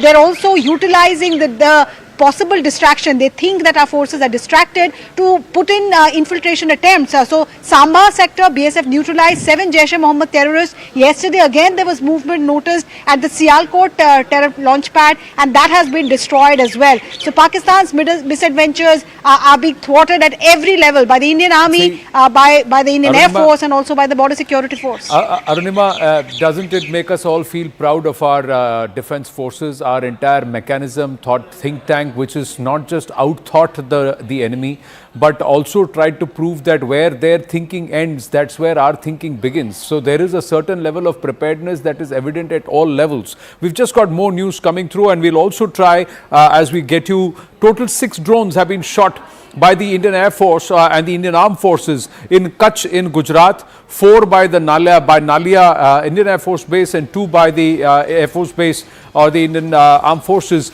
in Bhuj. So there are 6 drones overall that have been shot down over even in Gujarat. So wherever the Pakistanis have tried to enter, the Pakistan Armed Forces, the military has tried to enter, they have been thwarted at various levels. The first probe level drones were negated. Then the probe level projectiles were negated. Then the missile defense systems were busted there on the other side, on the enemy side. Then the Dushman tries Pak air raids. When that happens, 4 air bases have been rendered useless. In fact, most of their machines can't even operate from those air bases. So Dushman again facing reversals. Then they try to go ballistic. They try to use their Fateh missiles, Fateh 1 and 2 missiles, Barak and Akash, neutralize them in the Akash itself. And again, more drones that they are trying to send towards military installations in Bhuj. Again, those drones with munitions have been now decimated, have been destroyed. We'll also try and go across to Pallavi Ghosh to try and also outline how the entire jihadi connection, this entire Pak military is an out-and-out patron of jihadis, and they consider them as mujahideen or soldiers itself. And that is not just because of the pictures that were seen when you had a US proscribed terrorist in Hafiz Abdul Rauf leading the prayers, and jihadis of Jaish and Lashkar, they were getting state funeral and with military personnel standing in attendance. But the DG-ISPR, there is now conversation that the DG-ISPR has a jihadi pedigree. The DG-ISPR has a jihadi pedigree. His father was a proscribed terrorist, flagged off by the UN Security Council itself, and he was an aide of Osama bin Laden. He actually leaked key information and details to Osama bin Laden. So that's the connection. Let us hope that the Indian machinery, the diplomatic machinery, the whole of Bharat approach that we are witnessing highlights this to the international community. This is the pedigree, and this is the group to whom the 1.3 billion bailout has been given by the IMF. These are things that we need to put out to the world to show this is the Pakistan that's being backed and by the IMF, and they should be branded terror state Pakistan. Does India up the diplomatic ante? We'll wait and watch. Now going back to the drones, Akash is with us on the phone line. Akash, so more drones neutralized by the defense systems. Now there is also talk that Pakistan tried to go ballistic and they got a bloody nose there too, with Barak and Akash equally effective in our skies. Yes, they tried ballistic missiles last night and in fact early morning today, Anand. And yes, air defense system of India, thwarted those attempts. But as far as these drones are concerned, so these 6 drones have been, destroyed by Indian Air Force. 2 at Bhuj and 4 are at Nalia. We have been given to understand. And also, Anand, since we know that Pakistan is basically targeting the air assets and in fact the airbase stations here in India. So we know that how air defenses are very much they're working pretty fine. We know that Akash air missile, in fact surface to air missiles and also the fighter jets are very much employed. We have seen the dogfight in Srinagar today. We are still waiting for the confirmation as far as downing of 2 Pakistani jet is concerned, and also other developments when we are learning about the Pathankot thing, learning about the Jammu thing, and also some sort of ceasefire violations that are happening across LC. So multiple fronts, Anand, but as far as western borders are concerned and western places here in India are concerned, so they are being targeted by Pakistani forces. Right. There are 2 messages that are gone from our forces, from the whole of Bharat approach, and salute to our armed forces. Look at these pictures. The pictures show this is on the morning skies and confirmation that how these drones have been downed. I'm just going to check. These are the pictures that we were talking about over in Bhuj. And that's it. Let's try and listen into the ambient noise. These are the locals who are making the pictures, and you can spot the visual. You can spot. Yeah, ayo. That's what they're saying. See, that's the missile there. See, and the hand shakes. There you go. That's the missile. That's where it is, and this will be now done. Missile, drone ke mare la. Hane nahi wala. Uday the drone ke ba. Uday with the. Uday the drone ke. Honte bhi nahi tu. Radar de. Kanak parte bhi nahi tu. So there you go. So confirmation there that there was a missile going, and then the air defense systems come into play. The drone has been now negated. So the drone was trying to make its way towards a military installation in Bhuj, and there you go. It's been negated, and then you see both crashing down. Once the interception happens, the drone clashes, and so does the interception. So both captured. go both captured on the screens. But Akash, the message by Bharat is very clear. घुसोगे तो मारेंगे and घुस के भी मारेंगे. Both are happening. Yes, both are happening, and in fact, Anand, I want to stress on one important point here. As far as Pakistan is concerned, so they say that they have got capable platforms and weapons. Today, we have seen that how their systems are targeting the civilian population, and this one point is exposing Pakistan. They say that they are not targeting civilian population. Either your systems are getting failed, or you are intentionally targeting civilian population. In both the cases, you are getting exposed. This is one, a place that is, outside one temple here, Shambhu Temple in Jammu, where the projectile came in the morning. I'll show you the destruction. In fact, Rajesh ji is showing you the sort of destruction here. Civil population is getting targeted by Pakistani forces, and in fact, this is out of frustration. क्या हुआ था sir यहाँ पे, कितने बजे की बात है ये? सुबह 5:30 बजे की बात है। हम घर में सोए हुए थे तो जोरदार धमाकों की आवाज आई। कैसे लगा बम्बारमेंट हो रही है। तो 6 बजे के लगभग पूरे एक ऐसा जोरदार अटैक हुआ, जैसे लगा कि कोई मिसाइल अटैक हुआ और मेरे ही छत पे हुआ है। तो मेरा उसी समय मैं उठ के बाहर आया और अपने छत पे चढ़ के देखा तो धुआं उड़ रहा था। तो बैक साइड से देखा तो मेरे घर के बैक साइड में ही धुआं उड़ा। तो मैं उसी समय घर से बाहर आया। जैसे घर से बाहर आया तो अपने गली में बैक साइड आके देखा तो बिल्कुल इस घर में अटैक हुआ है। रहते हैं इसमें यहाँ पे ये जिनका घर है ये बेच के चले गए। यहाँ पे कोई नहीं रहता था। लेकिन गनीमत ये रही कि यहाँ पे जो ये हमारा प्राचीन मंदिर है, आप शंभू मंदिर, हजारों वर्ष पुराना मंदिर है ये। यहाँ पे शनिवार और रविवार सोमवार के दिन हजारों की संख्या में श्रद्धालु आते हैं और शिवरात्रि के दिन लाखों की संख्या में श्रद्धालु आते हैं। सर मुझे एक चीज बताइए, ये तो मंदिर तो हमने देखा है थोड़ा ऑल्टीट्यूड पे भी है, थोड़ा ऊंचाई पे है, इसलिए शायद टारगेट किया गया ना। यहाँ पे 8-10 दिन पहले यहाँ पे एनएसजी कमांडो द्वारा मॉक ड्रिल भी की गई थी। अच्छा। क्योंकि ये यहाँ पे हमारा प्राचीन मंदिर है और यहाँ पे सुबह 4 बजे ही लोग यहाँ पे श्रद्धालु जाना शुरू। मुझे एक चीज और बताइए, क्या था? ड्रोन था, मिसाइल थी क्या? क्योंकि यहाँ तो कुछ दिख नहीं रहा है। हाँ। सुबह पुलिस आई थी, दूसरी फोरेंसिक टीम भी आई थी। वो मलबा लेके चली गई है। ये एक मलबा है उसका पड़ा हुआ है। अब ये ड्रोन का तो हो नहीं सकता, यहाँ मिसाइल का, ये तो इन्वेस्टिगेशन का विषय है। ये पुलिस इन्वेस्टिगेट करेगी। लेकिन जो तरीके का ये आपने उसका पार्ट, ये Anand he is showing you the visuals of this. Can you go full frame on this please? जिस तरीके का धमाका था ये ड्रोन का नहीं हो सकता, ये मिसाइल का धमाका हमें लगता है। क्योंकि जितनी उसका आवाज जो साउंड थी ऐसे लगा कि कान के पर्दे भी फट जाएंगे। इस तरीके का जोरदार धमाका था और सीधा अटैक जो मेन टारगेट था वो आप शंभू मंदिर था हमारा। शंभू मंदिर था। कोई इंजर्ड तो नहीं है यहाँ पे? किसी को कोई चोट? बिल्कुल, मैं आपको ये बता दूं कि सायरन बज गया था। सायरन अगर नहीं बजता तो लोग मंदिर को जा रहे होते। यही मेन रोड है, ये प्रवेश द्वार है मंदिर का। यहीं से लोग जाते तो बहुत कैजुअलिटी होनी थी। तो सायरन बजा, हो रही थी, हम सब अंदर थे, अपने अपने घरों में थे। एक बार फिर से अगर हमें ये दिखा पाए, ये वो पार्ट है, ये टुकड़ा है जो आपने धमाके के बाद यहाँ से उठाया है ना? और ये आप कह रहे हैं कि ये मिसाइल का वो हिस्सा हो सकता है या ड्रोन का वो हिस्सा हो सकता है? देखिए ये जो जिस तरीके का जो धमाका था वो ड्रोन का धमाका मुझे नहीं लगता कि हो सकता है। मुझे लगता है ये मिसाइल का धमाका है। ड्रोन का धमाका और मिसाइल के धमाके में और बम के धमाके में हमें अंतर है। तो जैसे जो पहले चल रहे थे वो लग रहा था कि ड्रोन के धमाके हो रहे थे, वो छोटे छोटे धमाके थे। लगभग कितने लोग सुबह जिस टाइम पे हुआ उस टाइम पे श्रद्धालु भी आते होंगे, कितने लोग उस टाइम पे थे यहाँ पर जो आप कह रहे हैं कि साइरेंस के बाद अंदर चले गए? देखिए जब सायरन बजा तो लोग उसी समय अपने अपने घरों में चले गए। अच्छा। नहीं तो यहाँ पे 4 बजे ही श्रद्धालु अपने बाबा के चरणों में माथा टेकने जाते हैं। हमारा हजारों वर्ष प्राचीन मंदिर है यहाँ पे।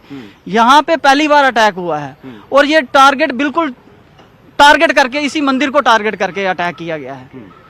क्योंकि यहाँ पे 10 दिन पहले भी मॉक ड्रिल हुई थी। क्योंकि पहले भी आपने देखा हमारे बॉर्डर पे वहाँ पे भी मंदिर को टारगेट किया गया, तो इधर भी यहाँ पे मंदिर को टारगेट किया गया। All right, Anand, I'll show you the visuals.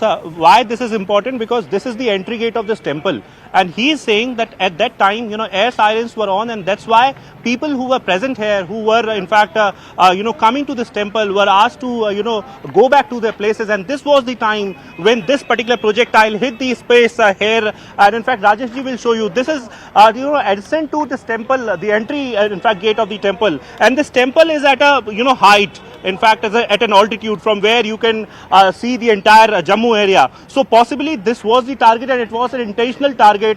This is what people are suggesting here. We still don't know as to if it was a drone or if it was a missile, but we know this for a fact that how ballistic missiles are being used by Pakistan since morning, and not just in Jammu, but in other areas as well, where in Srinagar we have reports, in Avantipura we have reports, for Pathankot we have reports, and in fact we have reports for different parts in Gujarat as well. We know about the dogfight that happened in Srinagar, and we know about the sort of instances and in fact the incidents that have happened in the different parts of country, in fact in the western parts and the northern parts. All right, Akash, we'll come back to you as and when there are further developments. I also want to go across to Lieutenant General retired Rajendra Singh, former DG Infantry, and Group Captain retired MJ Vinod, former fighter pilot, to get a sense of what this escalation means. Lieutenant General, let me start with you first. Clearly there's been an escalation from the Pakistani side.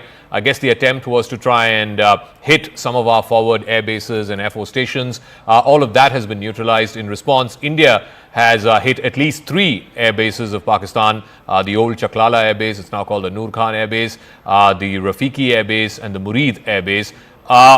Make sense of this for our viewers. What is the meta picture this Saturday morning as we count down the next 25 minutes for that important press conference by the Foreign Secretary and by defense officials?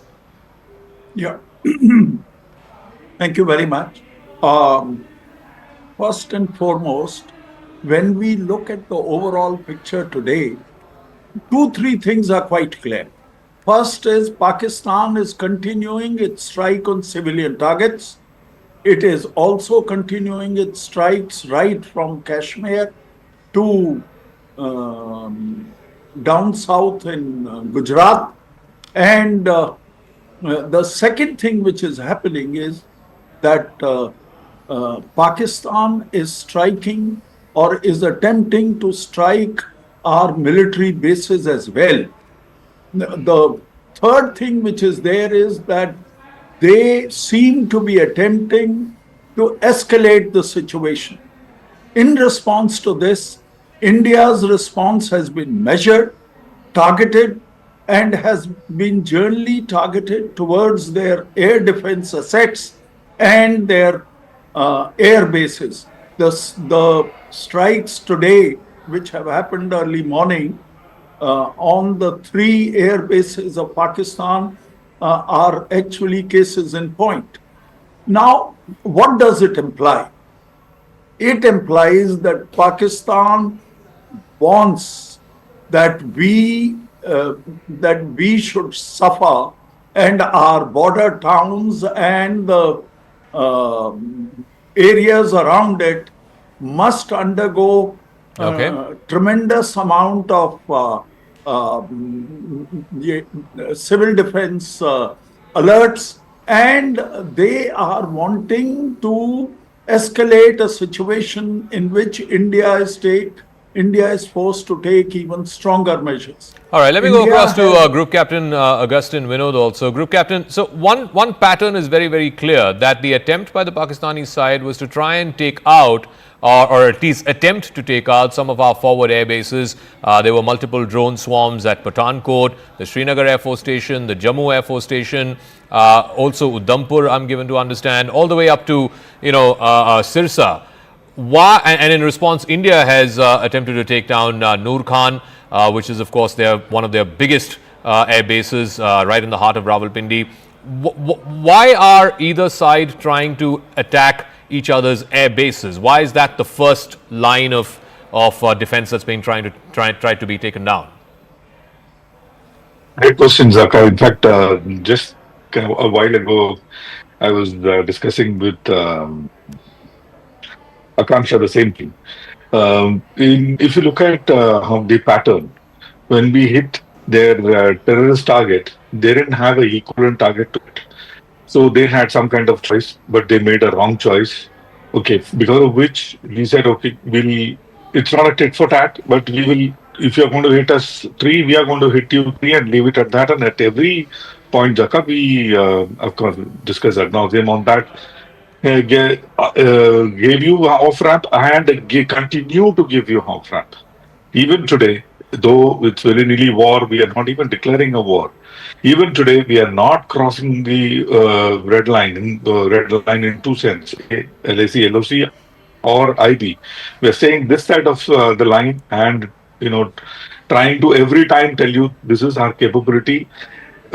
Please wake up. But that it seems to be not happening. If you look at Noor Khan, erstwhile Chiklala, like you said, we took out their strategic asset, most probably an MRTT or C-130. And you look at Murid, all their UCAVs comes from there. Their strategic UAVs comes from there. UAVs which can carry, I believe, even the nuclear air-to-ground weapons come from there. Okay. We have taken that out. And Rafiki is again a very important base because it has 6 fighter squadrons.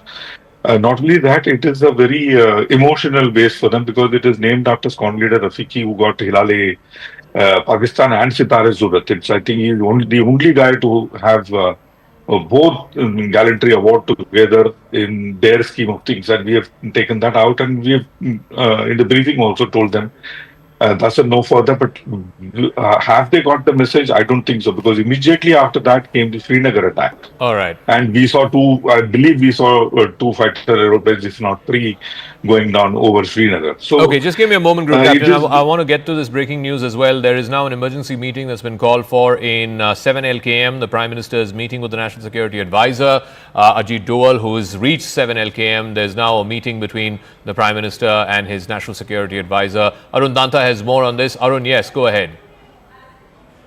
That's right.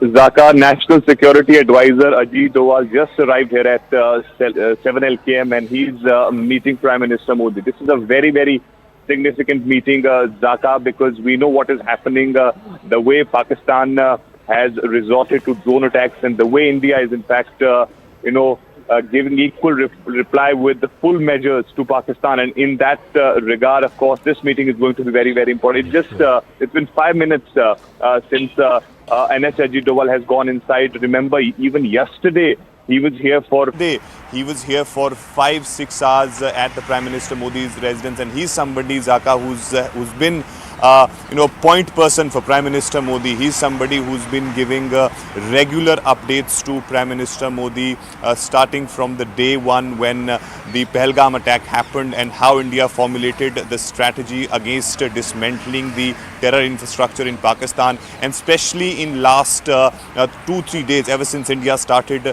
the Operation Sindoor. So NSA Ajit Doval has been that person who's been the point person for Prime Minister Modi. He's somebody, even if he's not here, he's been briefing Prime Minister Modi about each and every detail, each and every measure that the Indian forces are taking. So this is a very, very important meeting. We are also given to understand that he's also in touch with the CDS and the 3 services chief, because Rajnath Singh, of course, is also going to move towards the South Block, where already tribal services chief are there, where war room has been formed. They are monitoring situation from there, and NSA Ajit Doval's visit to Prime Minister Modi is very important, because he is giving those details to Prime Minister Modi, which he of course got from the Tri-Services Chief and the CDS. Well, thank you for those inputs. Let's go across to Lieutenant General Rajendra Singh joining us, former DG Infantry, and also Group Captain MJ Vinod. Are we seeing perhaps not just a calibrated escalation from Pakistan, General Rajendra Singh, but also now is Bharat going to now up the ante? Is there going to be a shift in the overall posture of Bharat itself in this entire war on terror?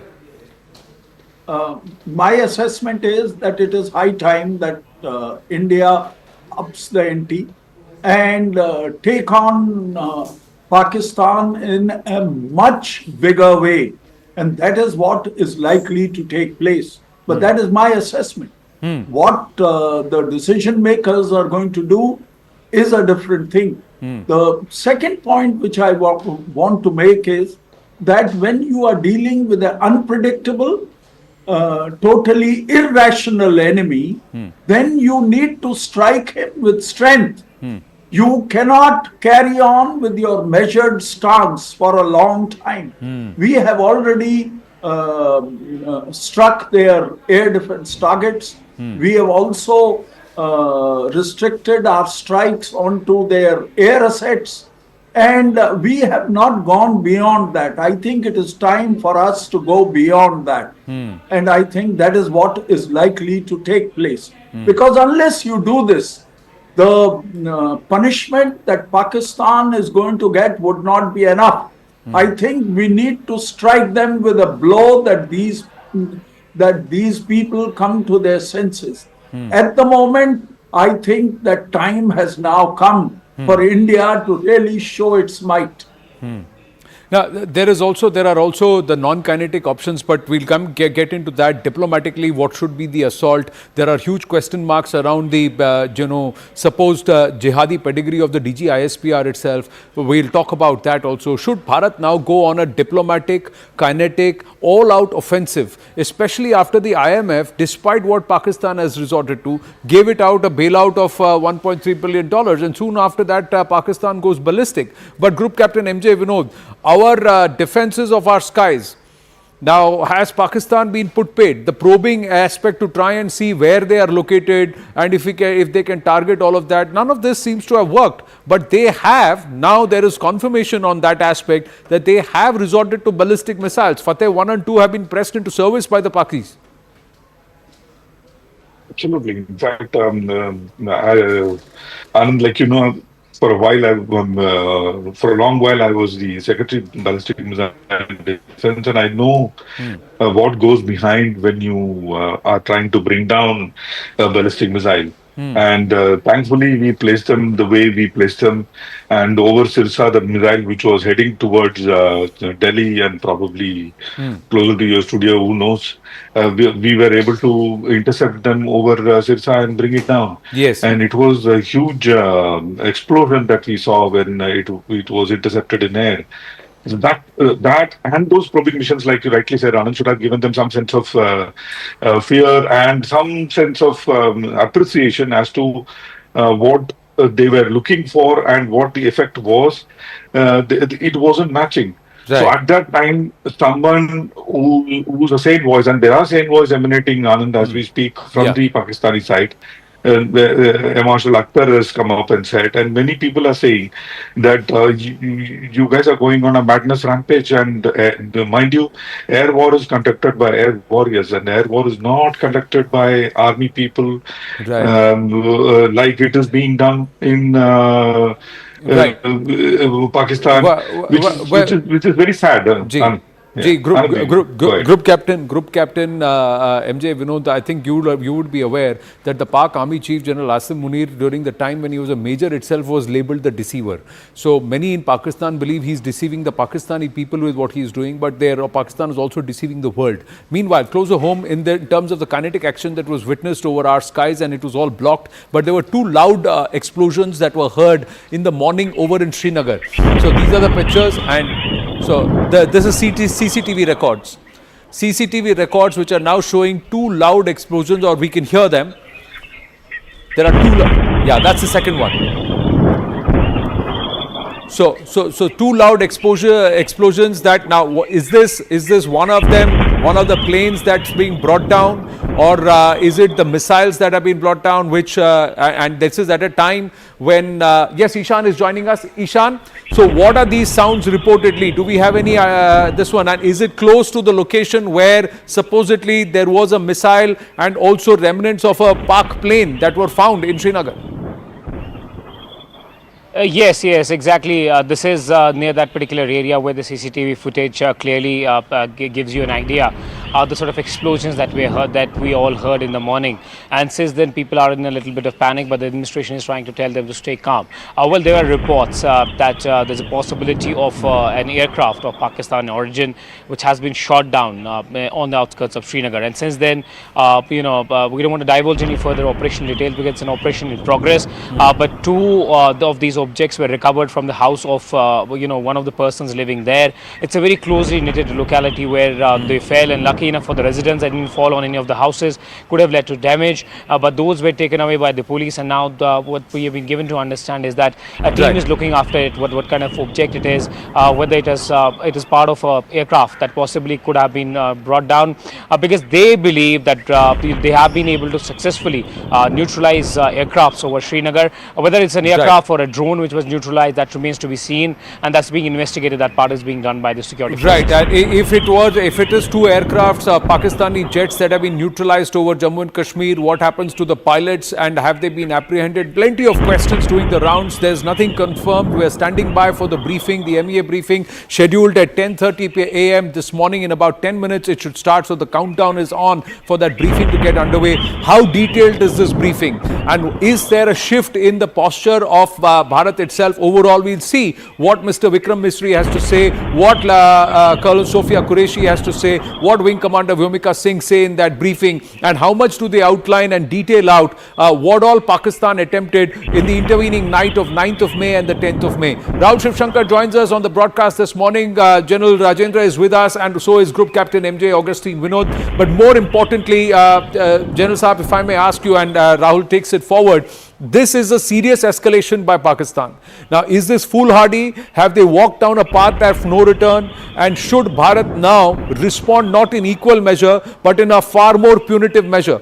As of now, the counter strikes itself have hurt Pakistan. We are given to understand that at least 4 air bases of Pakistan have been rendered ineffective. Rawalpindi has suffered massive setbacks. Their machines also there have been destroyed.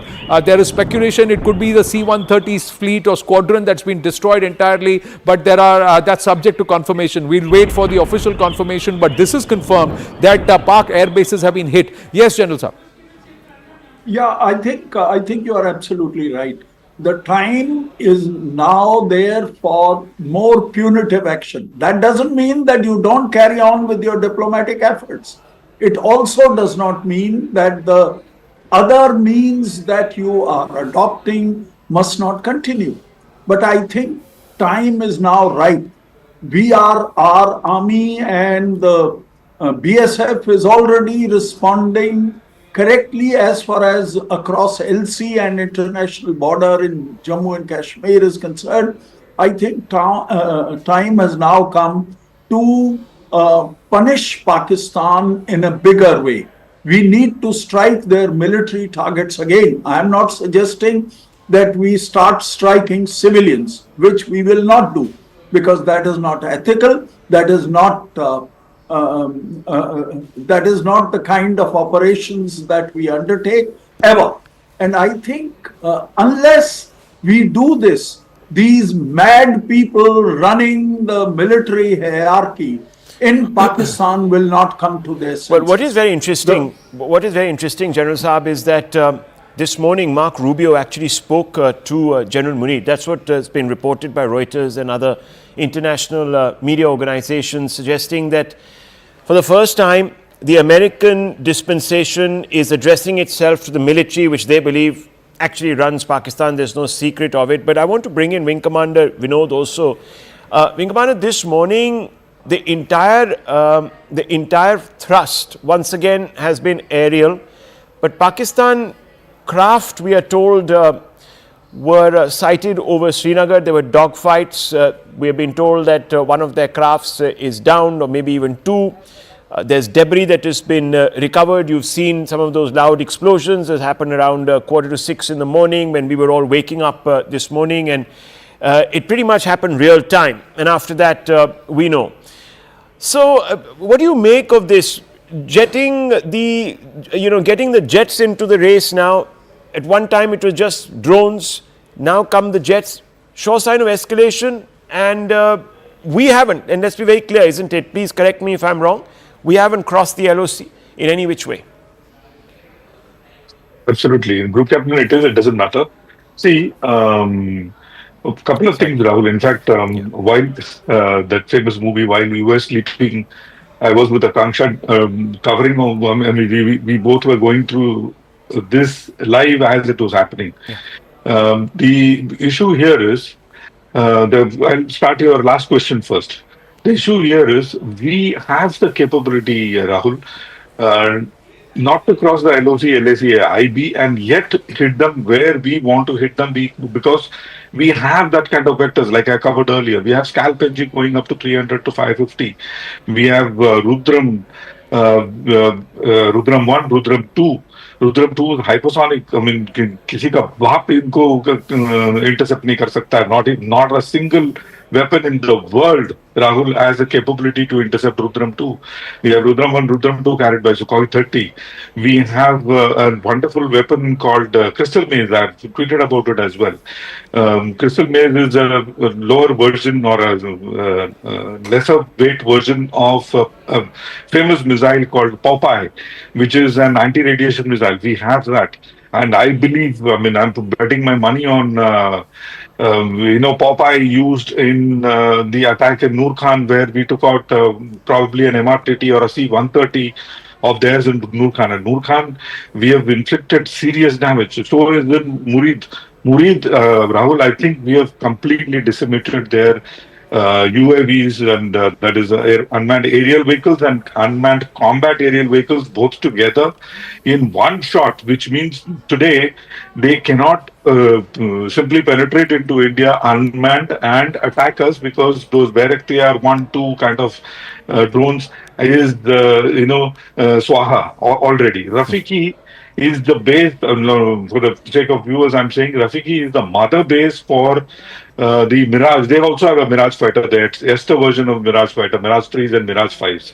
Also, Rafiki has, if I'm not wrong, one squadron of JF-17 called the Tail Choppers. So Rafiki is a major military base. A majority of military targets which were on the ground have been neutralized. So it was 3 versus 3. It was not tit for tat. I mean, tit for tat was they sent very pow kilo ke bomb, just to probe, just to attack on our bases. That is their capability. So be it. But colorful language this morning from the group captain. Fantastic to hear this. Yes, viewers, look, we're just awaiting any moment, and I just want to draw everyone's attention to that very critical press conference. Remember, viewers, now for 4 or 5 days, we've had these press conferences daily. It takes me back to Kargil. General Singh and the group captain here will remember those days when there was a briefing every day in the afternoon and sometimes even twice a day. So, yes, this is war by another name. No doubt about it. India is being very, very responsible. I think both the general and the group captain this morning have been underlining that point. We've been extremely guarded. We have not done what the coward terror force that Pakistan has been doing, which is targeting our civilians. We've only been targeting their military assets, their military infrastructure after their terror infrastructure. So if there's been any graduated escalation, we are still within the bounds of law. We are still giving them what is known as, viewers, escape ramp or a ramp out. We also now know that the Americans have started interlocuting with the military directly. The call has gone out from, yes, General Saab, go ahead. As far as our actions up till now is concerned, firstly, it's very heartening to hear the group captain about the kind of damage that we have been able to inflict. It is very good. But the point which I am making is that we need to up the ante. We need to start bleeding Pakistan economically. There is a need for naval blockade. Just coming to that, we're 2 minutes adrift of that press conference. I want to quickly go across to my colleague, Griha, because there's a lot of fake news that Pakistan is trying to sort of put out there. I just want her to go through some of that fact-checking that is being going on by the PIB. Yes, over to you. Absolutely, Rahul. Thank you so much for that. Let's one by one take into account the kind of fake news propaganda that's been called out by the Press Information Bureau here in the country. Let's begin with the first one here. Indian female Air Force pilot captured. That was the claim that was made by one of the Pakistani handles where they had posted the picture of the Air Force pilot and a fake video doing the rounds where they claim that she has been captured. It has been completely rejected by the PIB, where they say that the pilot has not been captured. Pro-Pakistan social media handles have claimed that an Indian female Air Force pilot, squadron leader Shivani Singh, has been captured in Pakistan. This is fake news, doesn't have to be believed. Now, Rahul, the problem is that it's not just restricted to Pakistani propaganda. There are global reputed media houses who are posting certain unverified facts, and that is becoming rather problematic, and that is also constantly being called out by the Press Information Bureau here in the country. Here, this is the one that has been posted by Al Jazeera, where they have spoken about how there have been about 10 explosions around Srinagar airport in Indian-administered Kashmir. That's how they refer to Kashmir as, and reports have been in fact put across. This has been completely called out by the PIB, where they are saying that Al Jazeera English has claimed that there have been those 10 explosions at the Srinagar and around the Srinagar airport in Jammu and Kashmir. This claim is fake. Rely only on official sources for authentic information. Do not fall for these false claims intended to mislead and cause confusion. Underlined fact that has been posted by the PIB. Another one that's coming in here, where the PIB says that it is being claimed that there is a temporary closure of services on Delhi-Mumbai airline route, an important one for anybody traveling within the country, where they are again saying that it's a fake claim. The Airports Authority of India has extended the temporary closure of 25 segments of air traffic service routes within Delhi and Mumbai flight information regions due to operational reasons only, and that has also been dissed. Another one, something that was of course rather bizarre, was the claim that was made by another Pakistani handle, where Pakistan said that it has destroyed the Indian S-400 air defense system. That claim again has been fact-checked, and they are saying that this is what the truth is. Posts circulating on social media that claim that Pakistan has destroyed an Indian S-400 air defense system. Remember, an important one, a jeweled feather in the ADS crown of India. Absolutely a fake claim, says the PIB. Reports of destruction or any damage to an S-400 system are absolutely baseless. So all of these fact-checking accounts, they have been put out across at the Press Information Bureau website and also on the social media platform. Absolutely. The real facts now will be presented in just a few minutes. We were told that at 10:30 the briefing is going to begin. We know that the NSA is meeting the Prime Minister right now. That's also news that has come through. But it's a minute past 10:30. That meeting is going to happen any moment now. It'll be interesting to hear from I suppose it would be the Foreign Secretary, Mr. Misri. He's been helming these along with the two Indian Armed Forces personnel there.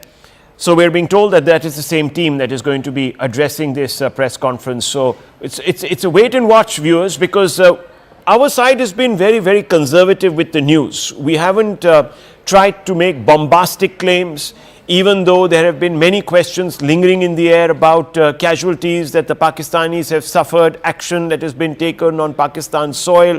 We have kept it extremely, extremely anodyne, factual, understated. And even when questions have been posed to the team that comes out for these press briefings about whether India has taken this action or that action will be brought down X plane or Y plane, they have said these are operational details which can't be disclosed because these are ongoing operations, which of course is extremely important. Now, we're keeping an eye on that, but just a very quick one, viewers, a quick update to where we stand. About 10:30 in the morning, a total of 6 drones have been shot by the IF in Karachi, Gujarat, 4 shot down in Nalia and 2 in Bhuj. BSF Jammu has destroyed launch pads in Sialkot. We have news coming in that the NSA is meeting the Prime Minister. They are clearly going into another huddle, perhaps even reviewing the night's progress, the operations, going back on the effectiveness of the Indian action. You are seeing pictures of many Pakistani projectiles that have been knocked down, missiles included. There was talk in the morning that there were even one particular kind of projectile headed towards Delhi which was knocked out of the skies close by. We were also being told that loud explosions were heard in the morning in Srinagar, and that 2 Pakistani aircraft have gone down in Srinagar region. We are being told that that is an ongoing operation to try and recover personnel who might have come down. We can't confirm any of that. China has expressed concern over the escalating conflict, but is sitting very firmly on the fence, saying we urge the 2 sides to de-escalate. The Americans have picked up the phone and are interlocuting now as we speak with the general who's leading Pakistan, who has led Pakistan into this misadventure, who has thought that for personal gain he could get away by executing the terrible, dastardly act of carnage in Pahalgam, but clearly has fallen on his face because Pakistan's attempts have been thwarted time again. 4 days they have tried to breach Indian defense systems. They have failed miserably. They're looking poorer for it. And I want to bring in once again the group captain, Augustine Vinod, and also General Singh. Group captain, Pakistan looking poorer for it because A, they perhaps don't have the wherewithal, and they've underestimated India's firepower. It's very clear. There's no other way of looking at this, and resolve, of course. Of course. In fact, Rahul, I'll tell you something, and for the sake of viewers, there is a fundamental difference between the way war fighting is done by India and war fighting is done by Pakistan. The fundamental difference being ours is a polity-driven country and theirs is a force-driven country. I was teaching war plan and war gaming in the College of Air Warfare. So with that as a background, and let me tell you, the people who take decisions in the upper echelons of Indian Armed Forces all go through those training courses where we understand what an escalation ladder is. The question or the observation that General was making. In our case, we follow different. We study different kinds of escalation ladder models, be it the Khan model, the KAHN model, or the Russian model, where we know at what level of escalation we want to take it to and what are the pointers at which we will escalate to what level. So all that has been wargamed, all that has been decided. And like I said, since we are a polity-driven country, we have other aspects also, Rahul, to keep in mind before we escalate it to make it extremely prohibitive for Pakistan. And you see, in last 2-3 days, there is no the nuclear saber rattling from Pakistan at all. And even that, Rahul, has been wargamed. And wargamed 1,000 times. At what stage will he press that red button? Right. And I must tell the viewers and you, there is no war game conditions in which the Pakistan can and will press that button, and which is why probably the reason why he's not nuclear saber rattling anymore. Okay, well, some inputs coming in, sir. Some inputs coming in. Let me just update our viewers as well as you, of course, so you can make something out of this. We also have General Singh with us. This is a Chinese statement that has come out, Chinese government. We strongly urge both sides to act in the larger interest of peace and stability, exercise calm and restraint, return to the track of political settlement through peaceful means and refrain from any action that could further escalate tensions. The Chinese putting pressure on both sides to de-escalate. Of course, with India, we have not been told whether there has been direct contact between the Indian government and the Chinese government. So clearly this is just being put out by them on their social media handles. In fact, we are being told that AFP is quoting a spokesperson of the Chinese External Affairs Ministry. So that's really what's happening, a briefing. And Siddhant joining us for more on this. Siddhant, what can you tell us about all these interlocutions that are going on? So the Americans are calling the Pakistani general, Munir. The Chinese are urging India and Pakistan to de-escalate. Any conversations happening at the official level, or just these statements by the spokespeople, etc., etc.? Well, these statements do matter, Rahul, especially in these times when there have been missiles fired by both sides. And in fact, as far as Saudi Arabia and United States, these two countries are concerned, perhaps from a day one, it appears to me that they have have mainly been involved in mediating, perhaps talks or rather, pushing de-escalation. In fact, in the same series today, Marco Rubio spoke to Asim Munir directly to the Army General. In fact, we have been told that that very clearly, in a very clear word, Marco Rubio told Asim Munir to de-escalate. Perhaps last time when he spoke to Shehbaz Sharif, nothing happened, and this time around, Americans realized that let's speak to the person who is the mastermind and who is calling the shots in Pakistan. Now we're getting to know that the Chinese have come up with a statement. In fact, the Chinese have said in the statement that they strongly urge both sides to act in the larger interest of peace and stability, exercise calm and restraint, return to the track of political But there's been no official contact between the Chinese government and the Indian government, right? I mean, there's been no confirmation of any conversations that are happening.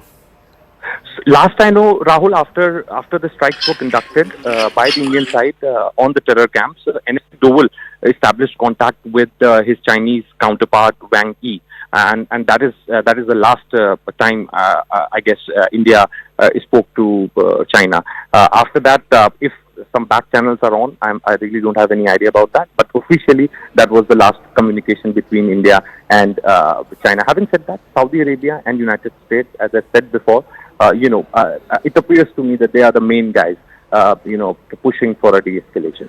Well, viewers, all